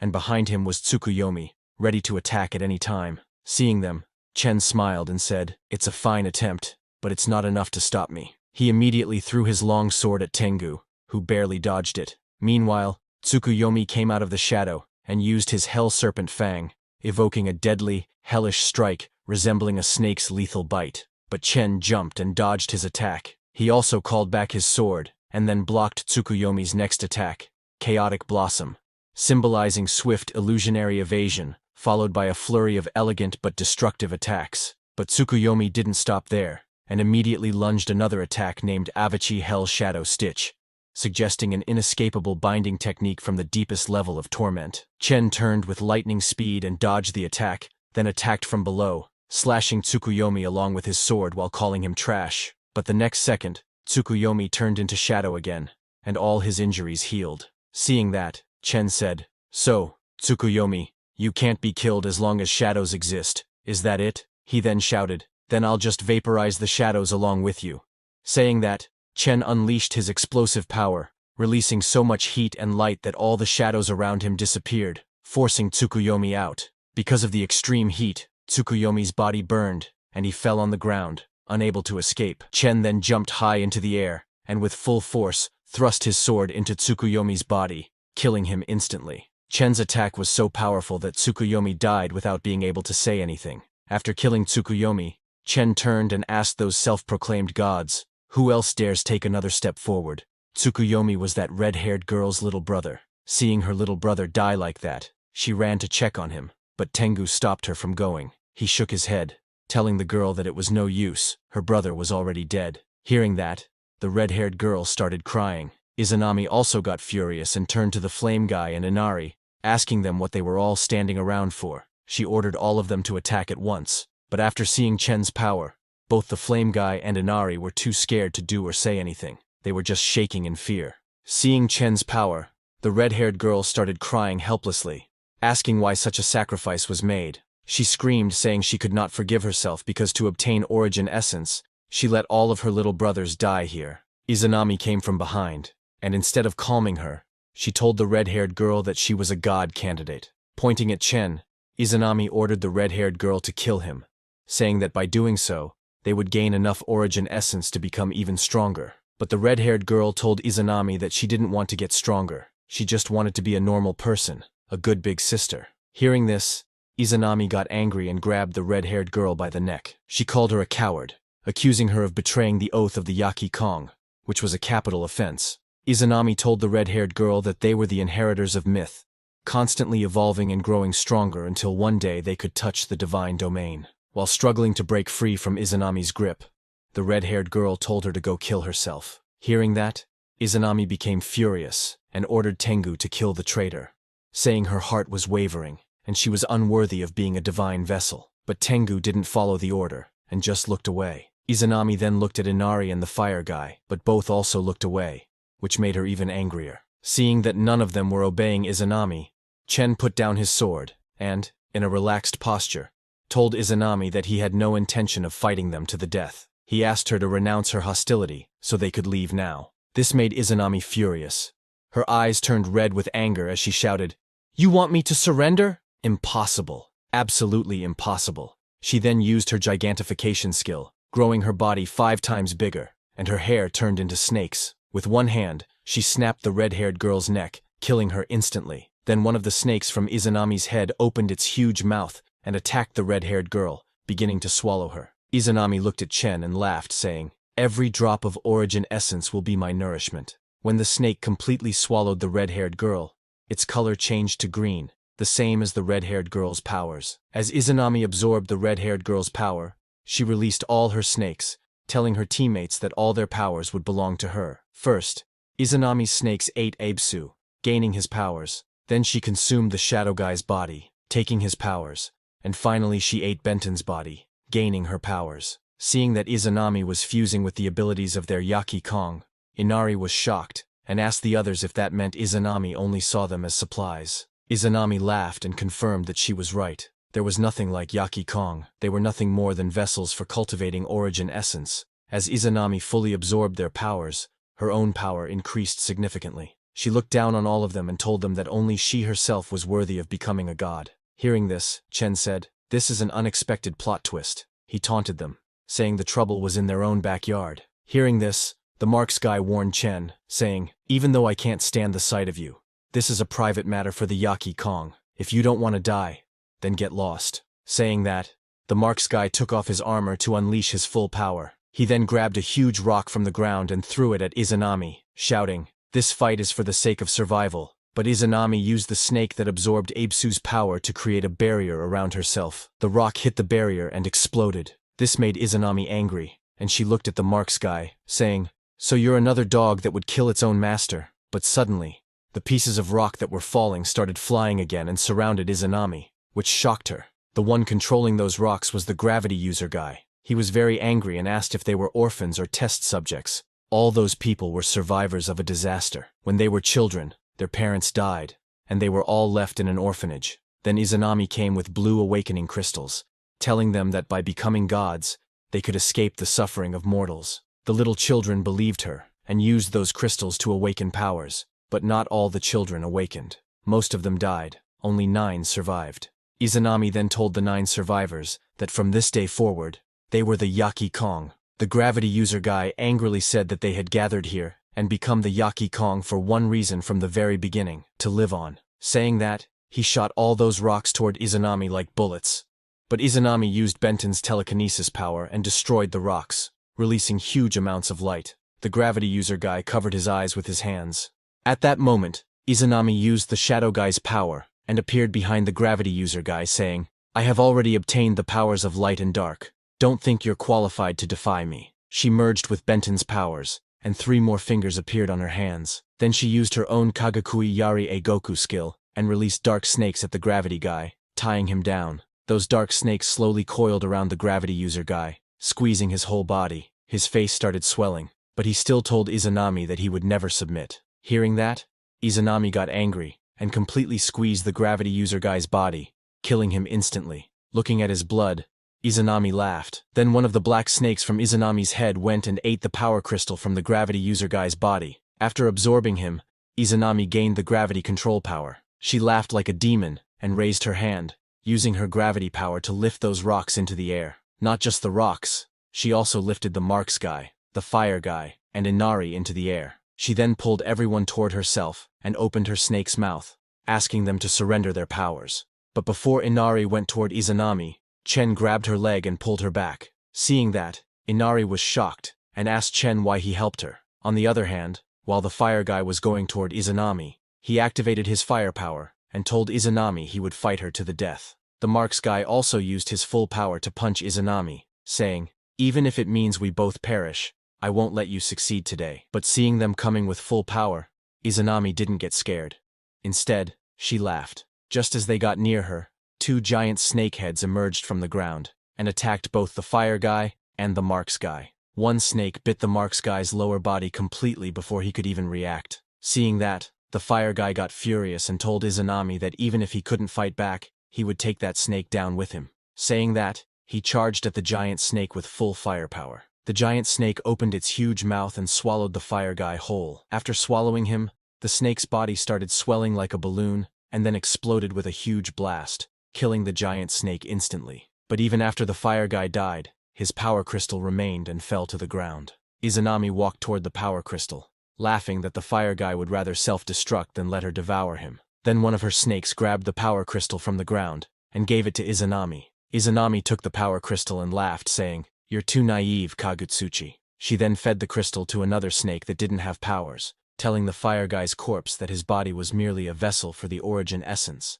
And even if he killed himself, the origin essence within him wouldn't dissipate. When that white snake ate the fire guy's power crystal, its whole body coughed fire and gained fire control power. By now, Izanami had eaten 7 of her men, gaining the straight crystal, gravity crystal, mental power crystal, shadow crystal, barrier crystal, fire crystal, and mirror crystal powers. Smiling like a devil, she looked at Chen and Inari, telling them that she had already devoured 7. Then Izanami started walking toward them. Seeing her coming, Inari took out her sword to kill herself, but she knew that killing herself was useless, and that there was no way out. Now, only she and Tengu were left alive. Izanami smiled at them, saying, "Now, only 2 remain to be killed." Hearing that, Tengu became very scared, unleashed his ultimate move, and instead of fighting Izanami, decided to run away. He teleported away and escaped. Seeing Tengu run, Izanami laughed, saying, "It's a clever, cowardly, and realistic choice." Then she unleashed her full power along with the 7 powers she had just absorbed. Seeing that, Inari turned to Chen and begged him to kill her because she knew that with his power, he could definitely destroy the origin essence crystal inside her. She asked him to please kill her, then destroy it, because she didn't want to become a part of Izanami's power, and only he could do this. But Chen didn't reply, and just looked at her. Meanwhile, Izanami appeared behind Inari, asking if she wanted to use the power of a mortal to destroy the origin essence. She told Inari that she had betrayed the will of the gods of Takamagahara, and was also a traitor. Seeing Izanami coming, Inari became very scared, and asked Chen again to quickly kill her and destroy the crystal inside her. She grabbed Chen's clothes while crying and urged him to hurry before it would be too late. Hearing that, Izanami laughed and asked Inari if she wanted to die. She extended her hand and told Inari that she would devour the origin essences of Chen and the lizard together, and ascend to godhood. As she spoke, Izanami's whole body slowly began turning into a snake. But suddenly, Chen took the sword Inari was holding to kill herself. He walked toward Izanami, and with a smile, told Inari she didn't have to die. Immediately, Izanami charged at them with all her snakes surrounding them from all directions, saying, "The two of you will become sacrifices for the new god together." Seeing her coming, Chen infused his lightning energy into the sword he was holding, and with full power, shot it toward Izanami, aiming for her head. He told Izanami that he had decided not to get involved in their mess, but since she tried to drag his Godzilla into this, he had changed his mind. Chen's sword directly hit Izanami's forehead, but she easily pulled it out as if it was nothing. Blood dripped from her head as she looked at Chen like a madwoman, and told him that this level of power wasn't enough to kill her. But just as she said that, Chen suddenly jumped and appeared right in front of her. With full power, he punched her, saying she must die. Chen's punch sent Izanami crashing into the ground, and the impact was so powerful that it destroyed the ground beneath her. Izanami hit the ground with a solid impact, sending a shockwave across the sea surface. Inari, who was standing a little far, fell on the ground because of the impact. While trembling and crying, Inari looked up to see what happened to Izanami. Chen, who was in his rage, mockingly asked Izanami how that punch felt, but as the smoke cleared, Izanami's laughing sound came from the smoke. Chen was surprised to hear that. Even after getting hit by Chen's powerful punch, Izanami didn't fall down. She was still standing, telling Chen that it didn't even count as a tickle. Hearing that, Chen grew angry, and lightning started to surround his whole body as his eyes turned blue, and then, with a blast of energy, Chen transformed into Crimson Flame Bloodburst fourth form, in which thunder tempers his body and fire forges his bones. Izanami was shocked to see that transformation of Chen. The power and energy Chen was releasing was stronger than anything Izanami had seen in her life. With a burst of energy, Chen charged towards Izanami to attack. This time, Izanami didn't take Chen's attack head-on, knowing that if he hit her, she would die. She left her skin there, and moved fast to fly away while dodging his attack. Chen hit that skin, destroying the sea surface. Seeing her dodge, Chen smiled, saying he didn't think she would dodge. Chen burned and reduced that skin of Izanami to ash, and told her that if she had any other tricks, she could feel free to use them. Hearing that, Izanami laughed and unleashed her shadow power that she got from that shadow guy. She used Kagakui, Yagi Eigoku skill. Immediately, her snakes turned into shadows and moved towards Chen. Chen had seen that attack before when he defeated that shadow guy, so he just raised his hand and snapped his fingers.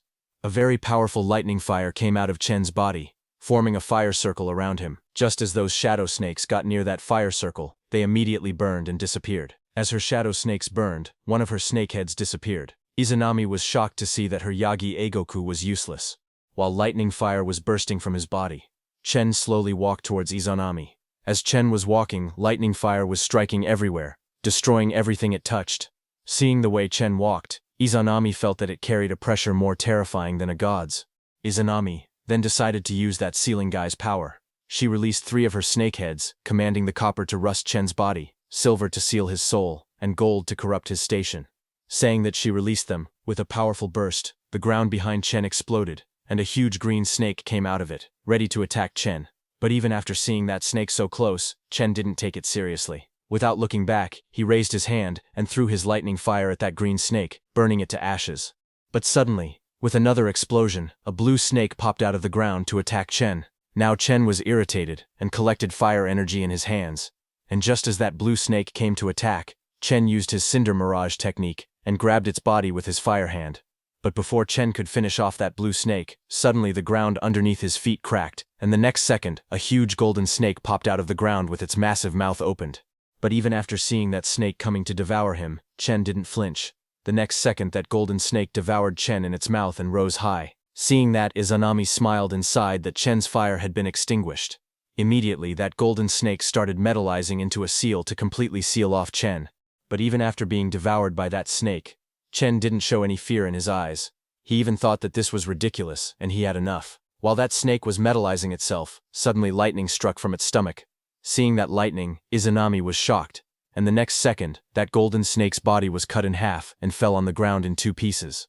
Then the next second, Chen appeared behind Izanami, taunting her that even after devouring her teammates, this was all the power she had.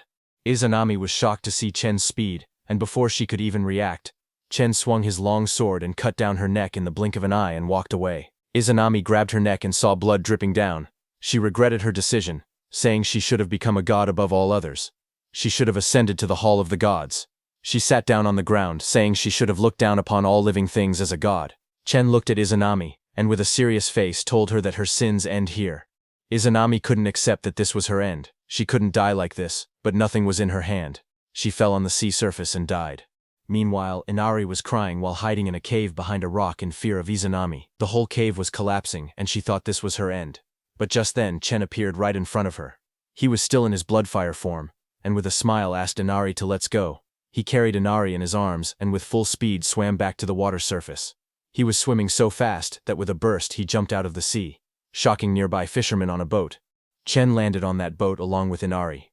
Seeing them, those fishermen were shocked. They didn't even speak Chen's language and talked to each other, asking where these two came from. Hearing them, Chen realized that they were foreigners. By now, Inari was very exhausted and fell asleep. Chen pointed at her and signed for those foreigners to please take her. He pointed behind to an island, signing for them to take her to shore. He asked them if they were okay with this, but those foreigners were completely clueless, looking at each other. Seeing them, Chen also got confused, wondering if they understood him. Then sometime later, after Chen somehow managed to explain to those foreigners, they helped him put Inari on a bed. Looking at her, Chen thought that humans are a species that excel at infighting and selfishness.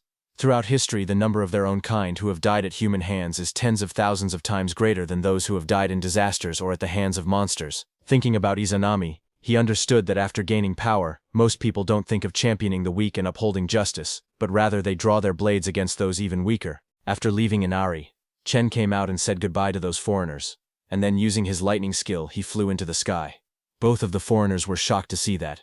As he was going, he accepted the fact that there will always be good people in this world who step forward, and yet such is the wicked nature of humanity. Therefore, he does not hesitate to assume the worst of anyone who could threaten his survival. He admits that he is not good, he does not ferry weeping souls. He is not evil, he does not feast on bitter hatred. He is not chaos, he does not stir the dust of mortals. He is not order, he does not bind the roots of the world. He is not light, he does not illuminate the city of the lost. He is not darkness, he does not shield the prying lamp.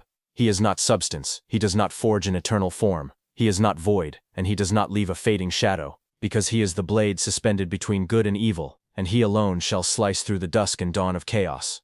Meanwhile, at the Special Affairs Bureau, the deputy chief showed everyone a video, telling them that this was a video of Chenchu's battle. Looking at the screen, he told them that according to the latest data, Chenchu's power is confirmed to have broken through the 5-star level. Hearing that, everyone in the room was shocked. They couldn't believe that he had broken through the 5-star level. The deputy chief played a video of Chen punching a pillar, and told them that a 100-centimeter diameter, high-grade concrete pillar was shattered by Chen in a single blow. Hearing 1,500 tons, a black-haired guy fell down in shock. As he stood up again, he asked in shock if it was really 1,500 tons, and wondered if Chen was even human. Another black-haired guy beside him was angry because his own maximum punch force was 1.5 tons. He couldn't believe that Chen's power was 1,000 times greater than his. Then a guy with glasses asked the deputy chief that according to the global Evolver rating standards, the baseline punch force for a 5-star is 100 tons, so if Chen's punch force is 1,500 tons, should that be classified as 6-star, 7-star, or in shock, the glasses guy asked if Chen is 10-star. The deputy chief explained to that glasses guy that after an Evolver breaks through the 5-star limit, power metrics are no longer the standard for measuring strength. With a serious face, he told them that instead, strength is replaced by transcendent power.